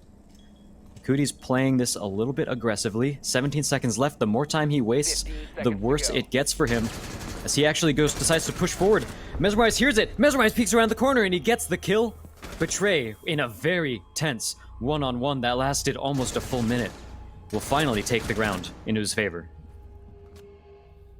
Mesmerized played that exceptionally well. He was very patient, and he knew when it was a fake and it wasn't a fake. And it also was a 1v3, and he didn't let the pressure get to him. The map control for the attacking team definitely bit Betray in the butt, and that's why Mesmerized was in that position in the first place. He still won the round, however, so it's still very good. But I think that's something, if I'm looking back at that round, hindsight is 2020. If I'm Betray and I'm looking back at that round, I definitely want a little bit more map control, so one of my players doesn't get in that situation again. Then when we look at the way the attack treated that 1v1, I think Akutis just wasted way too much time. The defense, like I said, always has a sixth man as long as that diffuser is not planted.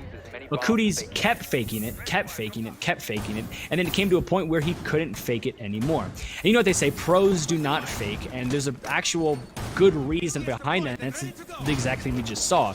He faked it so much that it kind of, what's that children's book that I'm thinking of? Oh, I'm bad at this. I'm terrible. Don't ask me. The guy keeps he kept crying wolf. There it is.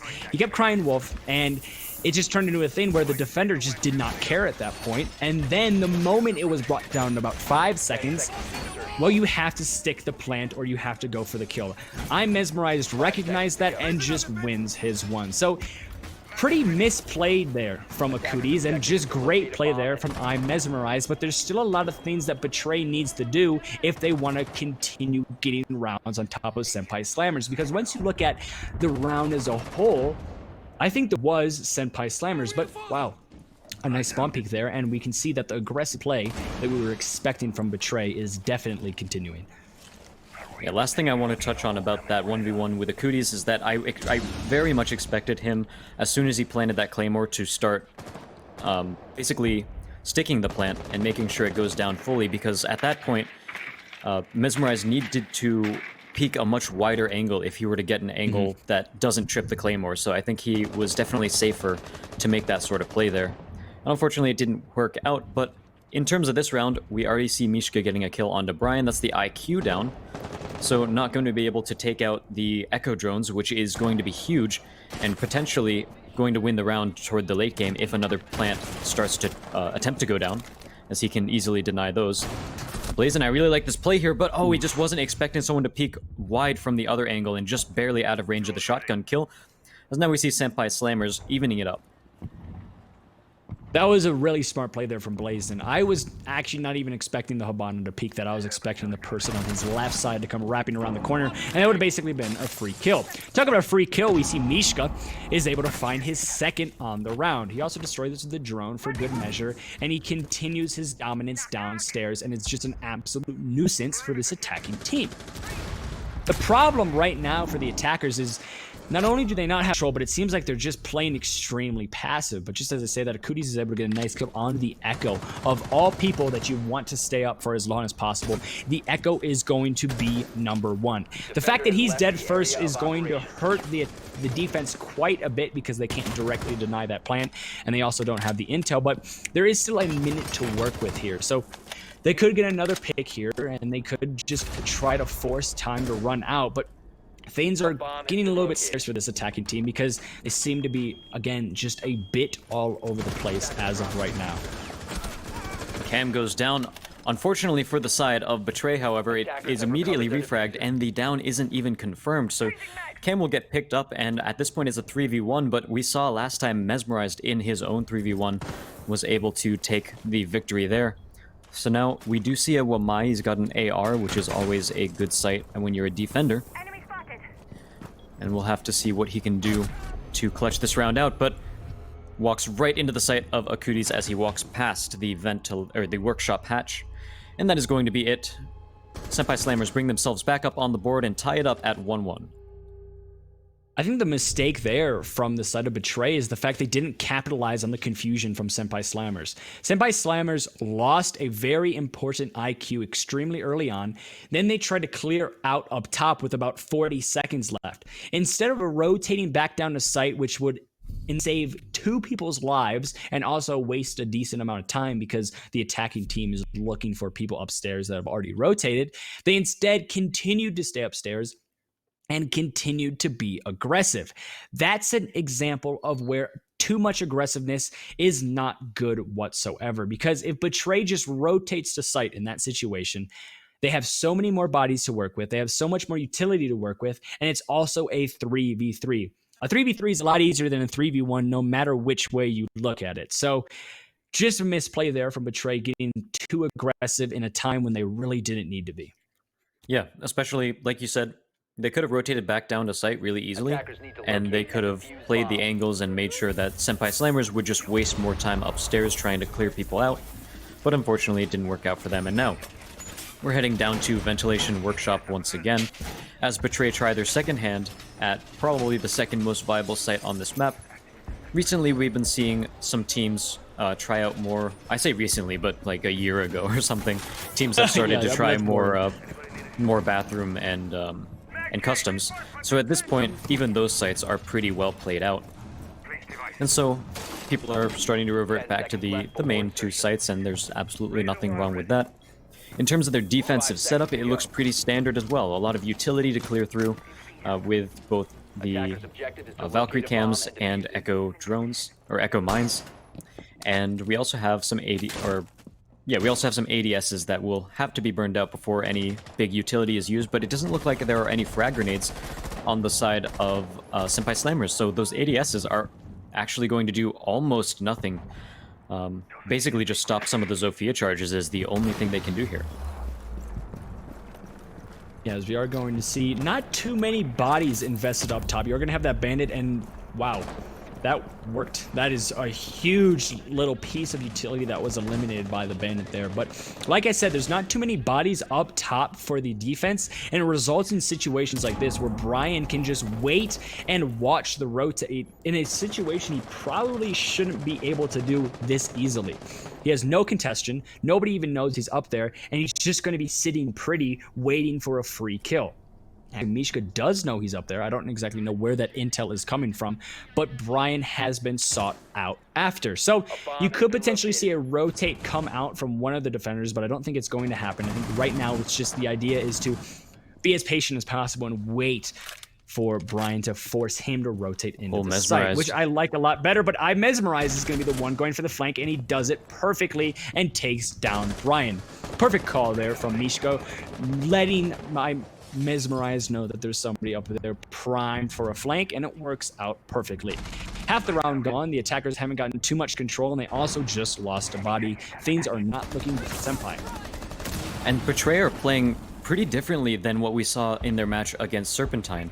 Serpentine, during that match, they played super aggressive. It was really chaos all over the place, and this time they are slowing it down a little bit. They aren't immediately spawn peeking everything, and they're waiting for the rest of their team. Instead of going for those really aggressive peeks, they're calling it out, waiting for the rest of the team to show up and flank around, and they just got a free kill off of that. So really good play by them, and this is a side of Betray that we didn't see before, but it absolutely spells good for them in the coming series. Yeah, it looks like Senpai Slammers is forcing Betray to play a little bit slower, and I love to see that. Right now, Betray is in the driver's seat, but they have two people extremely low in health and one dead. That's going to be your smoke off the board. A very important operator down before the execute comes out. This could be easier for them as Bandit. I don't exactly know what he was doing there, but he just runs into sight carelessly, and now he has forced his team into a 1v2 situation. The Habana and the Thatcher are up.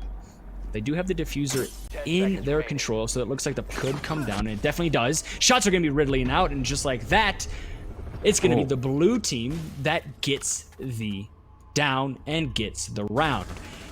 I actually did not think they were going to be able to win that, because I thought the Habana got the plant down, and I thought I was going to be able to watch that rotate. But it was actually the plant. I think Habana pulled off of it and then went back down. I think it was that time that she pulled off and then went back down is what resulted in I'm Mesmerized being able to confirm that kill. So great clutch once again by I'm Mesmerized. And again, another misplay with trying to get that diffuser down. Right now, if I'm Senpai Slammers, or if Senpai Slammers has a coach, the coach needs to tell them, just stick the diffuser at this point. Just don't stop faking it. Try to plant it and just try to get control. Force the defenders to you, waste more time. Yeah, and even looking at Pro League, you often see the hard breach player taking the diffuser, and a lot of times they will either die to get the diffuser down or die directly after getting the diffuser down Yeah. because they're sticking the plant. You know, even if Attackers need to you, locate and defuse but bombs. Red Cube has been talking about this all day, pretty much. It's sort of the sixth man, the fact that the diffuser hasn't gone down yet. You are really pressured to get it down, and once it does, it's not even like the sixth man disappears. It's like you're Bomb located by taking him from the other team and bringing him to yours. You just snatched him. Because at that point, the defenders are the ones that really need to make a big play happen, and retakes can be really hard in this game.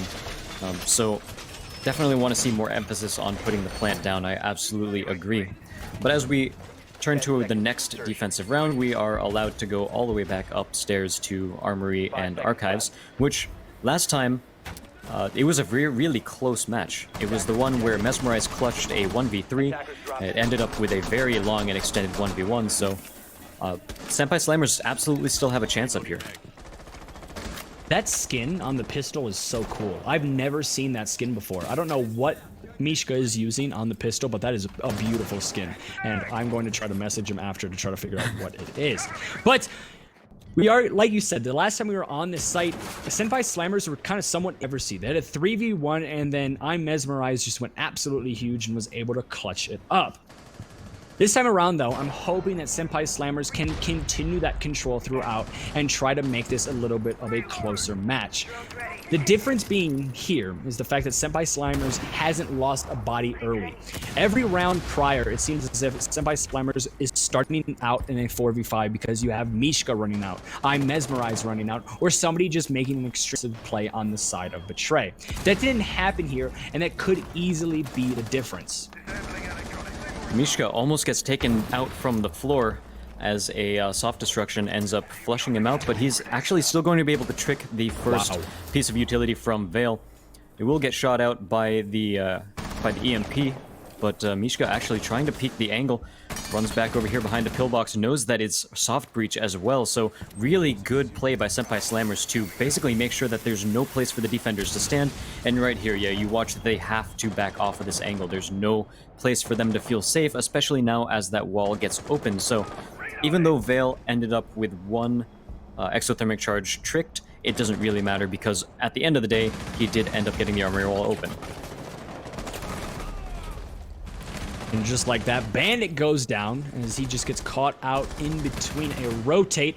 There is a refrag, however, but it's still going to be the man advantage in favor of Senpai Slammers. And that's going to be your Bandit and your Smoke off of the board. So very nice gun and also extremely good utility that are going to be dead. You also lose a C4 with the Mozzie going down, so things are not looking good for Betray.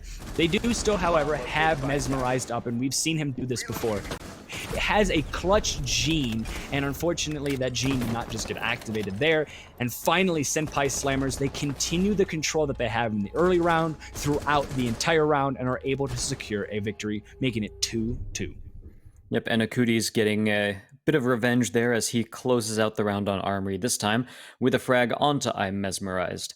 So it seems like we're going to be heading back up to Armory Archives, which at this point, I kind of want to say that Vent Workshop is their stronger site because they won one very convincing round on it, and they won a pretty close round on it as well. Meanwhile, on the upstairs site, they won a round that probably they shouldn't have, and then they lost another round. So, actually, can they go back? No, they can't go back down yet. Can't. No, oh man, wait, can they? I dropped the ball. Oh no. It's okay. I don't think they can, but they are going to be going up to Armory Lockers Archives once again, so they aren't going to a secondary bomb site. And I don't necessarily know if I agree with this because I know you, as a team, you might have doubts in your hold and the way you can play on those secondary bomb sites, but action removes doubt.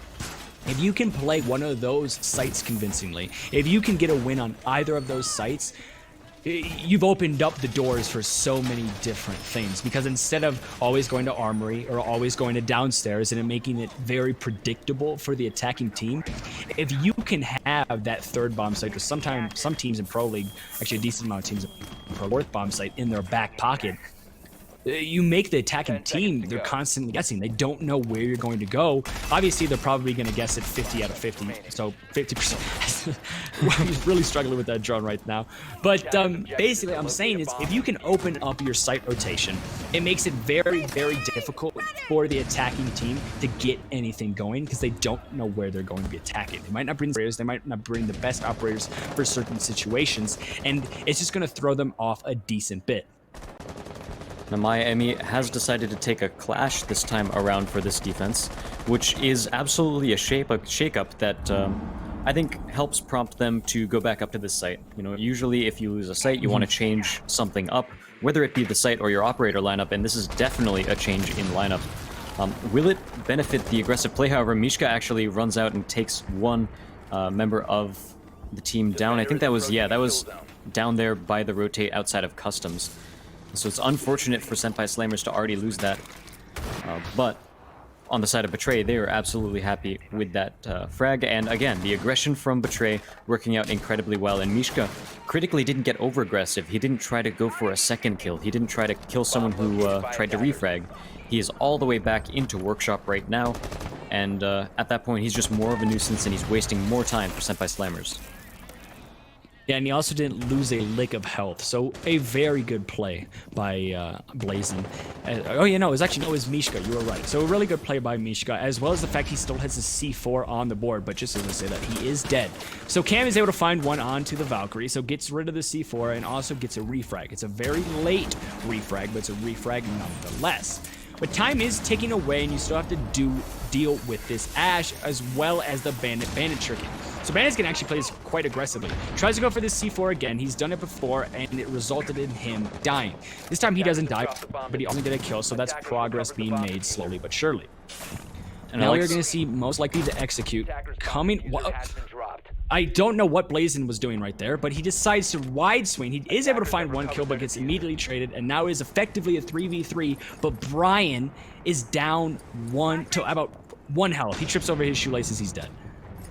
Yeah, and one of the things about this round right now that goes into Betray's favor is that the fewer people there are in the match, the better it is to have a clash still alive. And at this point, we can see it right here. The attackers can't really push into this clash because she's just constantly feeding her team information. She's slowing the attackers. Nobody can plant. Oh, she actually downs.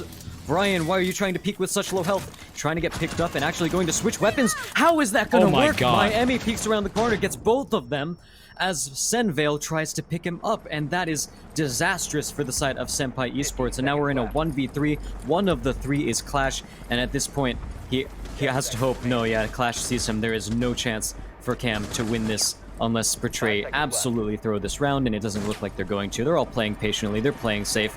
0 seconds left on the clock, and wow. Betray, with a very risky play from the Clash, gets it and wins the round. You can't let that happen. You cannot let a Clash, an operator who's designed to not get kills, get 2 kills in the same round and also waste so much time. You were perfectly accurate when you said a Clash is more powerful when there's less bodies on the board for both teams. A 3v3 and Clash is still up. It basically means you have to put all 3 bodies on that Clash if you want to clear her out. They tried that, they being Senpai Slammers, and it resulted in 2 of them dying and the last one being on Sandwich Window with absolutely no means of trying to clutch that up.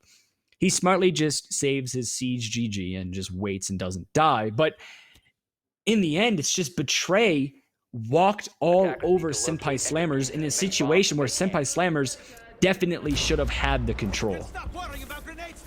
It is unfortunate for them, and Miami will be playing the Clash yet again. It worked very well last time, so he figures why not do it again. And we'll see. The onus is on Senpai Slammers now to counter this Clash. They need to drone it out, they need to come up with a plan and attack this site from multiple different angles and basically force Clash to push herself into an unfavorable position where she can be shot from the back. We also have Ashe on a Zofia. Again, that sort of thing shows up where the name is Ashe, not the operator name, but those concussion grenades will be very good at dealing with Clash as they force her to draw her shield back a little bit. Of course, Thatcher can disable the electric shock part of the Clash shields, allowing people to get in close, so they do have a couple of ways to combat this, and worst comes to worst, you can always kill a Clash by forcing the play from multiple different angles, but hopefully Senpai can do that this time, now that the surprise of there being a Clash is over. Yeah, and we're not actually going to see too many bodies. No bodies are invested up top. So if we see the attack, maybe the Zofia or the Ashe, open up that hatch behind the Clash, maybe chuck a nade down. They unfortunately don't have nades, but chuck something down to force that Clash to move. That should be a relatively easy pick because there's nobody upstairs. This is the one problem with Betray so far that I've seen, is they aren't investing anything to control upstairs. We see I'm Mesmerized. He goes up there for a second, but just waddles right back down. On a site like this, you need reinforcements, you need a castle upstairs, you need something upstairs because the attack is going to be able to walk all over you and deny so many different kinds of rotates. It hasn't kind of led to anything too alarming for Senpai Slammers, and they haven't been able to just completely dominate Betray, but it's something that if Betray goes up against a really strong team or a really coordinated attack or the strong Senpai Slammers that we saw last map, they're gonna get completely pieced up. And here's how this strat works already. We're seeing Betray, they're pretty much forced to vacate the bomb site, all except for Blazin, who thinks he can get a frag there, but yeah, Miska's already pushed out, Miami as well, and so it is Mesmerized. Devsky is still in here as well, so those two are the ones holding down the site, but they are forced to play in very odd positions. Challenging up into vertical play is very difficult, and he takes a little bit of damage down onto Ashe, but unfortunately not going to get the kill. Akutis, however, takes a kill onto Blazin and Dexy. Devsky brings it back into his favor. Brian gets another frag as well, and Clash actually takes the shield down, takes out her pistol, and gets a frag onto Brian. Miami finds frag after frag on this Clash, who, as Red Cube has already mentioned, shouldn't be getting so many frags on. Yeah, so it's going to be a 3v3, and you still have Clash on the board. Like you said, the less operators, the better when Clash is alive, and, well, less operators now for the defense as the attack cam is able to find one onto the Legion. Clash is still alive, the diffuser does go down, and also it's going to be all up to the Clash. So, Miami has made some explosive plays with Clash, but can she do it again? She can't. Oh my goodness, no chance. There should be absolutely no way Clash could win this, but she is so very, very close. But right now, playing it smart is Ashe. She's going to wait and watch for the defuse to come out, and that shield on the back of Clash could help her out quite a bit. And when we see how passive Ashe is playing, because he does not want to contest with Miami right now because he is on a heater. And we can see this right now. The stun is not going to hit, so the defuse might be able to come out. And what is going on? And holy smokes, that was way too close. As Miami, we just have to highlight how good that Clash play has been. Obviously, it didn't result in an insane clutch right then and there, but it got very, very close in a situation it definitely should not have been that close. Yeah, when I say that Clash is better the fewer people there are in the game, when you're down to a 1vx and you are the Clash in the 1, that's when it flips back around. That's when it should flip back around at the very least. Because at that point, you can't cover your own back. But Miami seems to be... Miami? We've been saying it wrong the entire time. Anyway, he's been able to basically watch his own back as Clash and just turn around for several kills. It's crazy to see. It's quite insane. I don't think, at the most, there's probably, in total, Pro League, all games played, there's probably been 10 Clash kills. Attackers need to 10. locate and defuse bombs. And we've seen 4 from Miami. Or Miami. I don't know exactly how to pronounce it. But that's just ludicrous. The fact that a Clash is one of the best fraggers on defense is astounding. She comes out, Clash being she comes out of that half with 6 kills. Only second to I'm Mesmerized, who had 2 clutches, who's at 7. That's your Clash player. That's insane. That's absolutely insane. But it is still 3-3. So, yeah, Clash play was great, and we can praise it as much as we want, but the scoreline is as even as it can get. 5 seconds left. Yeah, it is even, and at this point, one of the things that we definitely need to mention is that Senpai Slammers are now on defense, which is the favored side of the map too. So early on we were talking about how this map probably favors Betray, and if it does, you expect them to win more than 3 rounds on the defense of border. And again, we still haven't seen a Womai or a Goyo this time around on this map, but perhaps we'll see Senpai Slammers bring it out at some point, because as we've seen during the last game, they are the ones who typically bring slightly more meta characters into the equation. Yeah, I would not be surprised if we see a Wamaya and Goyo on the side of Senpai Slammers. I was really hoping they'd bring it first time go and they'd kind of whip it out right now, but it makes sense that they're maybe saving it. If they lose this round and then they want to go back here, that's probably when we are going to see the Wamaya and the Goyo in play, because they are just so effective on this site. Bandit is going to try to bandit trick. This is going to get very close, and unfortunately, he chooses the wrong wall, and now, well, Ash is in an extremely tough position. Blazing is able to get a kill onto Brian, and Ash is most likely going to die as well, so this is effectively a 5v3 unless Ash can turn this into something crazy.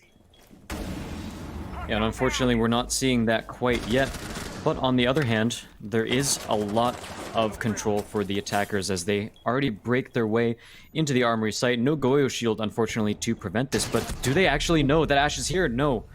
He is actually going to get taken out, but he takes... Oh, actually, it's a trade. Ash takes one out, but gets downed, or gets killed himself. Mesmerized with a kill onto Cam, but actually Akui's playing really aggressive, getting a second headshot as he turns the corner and backs off from the angle very smartly on his side. Unfortunately, Devsky is there to pick him off as soon as he rushes into the small office. That leaves Vale in a 1v2 situation. He is playing Echo, however. The plank goes down, gets a headshot onto Devsky. Does he have any yokai drones left? It seems like no.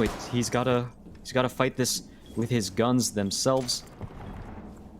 And Mesmerized is forced to reload, so we're in a slight pause right now, but Mesmerized is a little low on health. No, he does actually have yokai drones left. The HUD does not differentiate between yokai drones out and yokai drones deployed.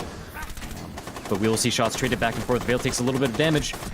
He's actually going to get killed as Mesmerized, just holding down the left trigger with the saw, able to basically pre-fire this angle the entire time, and unfortunately, he just walks into those bullets.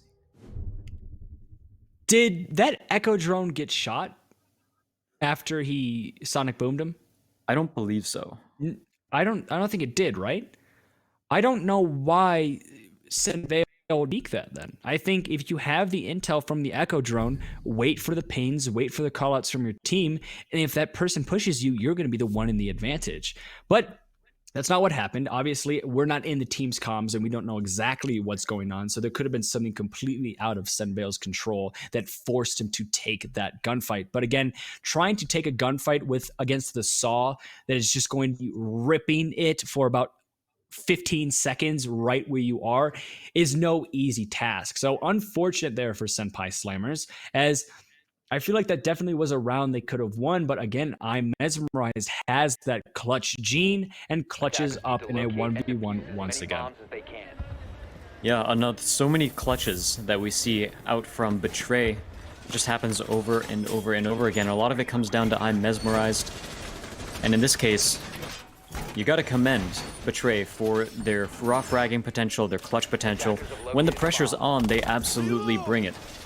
And Senpai Slammers, even though they are playing still rather strategically, they're unfortunately unable to get the proper frags that they need. And on defense, a lot of times, so far this map, we haven't really seen Senpai Slammers play around the defuser as properly as they should. Whether it be not sticking the plant, that happened twice where they probably lost the round twice because they didn't stick the defuser. And this time, instead of using their yokai drones in order to save the end of the round, Senvale ended up peeking a little bit aggressively, so it's unfortunate for them, but definitely gotta commend Betray for winning so many gunfights and basically keeping Senpai Slammers on their toes. These guys are so unpredictable. Yeah, no, Betray is extremely unpredictable. One round they're going to be playing fairly passive, and then the next you have Blazin running out of armory and then killing 2 people. It's just all over the place. And this is a very interesting spot for an Echo drone. I think it's right next to the default cam, so you got to be careful with that. If somebody just shoots the default cam, they have a very high chance of also shooting the Echo drone. But I think that's going to happen. That's very unlikely that's going to happen. But just something to note. As we're going to see Ash on the Jaeger here. That's just so weird to say. Ash on the Jaeger here is going to be trying to play fairly aggressively into that break room area. To no arise, though, as the Echo Drone, that's one down already. You do not want to lose your Echo Drones that quickly. I Mesmerize is able to find a kill onto Brian as well, and another run out. That's going to be from Attack Cam onto I Mesmerize. So a direct trade there, but it's going to be quickly traded back in favor of Betray Esports as Blazin is able to find a kill onto the Ash. So man count in favor of the attacking team, as well as the fact they have a lot of utility left to work with. The Capital bolts, some still Thatcher grenades, and then one grenade now for for Blazin.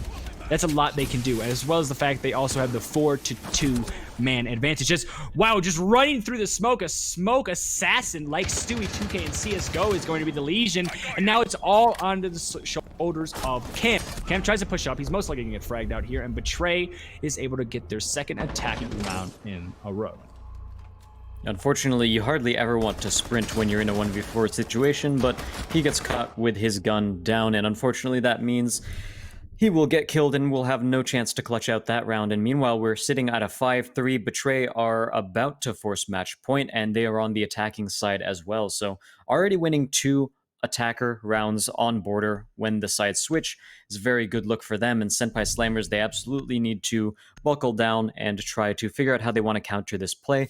They tried the Wamai, and I think it's a little early for them to switch off of the Wamai, and they might switch back to it. No. So the fact that we've been seeing a Capitao pretty much every round so far, and I think it's been played by a different player every round, but that's beside the point. You definitely want a Wamai to counter out those smoke charges and those asphyxiating bolts, and unfortunately we're not seeing that. We're still not seeing a Goyo, even though a lot of times Betray have been forcing themselves onto site really quickly, and perhaps a Volcan shield could prevent some of that aggression. Bombs from being defused by attackers. It's just odd to see, out of all the operators you want to change up, you change up the Echo for a Pulse.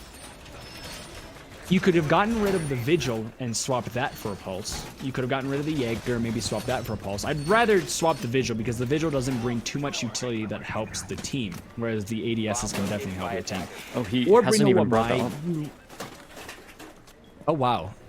Okay, so this is... Yeah, Senveil's got the shotgun. So, Pulse Shotgun, I'm guessing he's going to try to play below, or maybe even in small office and wait for a plant. I'm really confused here on exactly what the idea is, because most of the time when you play with the Pulse, you also want to bring a Mute Mozzie combo, and then they play below and they try to deny security control as much as possible, because then you have 2 C4s with the Mozzie and the Pulse. That's a very popular strat with Team Reciprocity, actually. They use it all the time. That's not what we're seeing at all, and actually Pulse is going to be playing in offices. I'm really confused. I'm not going to lie. I'm just a little bit lost on exactly what the objective is for the defense right now, because it seems like there's so much utility that is at their fingertips, especially with that Eleban, that they're just not using. They're not using the Echo Drones effectively. They're not using a Wamai. They're not using a Goyo, and instead they're bringing the Pulse and putting them in a position that doesn't really use his utility to the best of its abilities. So we're gonna have to see what Senpai Slammers can do with it, though, because they could prove me completely wrong. But as of late, it seems like Betray is definitely in control so far. Well, some people may be thinking I thought shotguns were pretty good in this game. Well, unfortunately, the 1014 that Pulse and Castle get is not a great shotgun. It's semi-automatic, but doesn't do a lot of damage, doesn't have a lot of range. The destruction's decent, but when you don't have a machine pistol secondary, you're missing out on so much fragging power. So we'll see what Senveil can end up doing here, whether he doubles down on the vertical game. But Cam is actually going to take down Mishka. Plant starts to go down, but spraying through the wall, Akutis gets that, and Senveil hasn't gotten a kill yet, but he has to reload. Akutis doesn't confirm the kill. He actually gets yet another one, and Senveil finally takes him out through the floor, confirming that one.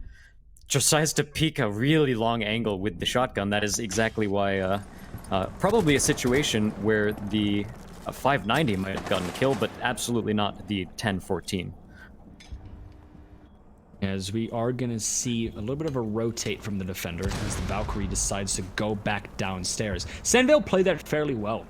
Actually, he was in small office for the beginnings of that round, but then he rotated downstairs and was dishing out a lot of intel to his team, and that's what resulted in this 3-2 deficit on the side of Betray, because they lost the diffuser, they lost the planter, and they lost a lot of bodies because there was just so much intel on the side of the defense. They knew exactly when that push was coming out. Valkyrie here is trying to get aggressive, potentially go for a run out, and it is not going to work. Made a little bit too much noise, and I'm Mesmerized is able to get a fairly free kill.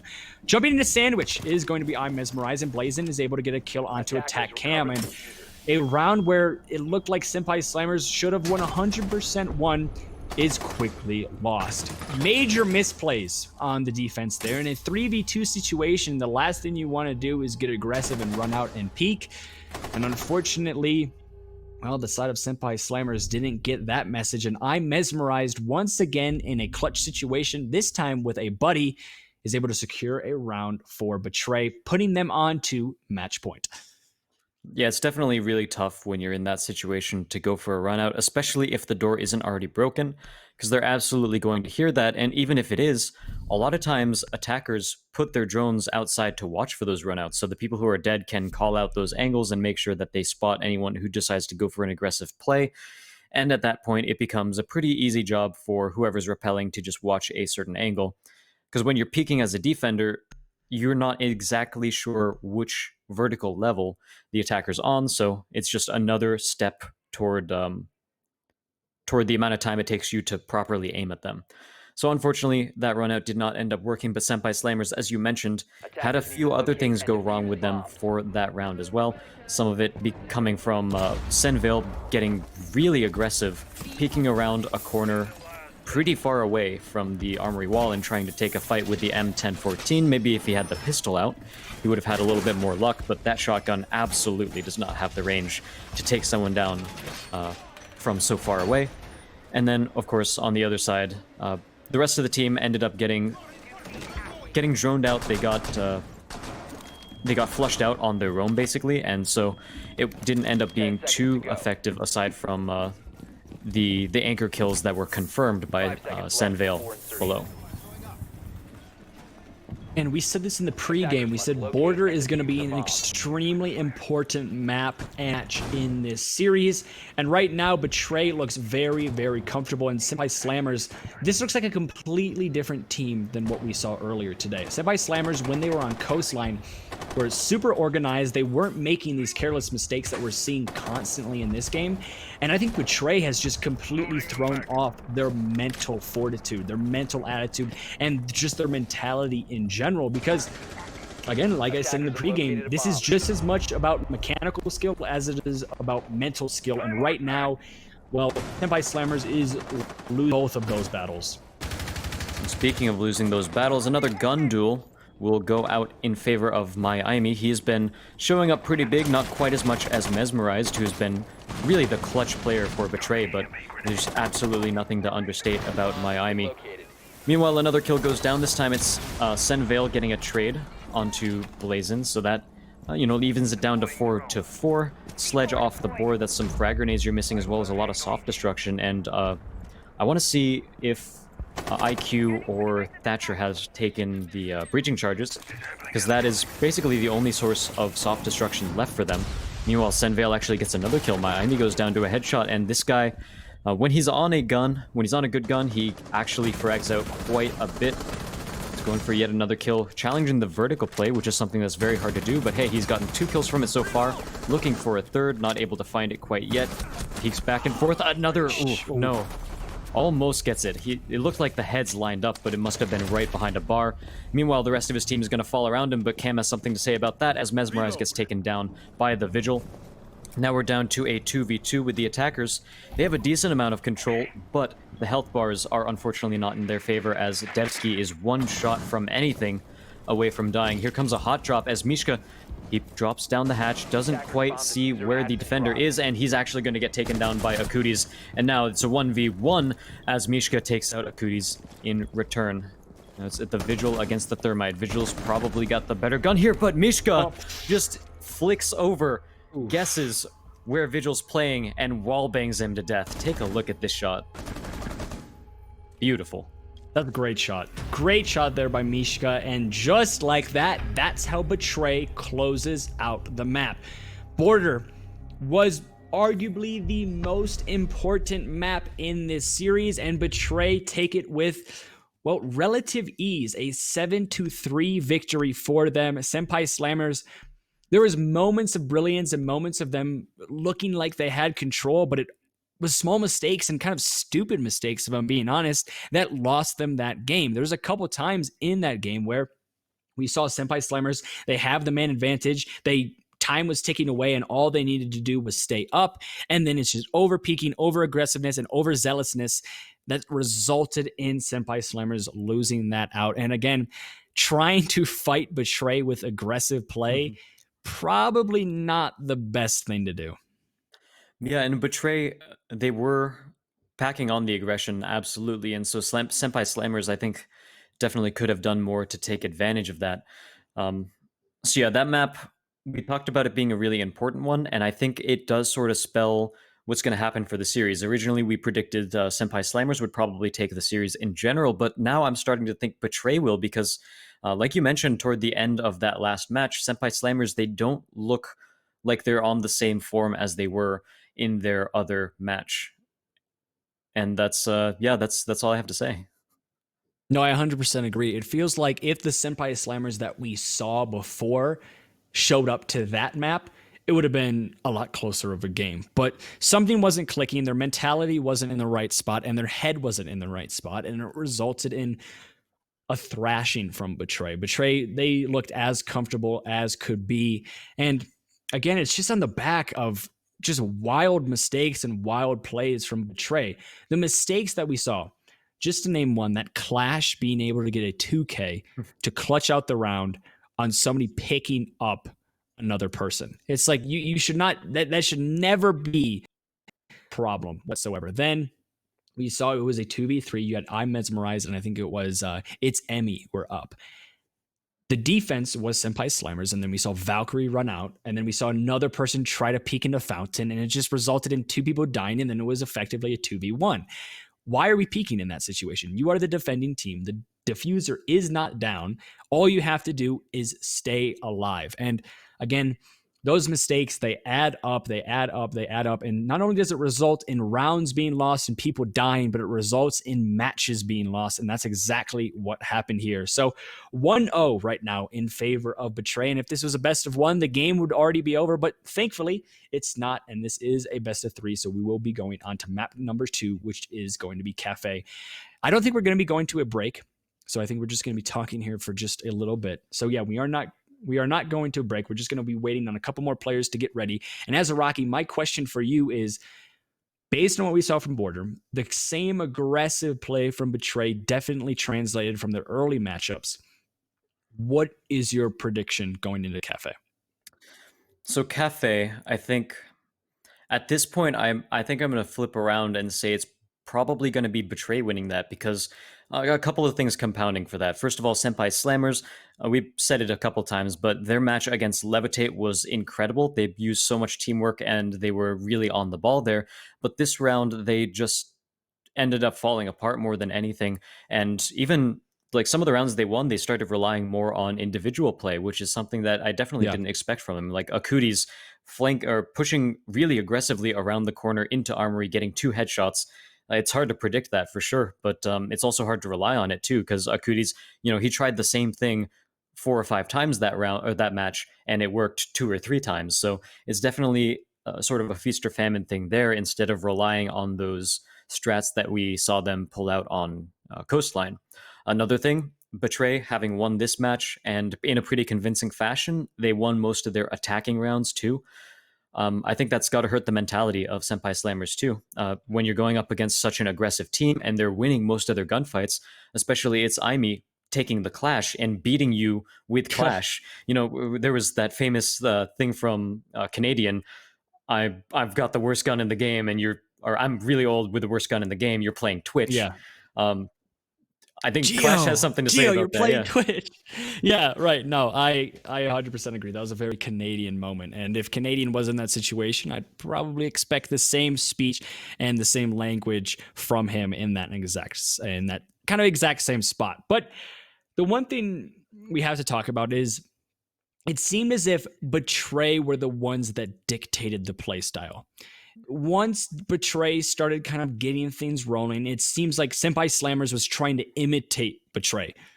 They were like, oh, they're getting aggressive. Let's try to get aggressive as well. Let's try to just do what they're doing, but do it better. And I don't think there's any team in the bracket that can play better than Betray at their own game. Betray is so good at playing aggressive. They're so good at getting in your face. You should not take part in that playstyle because you're just going to get outplayed every single day of the week. Throughout the entire bracket, even the game we saw with Betray earlier, that playstyle is often imitated, but it's never duplicated. It cannot be the exact same thing that we see from Betray because they just do it so much better. So I think if Senpai Slammers wants to win on Cafe, which we are going to right now, they need to play their game, not Betray's game. Absolutely. And talking about Cafe, one of the main questions we had right when this map was picked was how is Betray going to fare on this map, which really benefits roamers? And that's a big question because, again, the first map we saw from Betray was Border. The last map we saw from Betray was Border, so they went to Border twice. But we haven't really gotten a chance to see that the roam play really run loose. The last map we just saw on Border against Senpai Slammers, we saw more of that roam game than we did in their first series against Serpentine, and I think it worked out pretty well. They got a lot of good picks. They got a lot of early picks. It was a very strong showing against Senpai Slammers, and so honestly, I think Betray is probably going to have this. I think the roamers are going to be even less inhibited on this map, and they're just going to shut down the other team. I think that might have been a bit of a target ban from Senpai Slammers because they are the orange team in this situation, if I'm not mistaken, and they ban out the Capitao, and I'm Mesmerized was extremely good on the Capitao. So that might have been a little bit of a target ban. Obviously, banning out Capitao in general is just a good ban. The Nomad ban, that speaks volumes to what you just said. We see Betray. They ban out the Nomad. That means they definitely want to roam as freely as possible. Yes, they have to deal with those gridlocks, but now they don't have to deal with those giant air jabs pushing them down the stairs or pushing them through a wall. It's going to allow them to be a lot more fluid and a lot valuable on the roam, and that could be extremely dangerous if you are Senpai Slammers. Okay, real quick, 7 seconds. Do you think there's going to be a clash ban? No, there's no chance. If there's a clash ban, I will cry. Okay, right, thank God. It's going to be a Maestro. But... Yeah, that's these bans are typical. Strat. Yeah, no, these bans are very typical, and I like to see that, especially on a map like Cafe that hasn't been fleshed out as much. Like we said with Border and like we said with Consulate, those two maps have been fleshed out almost to the max. I think Border a lot Consulate, but the compositions for both of those maps is very similar. It's very typical, and there's not too much going on. Whereas Cafe is the complete opposite. Cafe, in my opinion, is still in the same category as Theme Park. It's so new. It's so different. Some teams just don't know what they want to do. They don't know what they want to hold. They don't know what they want to push on this map, and it results in a very interesting game. So I'm glad that those bans aren't all over the place and we're not seeing a no ban and an Ella ban, because now we can finally see these teams at their full potential and see how far they have gotten on a map like Cafe. How developed are their strats? How good are they on a map that we haven't seen from anybody this entire tournament? Yeah, and on top of that, we've seen pretty good showings from pretty much every site on this map. I think the one that's been least played was the basically where Mining Dining used to be.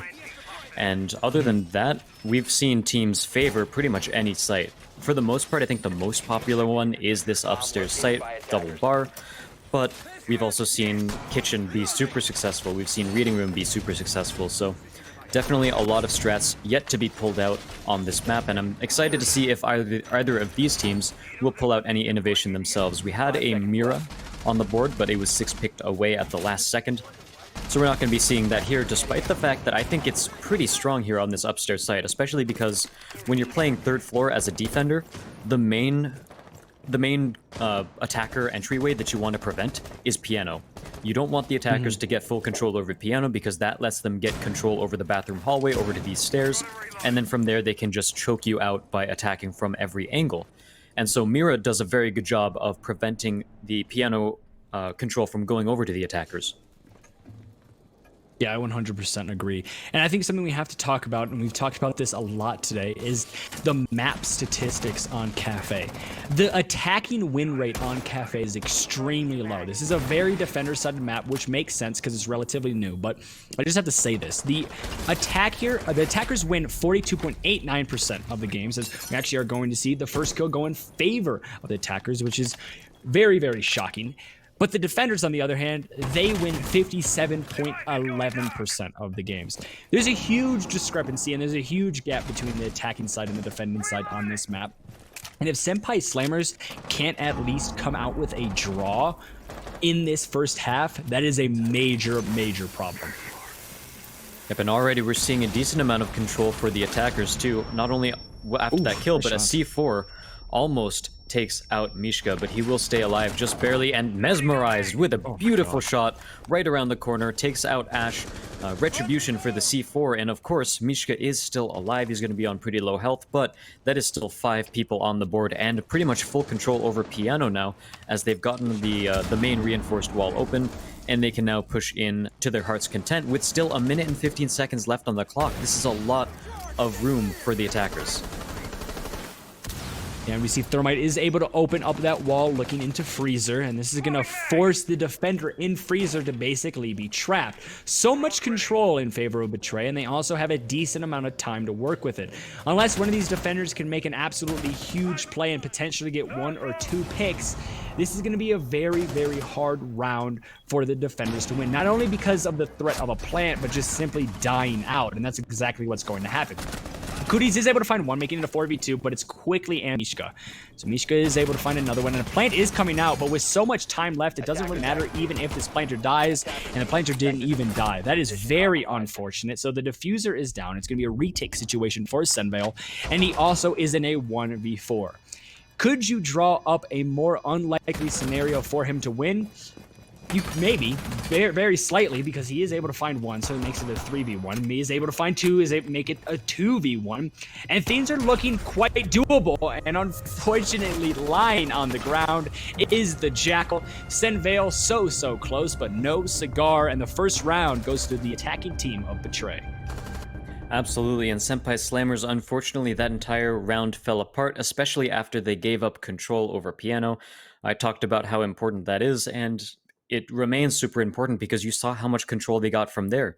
Once you get piano, then that wall into the storage room gets opened up as well, as we saw from Thermite. And unfortunately, there's no bandit trick able to happen there. And yeah, we see a blitz, and we'll get to that in just a second. But there was also Cam, unfortunately, I think when the majority of his team ended up dying out, he should have rotated out of Freezer, because at that point, he was super droned out. He was not only droned out, he was super droned out. 2 of them pushed right past him. Yeah. And they both turned to him as they passed, and he was still just in Freezer the entire time. Of course, there's no other way to rotate out of there, so at that point, there's basically nothing you can do as a defender in that position.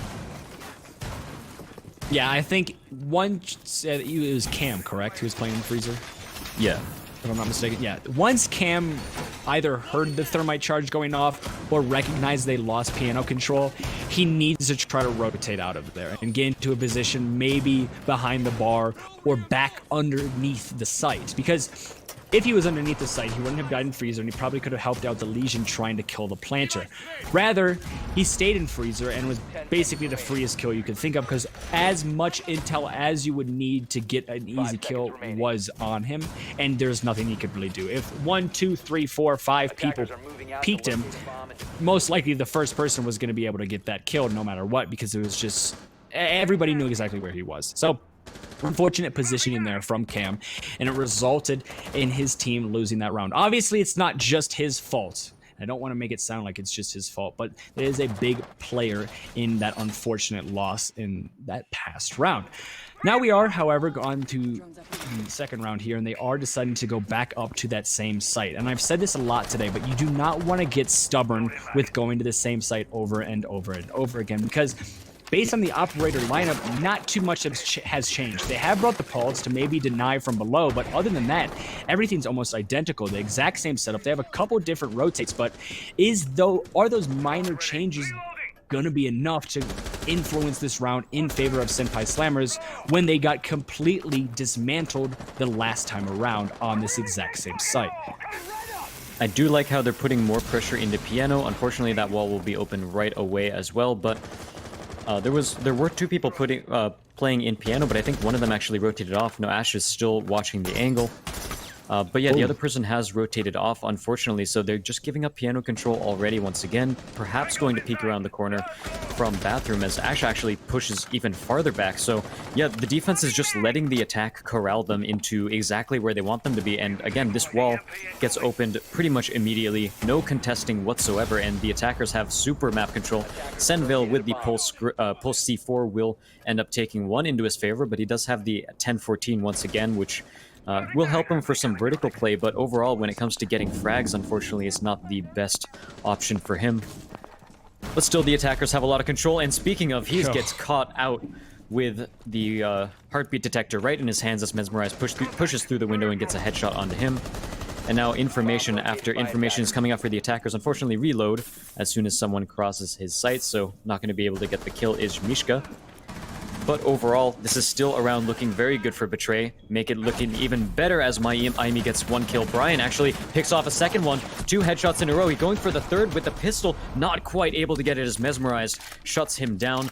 Not without almost going down himself, and Aimi is already on the floor as well. We're in a 1v2, and actually, Cam is going to be able to get that final kill onto Mesmerized. That's a headshot for him. And Senpai Slammers, it didn't look good whatsoever, but with some really clutch plays and some very nice headshots, they managed to take it back in their favor.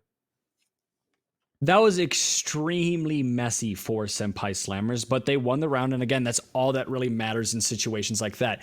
If I can point to one thing, though, before the setup for the side of Senpai Slammers, it's the fact that there's a major flaw. They keep losing piano control extremely early on, and then they don't have any reinforcement in Bathroom.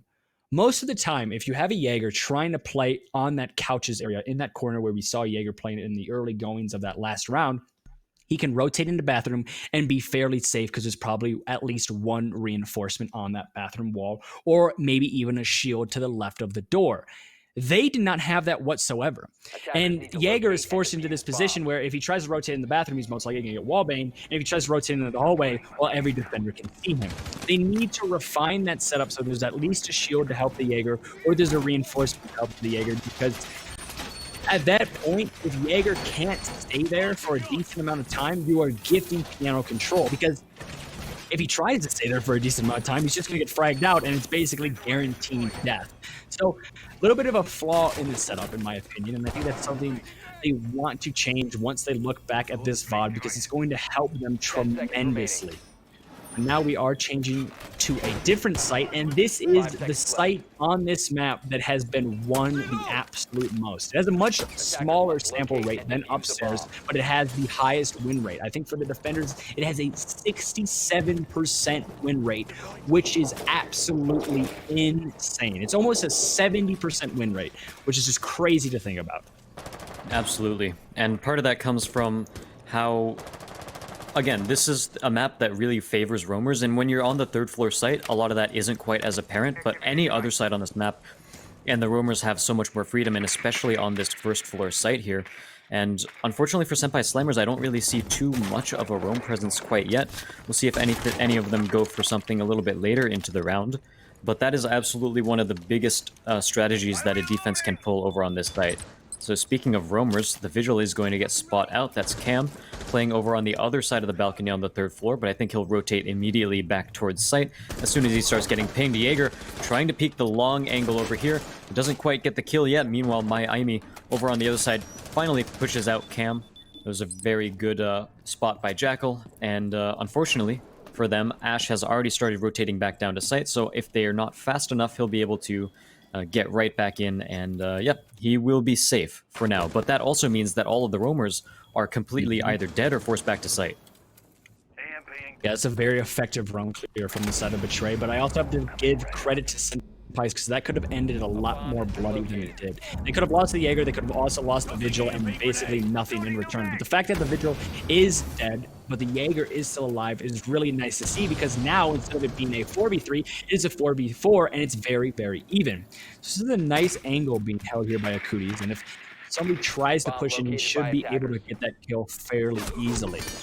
With 1 minute and 10 seconds left, there's still a lot of time to work with here if you are the attacking team. But unfortunately for Blaze, and he goes down, and right next to him, his buddy goes down as well. So Senpai Slammers are officially in the driver, I think, the very first time in this matchup. Miami on the Jackal and Debsky on the Thatcher are going to be your last two alive. They have very good guns, but I don't necessarily know if that's going to be enough to try to take back this site. We're just going to have to wait and see now. And wait and see they will. Debsky gets one pick onto Senvale, and unfortunately they don't watch the hatch as Ash takes out Debsky. Return kill for him, and now Miami is the only one left alive for the side of Betray. He'll try to flank around a little bit, try to remain with the element of surprise on his side. And speaking of the elements of surprise, he knows where the Jaeger is. The position is given away. However, Legion Mine will give away his own position, as Brian starts pre-firing the angle and is actually going to start pushing him, and it actually works for Ash as well. Miami goes down, and finally, we have a round in favor of Senpai Slammers.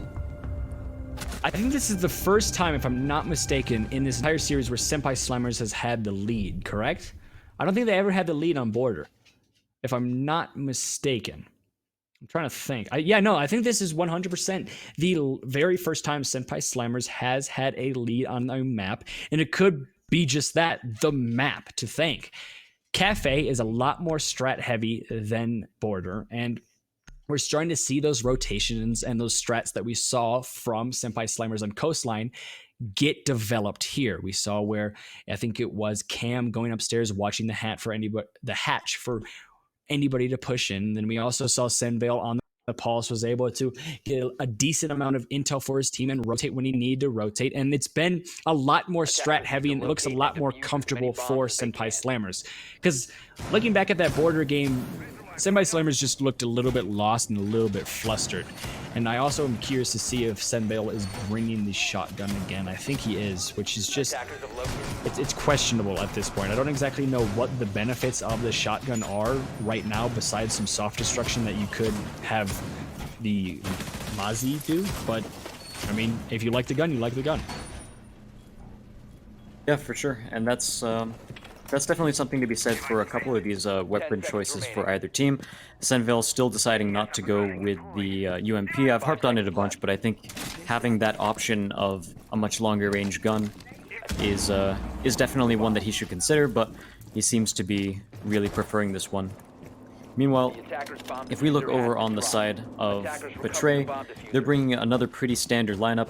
Miami has been very impactful with this Jackal. He's been getting a lot of picks, been flushing out the roamers, and so it makes sense that he'll continue bringing that. Meanwhile, Mesmerized on the Gridlock, another operator that we tend to see all the time because she's got a crazy amount of utility already. I think during the first matchup today we were already touching on it, but yeah, she's got an LMG. Some people don't use it, but I really like the LMG, but her assault rifle is pretty good as well. She's got Super Shorty secondary for some soft destruction. She's got flank watch with her track stingers, and she's got smoke grenades, of course. It's insane. She's really stacked to the teeth. She's everything you would like in an attacker. The only thing that you could ask for is maybe put the R4C with an ACOG on her. But oh my god, speaking of, well, wanting an ACOG, it's going to be Blazin, who wish he could use his ACOG a little bit better because he gets slammed by Cam. Miami is able to get a refrag onto Ash, and unfortunately my screen share is completely froze, but I see that I'm Mesmerized is also able to get one onto Cooties. So trades on top of trades, but it's all going in favor of Betray now that it is a 4v2. You have the Pulse alive and you have the Legion alive, but in this situation, really the only one that's effective enough to get a kill is going to be that Legion because he has a decent enough gun. Yes, Senvale can dish out the intel as much as he wants, but with that shotgun, it's going to be a little bit harder to do so. And unfortunately, now it's going to be all up to that shotgun. Yeah, and unfortunately he's already used his C4 as well, so at this point he's just looking for a cheeky pick. He sees one person, will miss the couple shots, but it will finally down him, and already you're seeing any other shotgun almost any other shotgun would have gotten that kill in one shot. Yeah. But the M1014 that's unfortunate. required him to down him first. So yeah, definitely unfortunate for him. But yes, Betray, again, looking very strong on their attack, and they're going to even it up 2-2, which on Cafe is a very good scoreline. You know, the Cafe is absolutely a map where you expect the defenders to end their round 4-2, and already, Betray, even if they lose the next 2 rounds, they're pretty much status quo. Yeah, no, I 100% agree with you. If this ends in a draw, you're looking at Senpai Slammers as losing that half out for sure. Somehow goes in 4-2 in favor of the attack. I mean, that could be all she wrote in that situation, because losing or only winning 2 defending rounds on a map like Cafe is extremely alarming. Do I expect that to happen? No, I'm expecting Senpai Slammers to at least get one more round here and secure a draw. The only problem that there's a couple problems, but the major glaring problem that Senpai Slammers needs to address right now is their roam game. They are getting cleared out on the roam extremely quickly, but we also have to give credit where credit is due. My Emmy and I'm Mesmerized on flank watch and roam clear has been lights out. It's extremely fast, it's extremely effective, and it's putting the players of Senpai Slammers into positions that they probably haven't been in before, or positions that they're most likely going to die very quickly. So it's not necessarily Senpai Slammers doing absolutely everything wrong in their setup and they just suck on the roam. No, that's not it at all. It's just the fact that the roam clear from Betray has very, very effective. So this is an interesting defense setup by the side of Senpai Slammers. They've decided to reinforce pretty much every wall between bathroom and piano and the storage room here. As you can see, reinforces all across the board, so they won't be able to use it to rotate. And what that tells me is that they're, again, basically going to completely give up piano room almost off the bat, which is something that I don't really like to see, because at the very start of this match, I said that piano room is a very important site for the attackers to get control of. Ash is actually going to be playing in there, so there's a bit of a boon for the defense there, but he has a very limited way to rotate back to site. If any attacker watches that hallway near bathroom, then he's just going to get flushed out. Yeah, Jaeger is playing for his life right now. He has no means of escaping. A thermite charge is going to force him to rotate all the way into sight, and with no reinforcements being invested on that bathroom wall, if he gets pinged out and he's retreated back into that bathroom, that should be a relatively easy kill. He is, however, going to go all the way back to A space and join the rest of his teammates on site, and that's unfortunate because you know what that means? Well, the attack has control of Piano.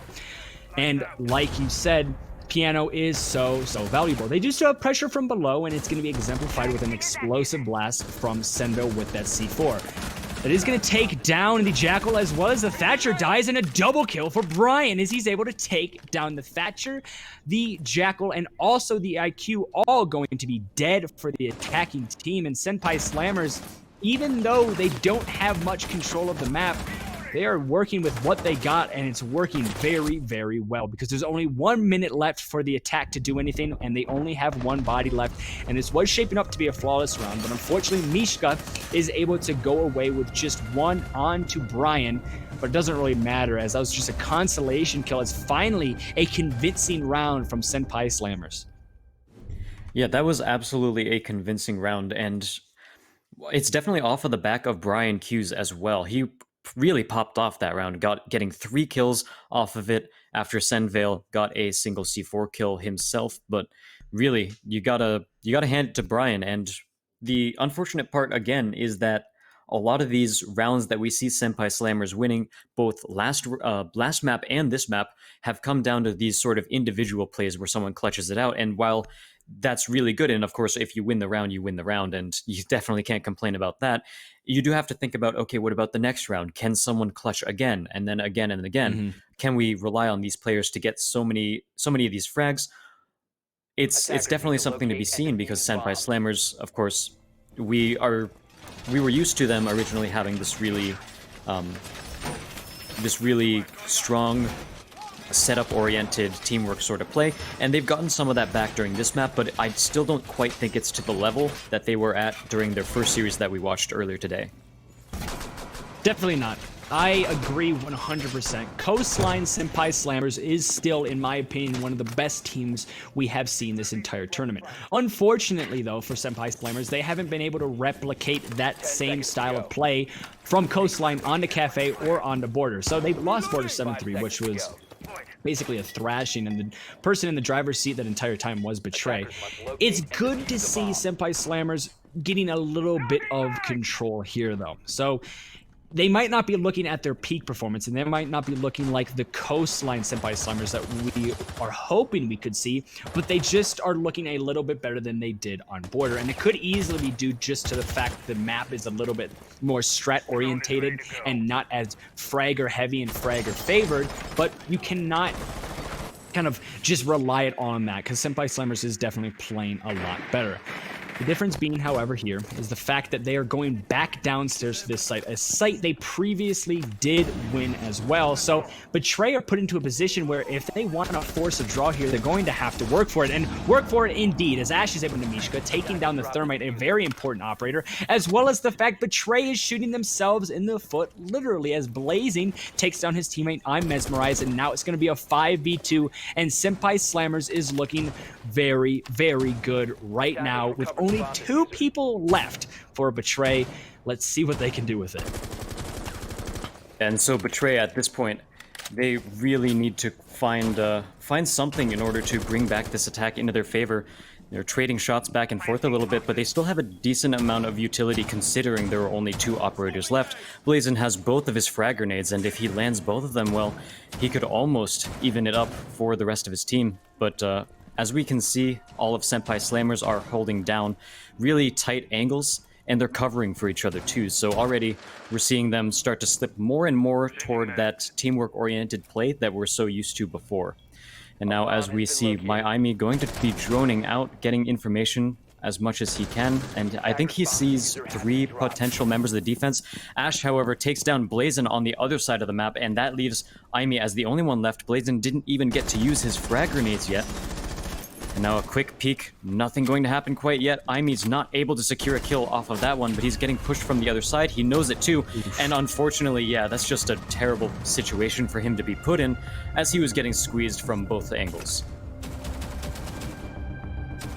Now it's 4-2 going into the half, and this is a situation on Cafe that's pretty common. 4-2 in favor of the defense is the most common scoreline on Cafe, 5-1 being very close behind. So if I'm Betray right now, I'm definitely not happy with my performance, because that definitely could have been a 3-3, but I'm also not disappointed in it. The question now is, was 4 rounds enough? Did the side of Senpai Slammers need to get 5, maybe 6 rounds in order to secure this victory? Because we've seen how dominant Betray can be on defense. I mean, Miami on Clash, which I'm unfortunately probably not going to stick, because it looks like she is going to be six picking onto the Mozzie now. It's just the fact that Betray is very, very scary on defense. And once they get the ball rolling on defense, it seems like no matter what, winning your gunfights, and they are just in your face constantly. That could change, however, and we could see Senpai Slammers continue their organized play and can maybe bring in the organized attacking style that we saw on Coastline onto Cafe here, and they could run away with this game. We really just don't know, because both of these teams are very consistent when they want to be consistent and very inconsistent when they want to be inconsistent. Like I said earlier on today, both of these teams are consistently inconsistent. It's just all over the place, and depending on what team shows up to what round, that's just really determined on who's going to win it out.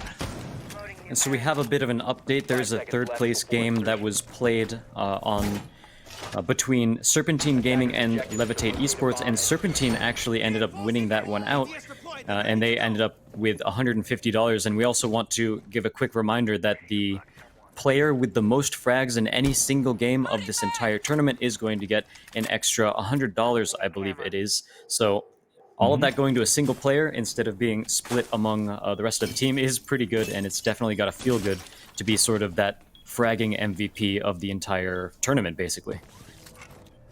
Yeah, it's going to be a little bit of an incentive for these players to try to go for it all and maybe make some hero plays that unfortunately might not be the best for your team, but hey, $100 is $100. Got to do what you got to do. But we are going to be moving into the about a minute past in this round, or 45 seconds rather. And not much has happened for Betray. They're definitely taking their time, but they're also gathering the necessary intel in order to make an effective push. The one problem with this, however, is time management has been an issue for every single team in this tournament, and we don't want to see that happen here with Betray, because if they start slipping, we are then going to be moving onto the map of Coastline, and we just saw how dominant Senpai Slammers was on Coastline. Betray, if they want to win, they want to win it now. They absolutely do, and if we look toward the defense, we see a decent amount of utility still on the board for them. So far, Senpai Slammers haven't really been able to get too much space into the building now, and as we saw when Betray was attacking, by now they would already have piano control, and they would already have the wall open between piano and storage. That's not the case so far, however, here for Senpai Slammers, as they don't even have control over piano yet. On top of that, there's still a defender in here. It's Mishka, who just barely started to get flushed out of that angle here. And so a minute left in the round, and we already see a clear difference between the way both of these teams are deciding to attack. So Senvale finally going to push into piano right about now. Yeah, the pace for both of these teams is very, very different. Betray, at this point, would have had maybe 2 kills and lost 2 people. And now it's seen it's a 5v5. There's still a decent amount of time on the board, but just it's kind of all over the place right now for Senpai Slammers. But just as I say that, they get 2 extremely valuable kills of the 2 roamers that were downstairs. So say goodbye to your C4 and also a very valuable gun in the 416. And now Senpai Slammers is looking to make an execute, as Brian's just waddling in and misses the shots on the Mozzie. Mozzie, that's got to be something very interesting. Right when he drops, he sees somebody push in, and shots are going to be riddling out here from the Legion. Miami is able to get a consolation kill, however, and make things a little bit more doable. So it's going to be a 2v3. The plant is coming down, however, so it's also going to be a 2v3 retake situation. Retakes on this site and on this map are very, very difficult, but you definitely can do it. Unfortunately, it's going to be a lot harder when you don't have somebody supporting you. It's all up to Miami. He's able to find 2. Now it's going to be a 1v1, and he could easily win this out if he plays his cards correctly. C4 gets tossed out. It's unfortunately going to miss, but he knows exactly where this attacker is, and he's able to get the kill. Does he have enough time? He does, and just like that, Betray Esports has been a story of clutches, and that story continues to get roped. Oh my goodness, Miami. You continue to astound us. When it comes to the Clash play, when it comes to the Mozzie play, and when it comes to the clutches, just dominance throughout and around again, where you really don't think Betray can win it out, and they do. Absolutely, yeah. That round started out pretty badly for Betray. They got picked twice off of the roam, and they got a little bit aggressive too. I think that was one of the key reasons that Betray ended up losing 2 members of their team pretty early. We saw a Jaeger actually jump out of a window and rotate all the way downstairs, and we didn't see the kill, but he ended up getting shut down as he tried to rotate back towards site. And so, again, over-aggression being a little bit of a downfall for Betray, but again, when you have a player like Miami who was really good several times during this entire series, it's really a sight to behold. And they really have to be glad that he's on the team, because he absolutely saved that round. Yeah. No, for sure. If there's 2 people you're really glad to have on the team right now, it's gonna be I'm Mesmerized and Miami, because they both. I really wish SiegeGG was watching this, because I know they have like a clutch stat where it's like how many 1vx's have these players done, and I'm pretty sure I'm Mesmerized combined with Miami have at least 7. If I'm not mistaken, because I'm Mesmerized had 3 on border, Miami had 2 on border, and Miami just got 1 here. So that's 6, but I think there's 1 hidden somewhere in that in these playthroughs, and it's just shocking to see players with that type of mentality to be able to be like, you know what, it's a 3v1, it's a 1vx or a 1v whatever, and still clutch it out and still not let the pressure get to them. It's absolutely insane. Yeah, and so at this point, we're going to see Betray going for yet another defense, and this time it seems like they're bringing another pretty standard operator lineup. We got the Mute Mozzie Vigil, which we haven't talked about a lot yet this map, but it's been very popular not only today, earlier when we were seeing a clubhouse game, but it's also just been very popular in general in both PL and CL. Usually, any form of competition, you're going to see this kind of operator lineup. But interestingly enough, they're not playing it vertically. I think I saw 2, if not 3, of these members still on the first floor over toward the freezer side of the map. Usually you would see a Mute Mozzie Vigil to try to deny an entire floor's worth of information so that the attackers can't drone you out whatsoever, and then you just waste a ton of time and a ton of utility, but they're sort of playing it closer to home, and I think that might not work out for them too well, but hey, if they show up with the frags like they have been so far, then it might not matter too much. Yeah, absolutely, I agree with you, because most of the time in situations like this, when you have Mozzie and Mute, they're going to be above and they're going to be trying to hold down a section of the map. They aren't. They're not really in a duo situation either. They're not next to each other, and it seems like their utility isn't really working in tandem like it could. The main objective of a Mute Mozzie combo is to deny as much intel as possible, and unfortunately, based on the placements of the Mutes and the placements of the Mozzies, I don't think it's really doing its job justice. IQ goes down. That's going to be I Mesmerize. Is able to get a refrag for his brother Mishka. So now IQ for a Mute, in my opinion, the trade is fairly even. So right now it is effectively a 4v4 and not really any driver's seat as of yet. Time is ticking away though, so you have a minute left. That's a decent amount of time to work with if you are the attacking team. The one thing you need to do though is try to get a little bit more control, as roamers right now are being very, very difficult to deal with, and that's just a misplay by iCooties as Blazin is able to find one into him, but it's again immediately going to be refragged. I don't think Ash recognized that there was another player on those stairs, but it's going to be Senville that saves him, but I'm Mesmerized once again with another refrag. And this is looking like an Empire versus Empire game, how many refrags are coming out, and it's just back and forth right now, but now it's up to I'm Mesmerized Miami. We've seen these two players in positions like this before, and they continue to perform. Can they do it again? I'm Mesmerized goes for a little bit of a further drone denial while he rotates out, which is a pretty smart use of his gadget there, making sure nobody on a potential drone can see where he rotates to.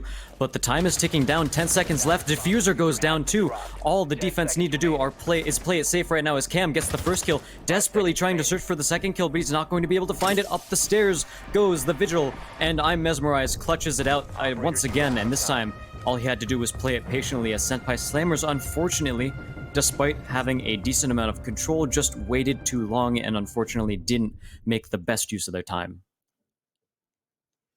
Once again, it just seems like whenever it's I'm Mesmerized or Miami in a clutch situation, you always count on them. You always count on them, and you're very confident in them winning it out. And just being able to have that confidence and being able to have players that make those plays on your team is something you cannot overlook. Because if we go back to every single round where I'm Mesmerized or Miami was able to clutch it out, and let's say they didn't. Let's say they didn't clutch out every round that they clutched out. Well, first off, Border probably would have went to Senpai Slammers, and this map would be currently 6-2. So it's just, it can completely change the pace of a game. It completely changes the mentality of your team, and it's something you really cannot overlook, but it's also something you cannot get used to. If you're consistently relying on players to make crazy individual plays to clutch up, and then you go up against an extremely skilled team, those clutches aren't going to happen, and you're going to lose very, very quickly. Absolutely, and as we turn our attentions toward the next defense, we see another pulse, but this time I'm Mesmerized is running it, and he is running the UMP, so missing out on a little bit of soft destruction, but if he finds himself in a gunfight, he will be more than, I wouldn't say more than capable, as, to reference Canadian again, it is the worst gun in the game, but not actually the worst, but when you're feeling it, you're going to say whatever you want. But yeah, the UMP is definitely not a powerful weapon, low rate of fire, not really any damage to back it up either, so most guns are going to outfrag it. The only advantage it does have is the incredibly low recoil that might help a player get a headshot. Yeah, absolutely. And that's why a lot of people don't like playing Castle. Castle is picked quite a lot in Pro League, and I don't think we've seen him once today in this entire tournament. And it's probably because a lot of these teams just don't like to have a castle player. Nobody likes to play castle because he doesn't have good utility in terms of being able to get kills like Pulse does, and he also has a really bad gun with the UMP. So you play Pulse because of his utility and you just deal with his gun. You play castle because you've been told to play castle by your team. It's simple as that. You don't want to play castle. I definitely think that some people have a pretty similar opinion there, but the IQ is going to prove very good at the start of this round 2 to take out some of those Legion mines, as well as Pest from Mozzie. So overall, just some information denial taken off the board by Senpai Slammers. Good use of the IQ there. But as 1 minute and 45 seconds left on the round, no actions happened yet, but as I say that, Blazin is going to get taken down by Ash on the gridlock, who's pushing over this upstairs site. Meanwhile, Akutis actually gets taken down. Not quite killed, however, he's down but not out. Trades get killed back and forth. Mishka refrags as Brian Q gets one for himself, and that leaves us with a 3v2, effectively a 3v4 now, as there was actually Akutis was picked up off of the back of that, so... sorry, 4v2 is what I meant to say. Meanwhile, I'm Mesmerized and Devsky are the two left for their team, and they do have pretty surprising positions. Mesmerized, let's see what he can do. Devsky, unfortunately, not able to get the refrag. He gets one, actually. Ash goes down to a headshot. And the rest of the team flush him out of here, however. Shots traded back and forth, and he's basically getting squeezed out here, attacked from multiple different angles. He has to spray down in every chance he gets, goes for an impact to try to get another angle outside, but the attackers really just need to get the defuser down. There it goes, and now in a post-plant situation, it's going to be super hard for Devsky to do anything, and there it is. A shot all the way from out in the main lobby. We're going to see Senpai Slammers take another one in their favor. And Senpai Slammers trying their best to stay alive in this series and force it on to map number 3, which is going to be Coastline. And they're doing a decent job at it. They have the lead and they're 1 round away from match point. And I've said this all day today, but I'm going to say it again. The main objective right now of the blue team, which is Betray, is to deny match point for as long as possible. If, in my opinion, if Senpai Slammers gets match point here, they are most likely going to win this map out. Because just the momentum you gain from knowing that, okay, 1 more round, boys, let's get it. And then also the pressure you put on the other team, which is, oh my God, we have to be perfect or this game's over. It really helps quite a bit. So if match point comes and match point arises with this round here, and Senpai Slammers makes it 6-4, I would not be surprised that this ends in a 7-4. That's very true. And we'll see Coastline effectively. For Betray's defense, no real big changes out from them. Again, we haven't... I don't think this entire series... I think we've seen 1 Wamai on border. And that's about it in terms of the Wamai and Goyo. And we've been harping on this a lot, but they are really strong operators. Take a Wamai, pair it with a Jaeger, and suddenly the attackers can't really throw anything at you. In this specific instance, it wouldn't make too much of a difference because Cam is the only one bringing anything that could potentially be taken down by an ADS or a Wamai magnet. However, a Goyo is still just going to be super useful, and I'm, again, super surprised that we haven't seen any yet. Yeah, again, it's just one of those situations where they haven't been banned. You can 100% use them, and nobody is. It's just shocking. We're not seeing Mira in play. We're not seeing Echo in play. We're not seeing Goyo in play. We're not seeing Maestro in play. We're not seeing the Wamais in play. It's just there's so many operators that are incredibly effective at doing a really huge job on maps like these, on any map, really. And the fact that we haven't seen Goyo or Wamai barely at all today is just shocking to me. So I'm really hoping if this map goes the distance, if this series goes the distance and we go to Coast, I hope Senpai Slammers brings out the Wamai and the Goyo strats again, and Betray is soon to follow behind them. Yeah, and that might end up spelling the difference for these teams because we also see that there's not a lot of utility on the side of the attackers here to clear out the Goyo deployable shields, the Volcans. all they really have is Cam with the impact grenades from his grenade launcher. But even that, if you have a Jaeger, you can protect those shields from getting taken down by any projectiles like that. Oh no, just the perfectly wrong time for Mishka to stand up right there. Didn't know that he was being watched and just ends up getting shot in the back. That is a first kill over to the side of Senpai Slammers, and Betray once again already on the back foot at the start of the round. Minute and 20 seconds left. The attackers don't have quite as much control as they maybe want. Aggressive peek from Mesmerize. What is he doing? Oh no! As he tries to go all the way back from whence he came, he gets taken out, and that's another kill. Miami going down as well, and Blazin following too. Devsky is the only one left alive for his entire team in a 1v5. This is looking like it might be a flawless round, and what a way to enter match point that would be. And he gets taken down. Flawless round by the side of Senpai Gamers. And again, this is match point, and you go into match point suffering a loss right after a flawless victory. Yeah, the confidence for Senpai Slammers right now is surging through the roof. I think they're really, really comfortable, and they know in their head, if they can win Cafe, they have a very high chance of winning Coastline as well. So that's the main thing going through the minds of the Senpai Slammers team. It's, all right, guys, we know we can do this. We're playing very well. How do we continue that, and how do we guarantee a map number 3, and how do we guarantee playing on Coastline? Because that's going to be our best chances of winning this series. Because, well, if they lose, it's over. It's as simple as that. And they need to win here. Simple as that. And I'm looking at the side of Betray right now, and you can see they're not as confident as they were when they were on border. They're not peeking the same things that you'd expect them to peek. And it also seems like once they do peek those angles, those crazy aggressive peaks, they seem to not commit to it like they used to. It just seems like last round we saw I'm Mesmerized. He ran out into piano and then just quickly ran back in, not even firing a bullet. His main objective was, I really don't know. It's just he ran outside, let people see him, and then he quickly tried to rotate back, and he was basically eliminated very, very easy. And I think every player has had a glimpse of that on the side of Betray, where they're losing confidence in their gunfights, and instead of trying to take them, they instead try to run away from them, and it results in them getting killed.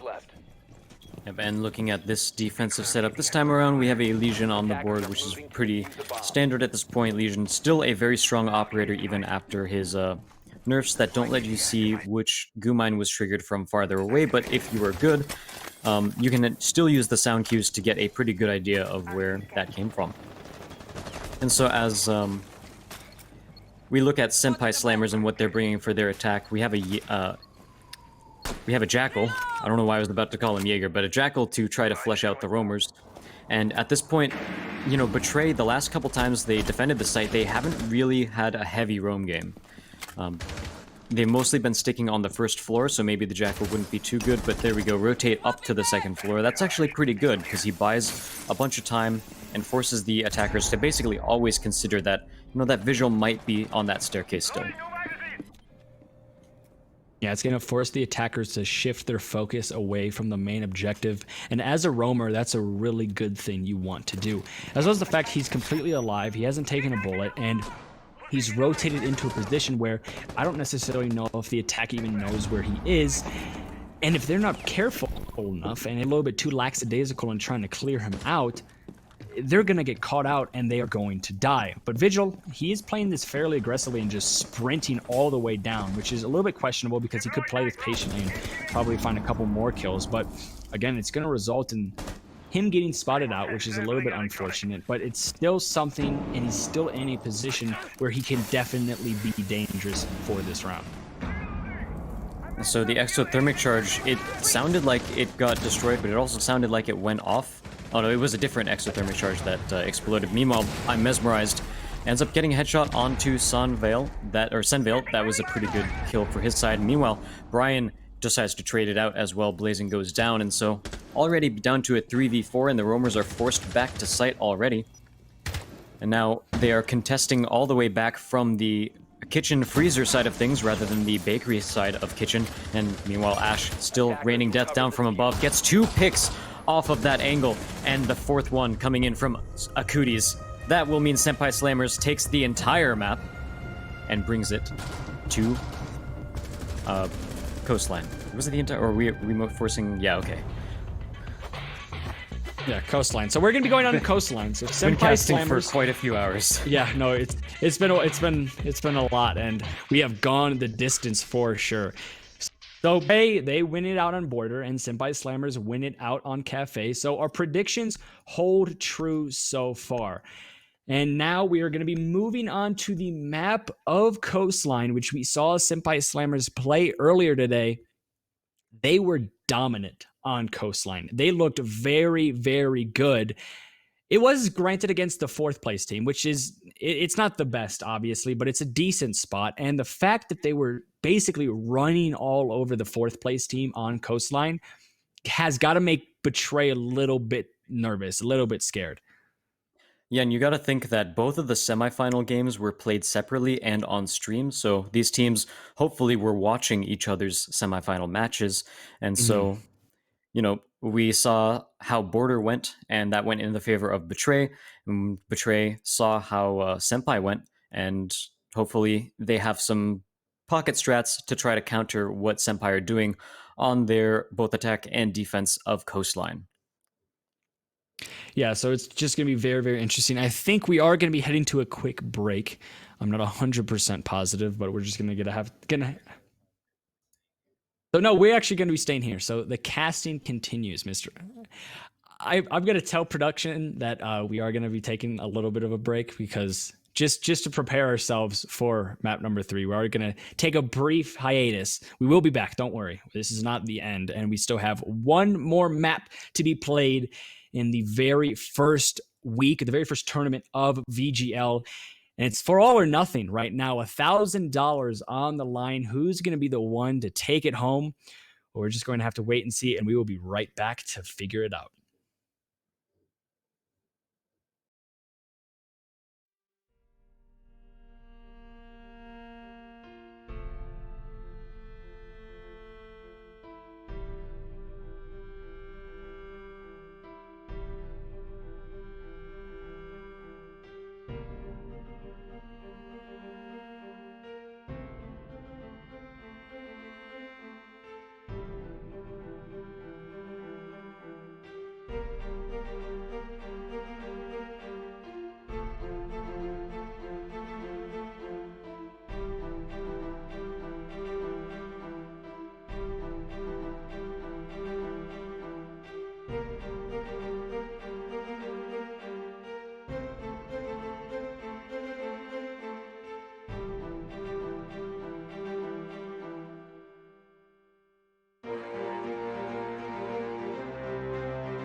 Hello, ladies and gentlemen, and we are back with map number 3, the very final match of today.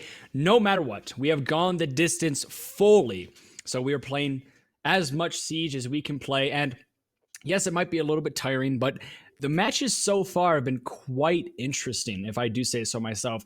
My expectations coming into this tournament were fairly high, and I was very excited, but I was not expecting Betray and the Senpai Slammers to have this close of a game and this coveted of a matchup where I really thought Betray coming into this entire tournament looked like the super dominant force. But then Senpai Slammers, out of nowhere, have sent it to map number 3. I wouldn't actually say out of nowhere. It's just kind of out of nowhere in my head because we don't know them as much. But they have sent it to a map number 3, and they look really, really good. And we've seen them on Coastline before. So this should be, the best finals match. This is like the culmination of literally everything we've seen so far today.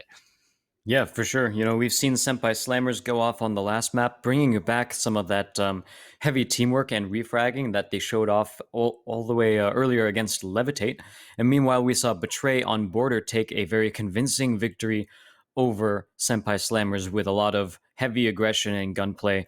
And definitely a matchup of two different styles. We haven't really seen both styles come active at the same time in the same map quite yet.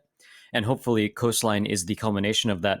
We talked about it before this series started that as soon as we saw the maps, Betray was probably going to win Border because their style lends itself to Border where you can be a lot more aggressive. Meanwhile, Cafe, Senpai Slammers are probably going to win it because they have a lot better team coordination, and basically like their roamers are playing together. Their roam clear is doing a very good job as well. They're refragging each other. And so at this point, when we're going to Coastline, this map could absolutely go either way. I think I might still give it the call to Senpai Slammers and go with our original prediction on that one. I really don't know. I think I'm gonna stray away from my original prediction. I'm not even gonna predict anything. I'm gonna stay safe here because every time I make a prediction, it's always wrong. So I'm just not even gonna make one at this point. But the thing with the map of Coastline is the fact that it can be very strat heavy and it can be very frag heavy, similar to Border. So you basically have Cafe, Border, slammed it into one, and then you get Coastline.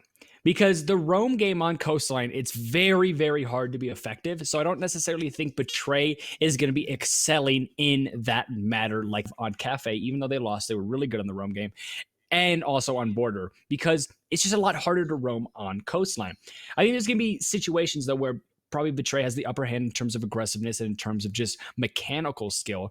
But when it comes down to the strats and the ability to control the tempo of this game based off of teamwork, that's 100% going to go in favor of I saw them on Coastline earlier today, and they were really, really good. No matter what, it was kind of just the situation where they drone somebody out, and it would be instantaneous teamwork where they push them out from below, they push them out from above, they push them out some way, and they are able to confirm the kill. Like you said, it was these situations where 90% success and 10% failure, they took it every single time instead of maybe something that was 50-50 that we see a lot from Betray. So Coastline, it should just be very, very interesting depending on how the play styles collide and depending on who bites the bullet first in terms of, are we going to play aggressive or are we going to play strat orientated? That could easily be who wins and loses this game. Absolutely. And you mentioned it yourself. We already saw Senpai Slammers on this map, and they completely ran house on it. They did an incredible job taking out Levitate Esports, who, by the way, were the 3rd seed. Even though they finished 4th in the tournament, that is still a very strong contender and a strong team that they fragged out against. And I got to think that it seems like Senpai Slammers are pretty comfortable on Coastline. Both their attacks and their defenses looked pretty strong overall. They had some very key strategies that they pulled off, and again, that teamwork was absolutely there. Now, one thing that we should mention is that Levitate during their play against Senpai Slammers, there were a lot of some over-aggressive peaks that Senpai were able to take advantage of. Mainly the Jaeger, I forgot exactly who was playing it, but he generally peeked out of the door a little bit too often and got his head taken off instead of playing back and sort of roaming, buying time and helping to force the attackers into a rougher spot. Yeah, and it's turned into this again, it's a game where two completely opposite play styles, two completely opposite teams who have two completely different map pools are now finally colliding on the last map of the day, which is the most 50-50 map. It's the perfect scenario. And we actually just got word right now that there's going to be a sub on the side of, I don't exactly know who. I don't know which team it's going to be, so we're going to have to get word from that. But there is going to be a Looks sub like coming into this game. And so yeah, I both of don't these know. teams have pretty large rosters as well, so Yeah. they are able to sub in back and forth. Over on the side of Betray, we have Reese GN coming into play, and just give me a sec so I can. Oh, that's actually going to take the place of I'm Mesmerized. So Mesmerized is out. Reese GN is in. Now we know Mesmerized has been playing incredibly well. We haven't seen Reese yet, so I can't say if that's like a bad trade or not. But of course, Mesmerized has been playing really well. We'll see what Reese can Yeah. do. He's also champion rank, so as much as that means. Yeah, that's going to be interesting. The fact that they're losing Mesmerized really, really hurts them because, again, it's that clutch factor that we were talking about in Cafe and on Border, where there were so many rounds where they 100% should have lost, but it was I'm Mesmerized who comes out of nowhere and is able to clutch in a 1v3, a 1v2, a 1v whatever. And losing that factor, maybe Rise has it. We're just going to have to wait and see, but just losing that factor could definitely be the death of Betray.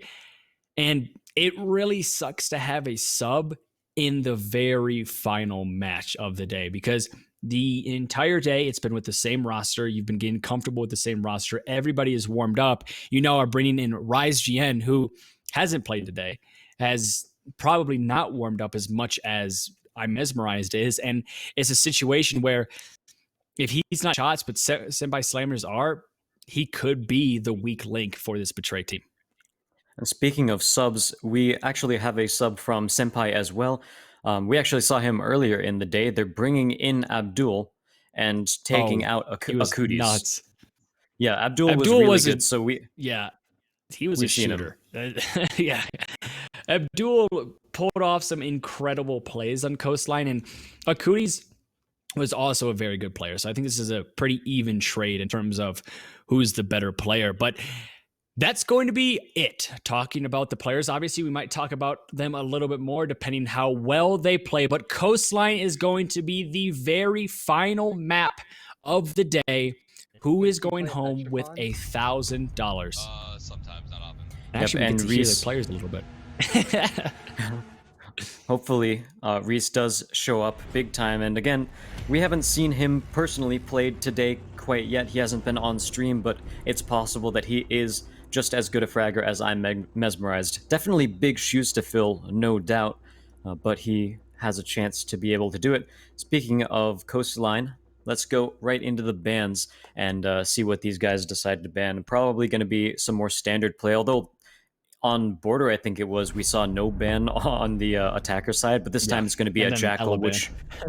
yeah, and then an Ela ban. But the Jackal is pretty strong here. We saw it actually during the last map get used pretty effectively, so I'm not super surprised to see it. A bit of a mid-series adaptation there. Nomad's been banned every time, which makes sense, and especially so on this map. We talked about it the last time we saw Coastline, but a lot of the ways that the roamers can rotate through are a single corridor wide. Of course, luggage is one of the main ways that comes to mind. If you want to rotate that side of the map upstairs, you have to go through luggage, and I don't think there's a single way you can walk through that without tripping a Nomad mine if it's there. So we see two bans that are going to favor the roam play for the defense. Getting rid of the Jackal so you can't get tracked, and getting rid of the Nomad so you can't get blasted through a wall or blasted down the stairs. So defense, in terms of a little bit more free, but again, on a map like Coastline, it's really hard to roam in general. And another Ela ban. I don't quite understand this ban.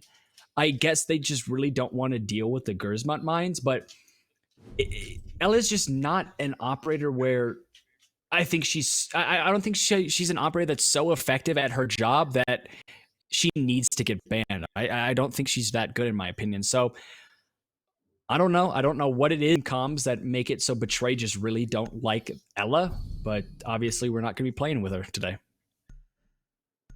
I'm just gonna leave it there. We ain't sticking on this yet, I don't think. But so far, Ash is deciding to switch away from the Dokkaebi. He might be baiting though. We have a 6 pick potentially going again. Yeah, okay, switches to Sledge and no bait from my Amy. We have a Warden on the field, boys. So we talked about it a little bit earlier. Warden, the reason we don't see him played very often, well, the main reason, first of all, his gadget is okay. It's pretty underwhelming, though, because you have to activate it, and activating it takes a little bit of time. In that time, you might already be flashed, and while it clears the effects of the flash, someone from the attacking team might already be pushing in by the time that works.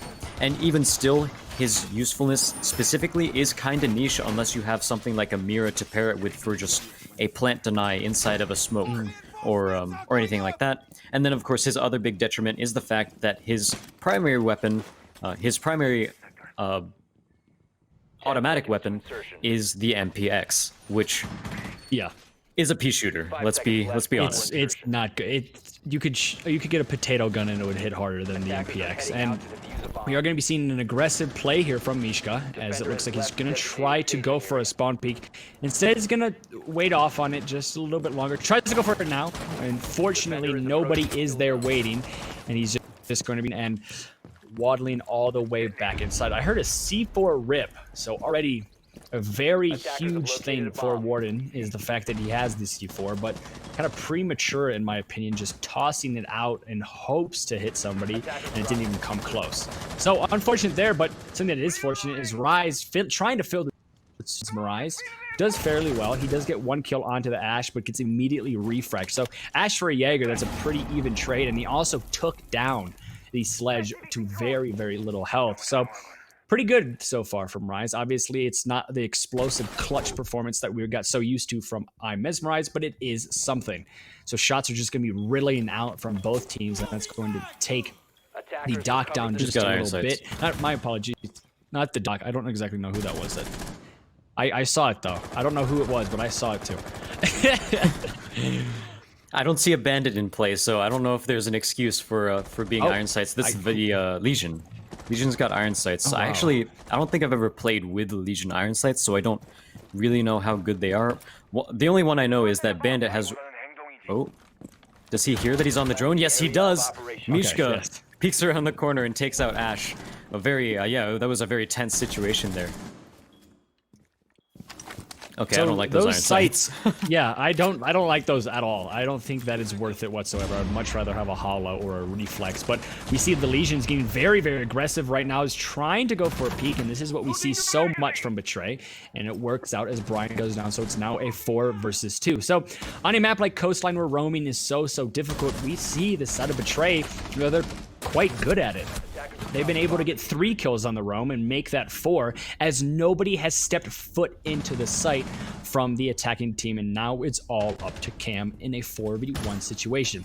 He has time to potentially pick up his brother, that is the Mr. Capital. Well, now he can't because he's just going to be playing with a lifeless body.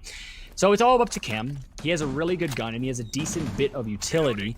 But going up against 4 people with 30 seconds left is a very, very tall task. Yeah, and his utility is going to be pretty much countered up by those ADSs that are on the field right now inside of Kitchen. We'll peek around the corner, get some shots, but he absolutely needs to move now. He has no time to wait. With 20 seconds left and 4 heads to find, he finds one. However, Devsky goes down. 16 seconds left. No, you can't rotate around. This is too late for you.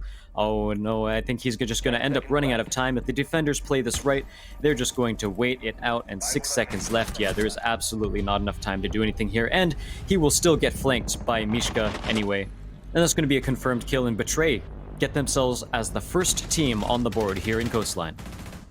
And that was just overall really strong play from the side of Betray. They were able to get so many picks on the roam and just denied access to the site for as long as possible. There was moments from the side of Senpai Slammers where it seemed like they were gaining control of the map, but then the moment or kind of the idea of them gaining control of the map was quickly addressed and quickly slammed into the ground by Betray. Every single time it looked like Senpai Slammers was getting some type of traction, Betray just came in and tripped them immediately. So really strong play from them on the defense. And again, this is a map It's not defender-sided, it's not attacker-sided. It's very 50-50, and it's actually in favor slightly, very slightly, to the attacking team. And you know, all day today we've been talking about, oh, well, the defenders have this percentage and the attackers have this percentage, but that does not apply on the map of Coastline. It is seriously one of those maps where if your strats are refined enough, you're probably going to win, or if you're just winning your gunfights, you're probably going to win. It's very, very close, very competitive. Yeah, I very much like Coastline as a map, not only to watch it, but also to play it, because there's still some creative things you can do with your strats here as well, and that's part of the reason why I personally like to play it, is that I like to be a rather tricky player, and I was actually talking about this to Redcube earlier, but I'm kind of glad that Consulate's sort of disabled for a minute, because that is by far my worst map in the game. And I think part of it is because it doesn't really let me be creative, because every strat has been played out in it. You know, everyone knows all of the angles, and wow, this is a very aggressive run out right here. Mishka's not going to find anyone, but he doesn't lose his life either, so it might be no harm, no foul, but he might get caught as he rotates over here through the Lambo door, but Cam doesn't seem like he wants to stop that from happening, so Mishka will get out with his life. And so nothing ends up happening with that play, but I do want to mention that we do have a gridlock on the board, and that's to help counter out some of the roam game. You know, we can't have a nomad right now, but the gridlock is the next best thing, or sometimes a thing that's even better than the nomad. Yeah, and you don't have a nomad, and you don't have a jackal, so the roam game is fairly... Only person to try to put a kind of pin in that roam game is going to be the gridlock, so it's really smart that they are bringing her here.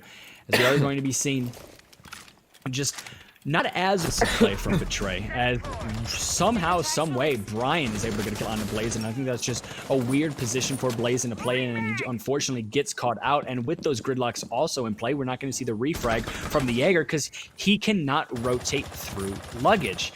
So that's exactly why gridlock is very effective on this map, because you can basically corner off the roam very, very quickly. Absolutely, and now as we go down to about 1 minute and 30 seconds left on the clock, with a couple of small stutters, we find that Ash will pick up a kill onto Mishka, so suddenly we have Senpai Slammers starting to bring themselves back into the round, but it's immediately answered by Betray, as kills go back and forth all over the place. Devsky gets traded out, but Reese on the back of that as well, and now Ash and Reese are the only ones left, Reese being that the new sub that's coming in for Betray this round. And let's see what they decide to do. The IQ is definitely a very good operator to have in these sort of situations, because you're absolutely not going to be spotted out by any cams or any echo drones. I think that's the second echo drone that's out right now, so complete information blackout for the side of Senpai Slammers. And meanwhile, Ash is going to be planting the diffuser himself, and no, actually just gonna fake it. We always say pros don't fake, and that was actually one of the times where you absolutely didn't want to fake. But as time ticks down, 30 seconds left, still has time to make this work, but oh, here comes the smoke. Ooh. Toxic Babe, no! That was definitely a time to fake. As soon as he heard the Toxic Babe get taken out, he pulled off the plant. That's very unfortunate there for the defense, because they had all the intel they would like on the site, but the person left in the clutch situation was an operator that denies that intel very, very well. If that operator, instead of it being an IQ, was maybe an Ash or a Zofia or the Gridlock or the Capital, literally anybody else, Smoke wins that round for sure, because he knows exactly where the plant is coming down, and he's probably going to go into hookah and just wallbang that planter. But because it was an IQ was able to take down both of the echo drones, all of the cameras, and anything that could spit intel to the defensive team was dealt with. And that's exactly why IQ was able to win that one out. And that's another 1v1 in this series. I think that's, I'd like to say, number 4 or 5 in total. And that just shows how much these two teams mirror each other. It's aggressive versus passive, and it's strategic versus like all in your face. And it's turned into an incredibly competitive game, back and forth, back and forth, back and forth. It's also very much refrag versus refrag too. There were several instances, not only on this map, but the last couple maps too, where someone would immediately get a refrag off of a dual roam or a flank watch. So overall, that's one of the things that we like to see from any team, because it's one of the biggest markers of a consistent team is their ability to refrag, because refragging is one of the more so guaranteed ways in order to secure a kill for your team. And that's why a lot of times in Pro League we have situations where things get down to a 1 versus 1. And so I really like seeing teams like this refrag over and over again, because it sort of helps show the caliber that they're at. Yeah, it's kind of a playstyle that Empire pioneered, where if you lose a body, you fight your life. You keep going, you keep going, you keep going until the tables are even once again. And obviously, I think Empire is still the best at it. They've had a couple of hiccups as of late, but just the ability to get those refrags is the main objective for both of these teams. And it's, again, just mirrors the play that we see from Empire, the very, very good Pro League team. Mishka, though, is able to find one kill that's going to be on the Ashe, and that's not going to be refragged. So down goes your IQ. The person that clutched last round, and also a very important operator in a situation like this where there's Echoes, Legion Mines, and also a Vigil on the board. So impactful frag there very early on from Mishka. He does get traded, however. It's a very late trade, but it is a trade nonetheless. It is absolutely, and it was a bit of a late trade, but that doesn't quite matter, as there's still 2 minutes left on the clock. So both of these teams not feeling too much pressure quite yet. Senpai Slammers on their attack still have plenty of time to work with, and so far they are in the building. They haven't opened up quite as many angles as they'd like, but overall they are still performing pretty well. Meanwhile, Betray, I do like how they're not getting over-aggressive. They're still holding their angles. They're trying to make sure that they don't get too overzealous and peek things that they absolutely shouldn't. And Devsky actually in a pretty precarious position up here. We'll see if anything drones him out. Ooh, we have an impact grenade actually goes and downs him. Meanwhile, Abdul takes out Reese with a grenade. Beautiful information played there by the Senpai Slammers, enabling this extra aggression to work. And when we talk about percentage plays, a frag grenade is a pretty much 100%, well, I don't know about 100% play. It's like 50-0 play, right? You're not guaranteed to get the kill, but the other team is almost guaranteed not to kill you off of it as well. But Senvale gets blazing, and Miami takes that back as Abdul goes down. Brian with the kill onto Miami as well, and Brian finishing it out for his team. Senpai Slammers goes 2-1 in this final round of the best of 3. And we are starting to see Senpai Slammers look like themselves on Coastline. They are very, very comfortable on this map, and it shows. There's crazy team play, there's crazy grenade play, and there's so much intel that they have at their fingertips. And I say this a lot, intel is everything in the game of Siege, and most of the time the team that has the most intel is going to be the team that wins it out in the end. And, well, the team that has had the most intel so far has been Senpai Slammers, and it looks like we are going to be refreshing the clean feed just for a second here. So I think you guys are going to be able to see our faces for a brief moment. I'm pretty sure we're not going to miss important either. It's going to be the preparation phase or the pick phase. So shouldn't be too bad. And yes, we come right back during the preparation phase, and we are good to go once again. Sorry about that, but again, it's North America. Technical difficulties and doing those types of things, it's in our blood. Yeah, as it pretty common to NA, but at the very least we can say we are world champions now, so that is something that goes into our favors. Thank you, SSG. I've actually really appreciate it.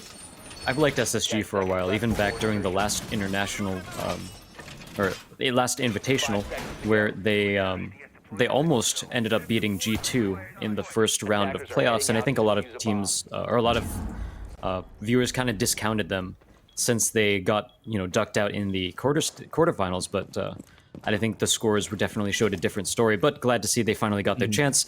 And now let's turn our attentions back to the current game at hand. As again, the operator selection is pretty standard. This time we have a Mozzie and a Vigil, but no mute. So not completely denying information, and Mishka going for a run out that he tried before as well. Not quite able to find anyone yet though. So Mishka is definitely the aggressor this entire game, and it has worked out in most case scenarios, but as of late he's been a little bit quiet, and he is down a round, so he's either trying to make a play or trying to start something to make a play because he wants to get Betray in this game and tie it up. Like we said, this is a map that is 50-50, and it looks like Mishka could try to go for this run out. He hears the rappel, but he doesn't look like he's going to capitalize on it.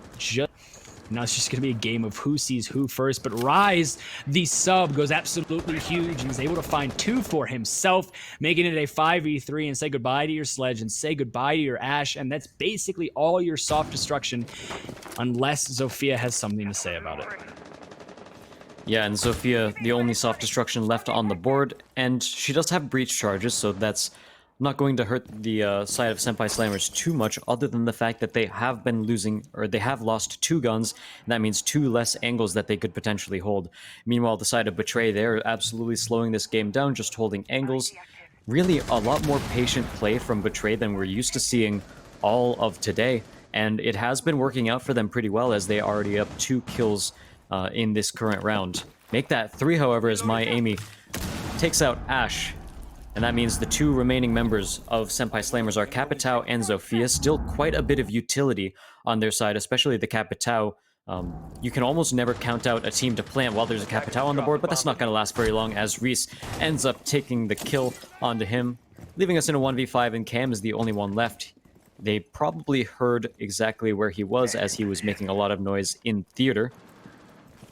But he will just go and escape out the building, maybe? No flank through Lambo.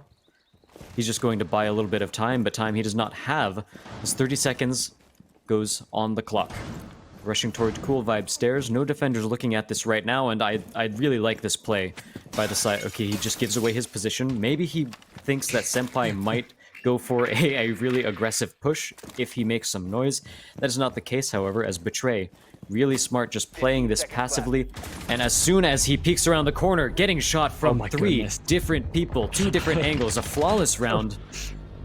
And that was a very strong showing to come back. I believe it's 2-2.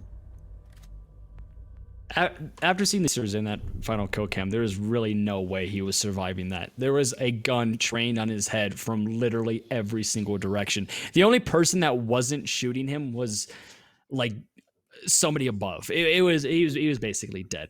But now it is 2-2, so this is a fairly common split so far. Coastline, it's going to be a 3-3 split if we go based on all the statistics here. And right now, these teams are aligning with that perfectly. The one thing that I think both of these teams needs to improve on is just consistency, because one round, you're going to see one team dominate the other, and then the other round is going to be the complete opposite, which is a perfect example. These last 2 rounds, we saw Senpai Slammers completely dominated Betray, and it looked like, okay, this could be the opportunity where they start gaining control of this game. Then on the other side, they start to slip up, Betray capitalizes, and it looks like Betray is going to start running away with the game. And until we can really say distinctively who has control of the tempo, who has control of the game, this game is going to continue to be 1 round for this team, 1 round for that team, back and forth, back and forth, back and forth. Yeah, that's been the story so far in not only this map, but the entire series. You know, there were times, even on Border, which we mentioned would probably be Betray, the map that they have an advantage on. There were still rounds that Senpai Slammers absolutely dominated them on, and same with Cafe. At the start of Cafe, it looked like Betray might have started to run away with it, but Senpai Slammers started winning several in a row, and well, they shut down all sorts of aggression on that end over there as well. So, yeah, definitely want to see a bit more consistency. Maybe they are consistently peaking this angle, going for this specific run out. This time it's my Amy doing it though, but he's actually going to get his head taken off, as Senvale is watching that entirely. So unfortunately, in that case, you don't necessarily want to be doing the same thing over and over, even if it is a different person. Yeah, changing the operator and changing the person doesn't do anything. It's just the same peak, it's the same spot, it's the same situation, and if the attackers are expecting it, you're most likely going to die. You don't want to get repetitive in the game of Siege. The moment you become repetitive, that's the moment you start losing rounds, and that's what I kind of think Betray needs to work on just a little bit. A lot of their tendencies seem to be very, very similar to basically everything they're doing. There's not too much kind of all over the place. It's okay, we're going to be super aggressive, we're going to wide swing, and that's that. We're going to peek this, we're going to peek this, we're going to peek this, and they're not doing anything to kind of throw off Senpai Slammers. In the beginnings of this series, it probably was throwing Senpai Slammers off, but once they recognize that, oh, okay, Betray is super aggressive and they're going for peaks and they have a very roam-heavy defense, they start to get control of it just a little bit. And I think if I'm Betray right now, I'm obviously not too concerned of the scoreline, but I also want to start changing things up just a little bit to maybe put Senpai Slammers on their heels. Yeah, and this attack is suddenly slowed down quite a bit as they lose Sen Veil after his kill onto Miami, but they do trade it out with Devsky. So overall, Senpai Slammers still have a little bit more control over this map so far, but they do have to watch out because the timer is ticking down. 1 minute left on the clock. Actually, Brian is all the way upstairs right in Aquarium, but he's actually going to get taken down by Blazin. Blazin, however, traded out immediately by a frag grenade from Abdul. Meanwhile, Ash playing the window as well. Abdul gets a second one. That's Reese going down. Suddenly, we're in a 1v3, and what looked like a decent start ends up being almost a blowout as Senpai Slammers leave only Mishka left on the board. And he's actually going to step on some track stingers. They know exactly where he is. Ash will take him down. And so Senpai Slammers bring it back into their favor at a 3-2 score. The 4-2 win and going into the half on the map of Coastline is very favorable no matter what side you are on. So if we see Senpai Slammers is able to get one more round here and they make it 4-2, that puts Betray on the back foot quite a bit, because not only is it, again, this is a 50-50 map, so it doesn't really matter what side you're on, but just being 4-2 down in a map where it should always be back and forth, back and forth, back and forth, not only is just not aligning with statistics and shows that you're fighting against the numbers, but it might do a couple negatives to your confidence. And if you know that you should be in a certain situation that you're not in, example, you should be 3-3, but you're 4-2, it kind of messes up the team composition just a bit. I don't expect that to happen to Betray. I think they're mature enough and they've played enough comp to keep level heads. But in a finals matchup like this, where the pressure is definitely on and you're fighting for $1,000, it wouldn't be surprising if that happens. And looking at the operator lineups, we have another Wamai, still no Goyo, which is unfortunate, but it is nice to see that sort of Wamai-Jaeger combo being played, and that's going to help mitigate some of the frag grenades from Abdul, who last round we saw got a very nice pick with one. So it's definitely a good adaptation for the side of Betray to bring this sort of dual throwable deniers. And it seems like the MP5K is the weapon that Devsky will run. So deciding not to go with the AUG, which is an AR, instead going with the SMG of an MP5K. But gotta say the MP5K is still a pretty good weapon. So he's not going to be missing out too much. The main detractor that he's going to face from picking this instead of the AUG is going to be damage fall off, where ARs typically have a lot less of that. Meanwhile, SMGs, their effective range is obviously a lot shorter. Yeah, the damage fall off on SMGs compared to ARs, especially in the game of Siege, is quite drastic. That's why Jaeger with 16 for a very long time, and I still think, has the best gun on defense. And unfortunately, Abdul is going to leave the game. So unless he can reconnect, we will not rehost. But if he can't reconnect, it looks like we are going to have to rehost. So that's unfortunate because we can't rehost yet because the round has passed prep phase and it's been a minute in. So it looks like Senpai Slammers are just going to have to play with a man down. So it's unlucky, and they're also going to be having to play with not a man down anymore, as they are able to get technically a refrag, as one person dies to maybe a connection error, the other person dies to a gun. So 4v4 effectively. So that's a really good start for the side of Senpai Slammers. And although they probably would have liked it to be a 5v4, they're just going to have to work with what they got. And so far, it seems like they are working with what they have, as they, like you mentioned, got the first pick on this map. And it's Mishka, too, who has been a pretty good fragger, not only on this map, but the entire series. He's sitting at a 604 scoreline right now. So overall, more kills than deaths, and one of the top frags on his team. However, it does seem like Senpai Slammers will continue their reign of terror as Brian gets a headshot onto Blazin. And now we see all three remaining defenders corralled back onto site. And at this point, yeah, Abdul is back, so we won't need to rehost after this, but unfortunately, again, they had to play this current round out as it stood because that disconnect happened after the prep phase. But as we can see, still a lot of control in the board for Senpai Slammers, and that one man down didn't really impact them too much. But just as I say that, Devsky is going to try to take it back into his favor as he takes out Ash on Cool Vibe Stairs. Meanwhile, Senvale, playing the large window, takes down My Amy. He goes for another gunfight. This is a pretty hard one for the defender to win, especially since Senvale has an ACOG. Cam will take out Reese and Devsky on top of that directly afterward. And Senpai, doesn't matter if they're a man down, they decide to take the fight directly to Betray and finish this half 4-2.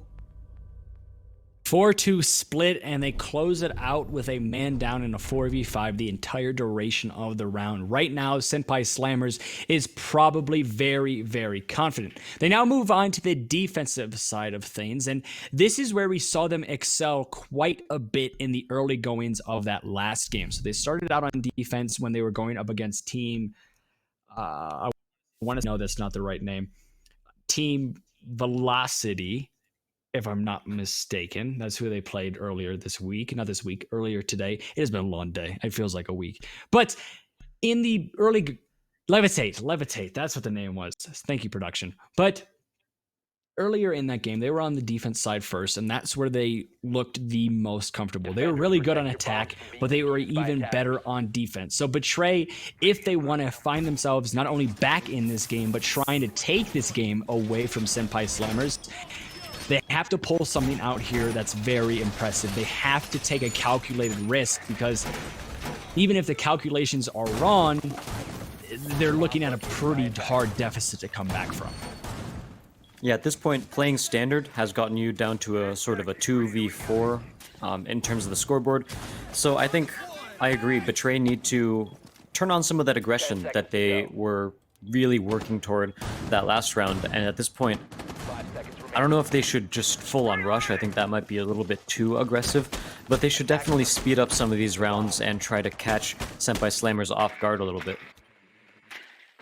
Yeah, I 100% agree. And the problem for the side of Betray could easily be the fact that they're missing out on that clutch factor and that clutch gene with why am I forgetting his name? Mesmerize. Mesmerize, yes. So they're missing out on a really good player. Obviously, Rise has played exceptionally well. He's 6-2 and 5 currently, so he's definitely filled those shoes rather well, but it's just the effect that I think Mr. Mesmerize had when it was a situation where he was in a clutch spot.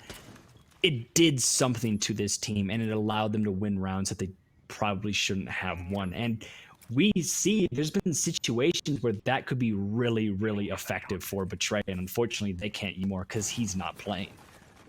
It's an interesting defensive allocation by Senpai Slammers is that they have pretty much everyone on the first floor, almost everyone on site as well. Waiting for a couple of C4s to pop here. Senvale making sure he almost gets one. Unfortunately, they just run right past his sights. He can't confirm one with the UMP either, but Brian will actually end up going all the way up the stairs, flanking around. He gets the second one too. Brian has been up huge for his team. There's the third. Give him the triple kill. He's probably going to be starting to look for more. Ash actually gets one as well, denying a potential ace, but we'll see if Brian is the one. No, he gets downed. He's not going to get the quad this time around, but he does know where Devsky is, which means his entire team knows where Devsky is as Senpai Slammers slowly close in on him.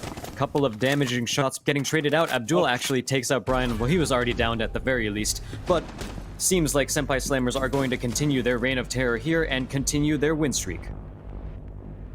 It looks like we could be witnessing the undoing of the very strong team that was Betray. Senpai Slammers, they look very, very good right now, and if I'm on the side of Betray, I'm about as nervous as a long-tailed cat in a room full of rocking chairs, because one more round, the orange team can get one. Senpai Slammers, one more round, and it's match point. And we've been talking about how dangerous match point is, and also against a team as dominant right now as Senpai Slammers, if you allow them to even taste match point, it's probably going to be over. Absolutely. And so seeing if there's any sort of switch up that Betray can do, it seems like they're still playing somewhat somewhat standard in terms of their operator picks, and last round, of course, did not go too well for them, even though they did get control over VIP rather quickly, which, as an attacker, that's exactly what you want to do when you're attacking Kitchen. Unfortunately, it was pretty much all undone single-handedly by Brian Hughes, who got 3 kills at the start of that round from a beautiful flank up the east stairs. So unfortunately for the side of Betray, even if they get some good space, they're not quite able to make use of it from these really aggressive roaming plays from Brian Hughes, which, by the way, this guy has been showing up quite a bit throughout this entire series. Yes. Even though he's not usually the one left in 1vx situations, there are several times so far where he's suddenly, out of nowhere, gotten 2 kills on the side of his team and basically set an entire round in his favor. Yeah, no, that's 100%, because he's not pulling off the incredibly flashy clutches and the incredibly flashy kills, but he's doing his job perfectly. He's getting kills when he needs to get kills. He's in the positions he needs to be in, and even if he's being extremely passive the entire round and doing absolutely nothing, he's doing it. He is the perfect definition of a great team player. He's really helping out his team right now, and it shows, because when he's on his game, it seems like Senpai Slammers is on their game, and he's kind of the engine that is behind this entire Senpai Slammers team. Yeah, and so far, a couple of shots traded back and forth. Blazin gets a shot or 2 on him. Oh, really nice impact. I love that. Down from the bottom side of the map, Blazin ends up taking out Vale, which I don't think was the one. No, Wamai doesn't have impacts. It was Abdul who ended up doing that. Brian will get the refrag onto Devsky, however, despite how low on health he is, and Mishka in a gunfight over on the other side of the map too, and Blazin is actually the one who's going to go down as Ash confirms that kill. Ash gets another one, Mishka peeking around the exact same corner as him, and I believe that was Defuser down as well, as Reese manages to pick one back onto his team's favor, but that is still Betray down in a 2v3. Yeah, and death is the tax we pay for life, and unfortunately, it came way too early for the Sledge and the Buck. You lose your soft destruction when there's so much more of the round to be played, as well as the fact you basically lose everybody when there's so much round to still be played. And Senpai Slammers now on match point in the very final game, and potentially now the final round of the inaugural week of VGL. They're so close to $1,000. And like I said, if you let Senpai Slammers taste match point, they're most likely going to be able to take a giant bite and close the game out. And, well, they have a lot of rounds to spend, and they look really comfortable. So I'm expecting this to maybe be the famous final scene for the side of Betray. And yeah, I was going to say, I expect Brian to 6-pick this because given his playstyle, it doesn't seem like he wants to be a Clash player. He's usually someone who manages to find a lot of those high impact frags, and while Clash ideally is going to be played barely ever switching off of her shield and taking out her gun. And so that's going to be a Castle, who is definitely an operator you want to hide, so the 6-pick makes some sense there. And so how much do they have to counter the Castle? They have some breaching charges from Reese. They have a couple of frag grenades from Mishka, but that's about it. So Castle's going to work pretty well in this situation, and I think this is also the first time, if I'm not mistaken, today that we're going to be seeing a Blue Sunrise defense, and that's simply due to the fact that Senpai Slammers have won both of their previous defensive rounds. Yeah, this is one of the very first times in this entire day where we're actually going to be seeing a secondary bomb site. And secondary, I mean, most of the time there's 4 sites on a map. 1, 2 are going to be very reliable, and then 3, 4 are going to be known as your secondary bomb sites, where it's kind of a 50-50 throw up. And that's the very first time we are seeing this, as shots are going to be riddling out there from Abdul. They aren't going to result in anything. So unfortunate for him as he wasn't able to find a kill, but also a little bit fortunate for him as he is able to keep his life as well. You can see that Senpai Slammers is very confident in their coastline, and they're very confident in general, because they're playing aggressively, they're playing loose, and they definitely have the ability to do that, considering, well, Betray needs to win 4 rounds in order to even get back into this game.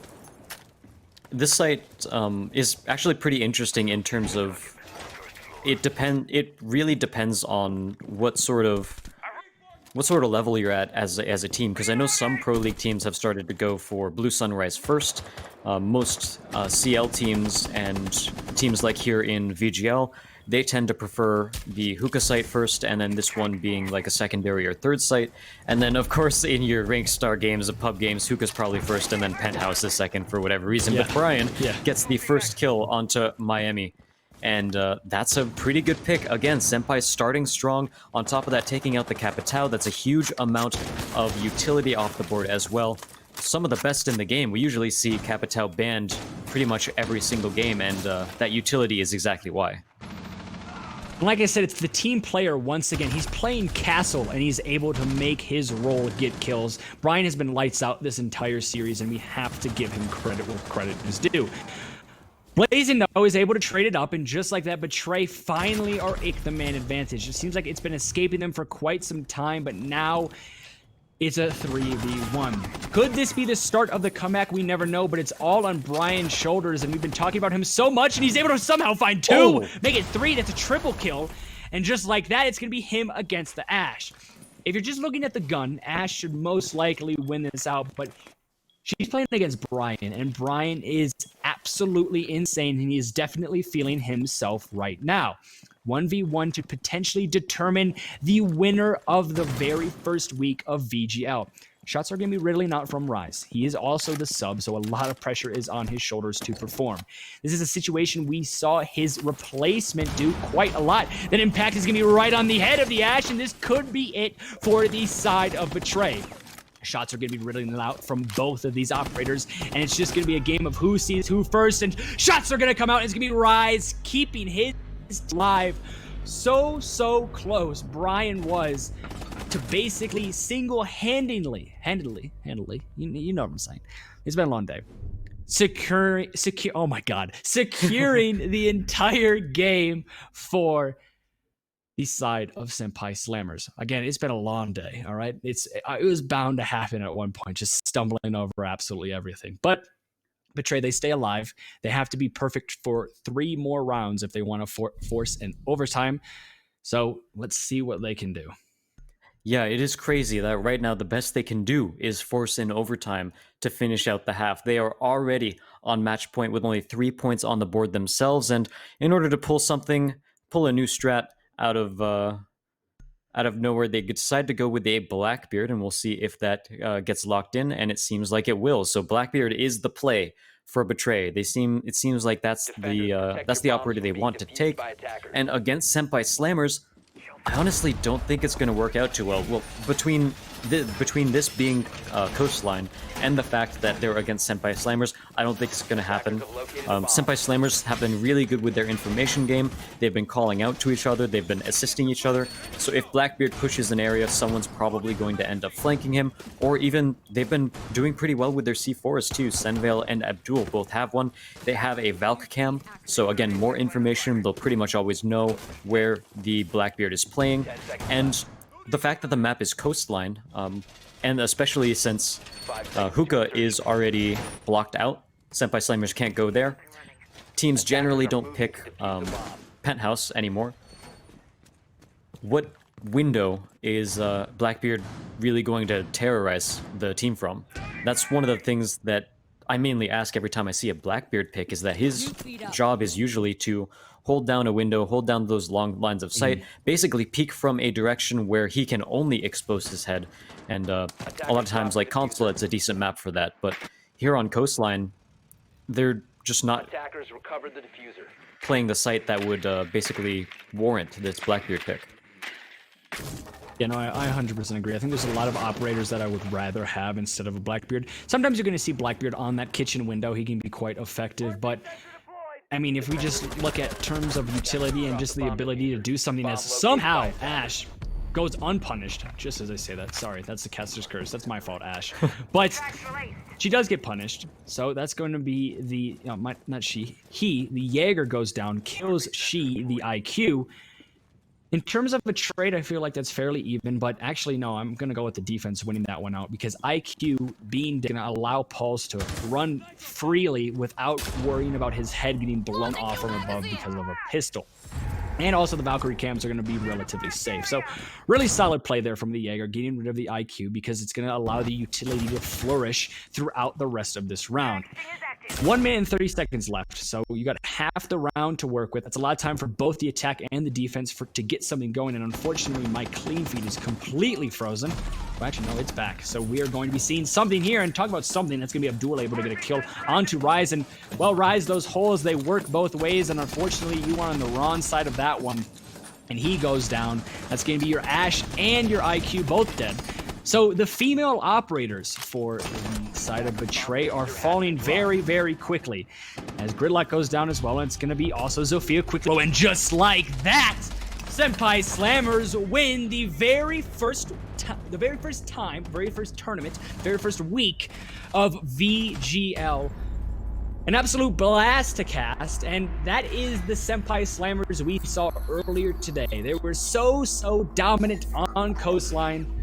And well, they continue that dominance again here. And unfortunately for Betray, yes, it was a great showing from them throughout this entire tournament, but they come in second place, and that's got to sting just a little bit. So these guys, Senpai Slammers, they're going to take home the 1,000, and on top of that, they're also going to get a free play-in to the next tournament next month. And I gotta say, if anyone plays against Senpai Slammers, you gotta ban Coastline. I'm going to be honest, they dominated both times we saw them on Coastline. It was incredibly strong, especially since even on Cafe, Betray showed that they were there to play. They started winning a bunch of rounds. They took the fight to Senpai, and Senpai were on the back foot for a bunch of those rounds. Meanwhile, over here on Coastline, Senpai Slammers, they just destroyed Betray. Now, there were a couple of rounds that Betray won off the back of some individual play, but Senpai Slammers were basically in control for that whole map. And we are going to be able to quickly look at the bracket here, as I'm hearing from production. So we are going to be able to see the very final standings of this very first VGL event. And just like that, we started with practically garbage going up against Hot Blade Evolved, and we got all the way to Betray Esports losing it out against Senpai Slammers. It has been a very, very long day. I'm not going to lie to you, Mr. Azaraki, but it's been a pleasure, and it's been actually very fun to watch. There's been obviously a couple games and a couple situations where I was scratching my head a little bit, but if I look at the majority of the plays, and if I look at kind of the overlying emotion from this day, it has been kind of edge of my seat. These games have been very, very close or very, very fun to watch, and I'd like to thank Third Walker and the team over at VGL for allowing me to cast such a great tournament. Absolutely, and it's definitely good to see some more side of the PS4 community, the PS4 competitive community, playing some really good Siege. And that, we talked about it earlier. The Siege competitive scene started out way back Season 1 on consoles, and it seems like these guys are still definitely able to frag and bring some decent strats out of the bag, especially Senpai Slammers. They were able to take the victory, take the first place, and in a pretty good fashion too. And luckily, our prediction was correct that Senpai Slammers would win the overall series, and we sort of got the entire map vote right. At the start, we said, okay, Senpai would win Cafe and Coastline, Betray would win Border. I switched a little bit after seeing Border. I thought Betray was going to win Cafe, but that was wrong. But the overall prediction still stood strong. Yeah, and I'm quickly going to be pulling up the next date for one of these events, so just give me 1 second here. Let me see. I apologize. It's hard to scroll up in all of this chat, but trying to find it. It's here somewhere. I swear to God, it's here somewhere. Oh, there it is. Okay, so the next event is going to be April 11th, and that's going to be Xbox One. So this time it was PS4, but next time we were going to be moving over to Xbox One. That's going to be on April 11th, and then after that, we come back to PS4. So we're going to go full circle, and that's going to be on April 25th. So be sure to stay tuned for more console gameplay, and it feels really good to be involved in this because, like you said, it's almost like this is kind of where Siege belongs a little bit. Obviously, there's going to be a really big PC scene, but we also want to get the console community involved because we're all part of the same family, and this is the main objective. Get everybody as competitive as possible, make sure everybody is enjoying the game, and also make sure that they're getting money while they're doing that. Who doesn't love to get money when they're playing video games? I mean, if you say no, you're losing your mind. But it's just a great experience overall, and I really appreciate everybody that worked on it. Again, I'd like to shout out the production team, it was Crater CDC, who was a great spectator, especially on PlayStation. I know it was going to work, but that was absolutely amazing. And also, I'd like to thank you, Mr. Azaraki, for being a great co-caster today. It has been a pleasure.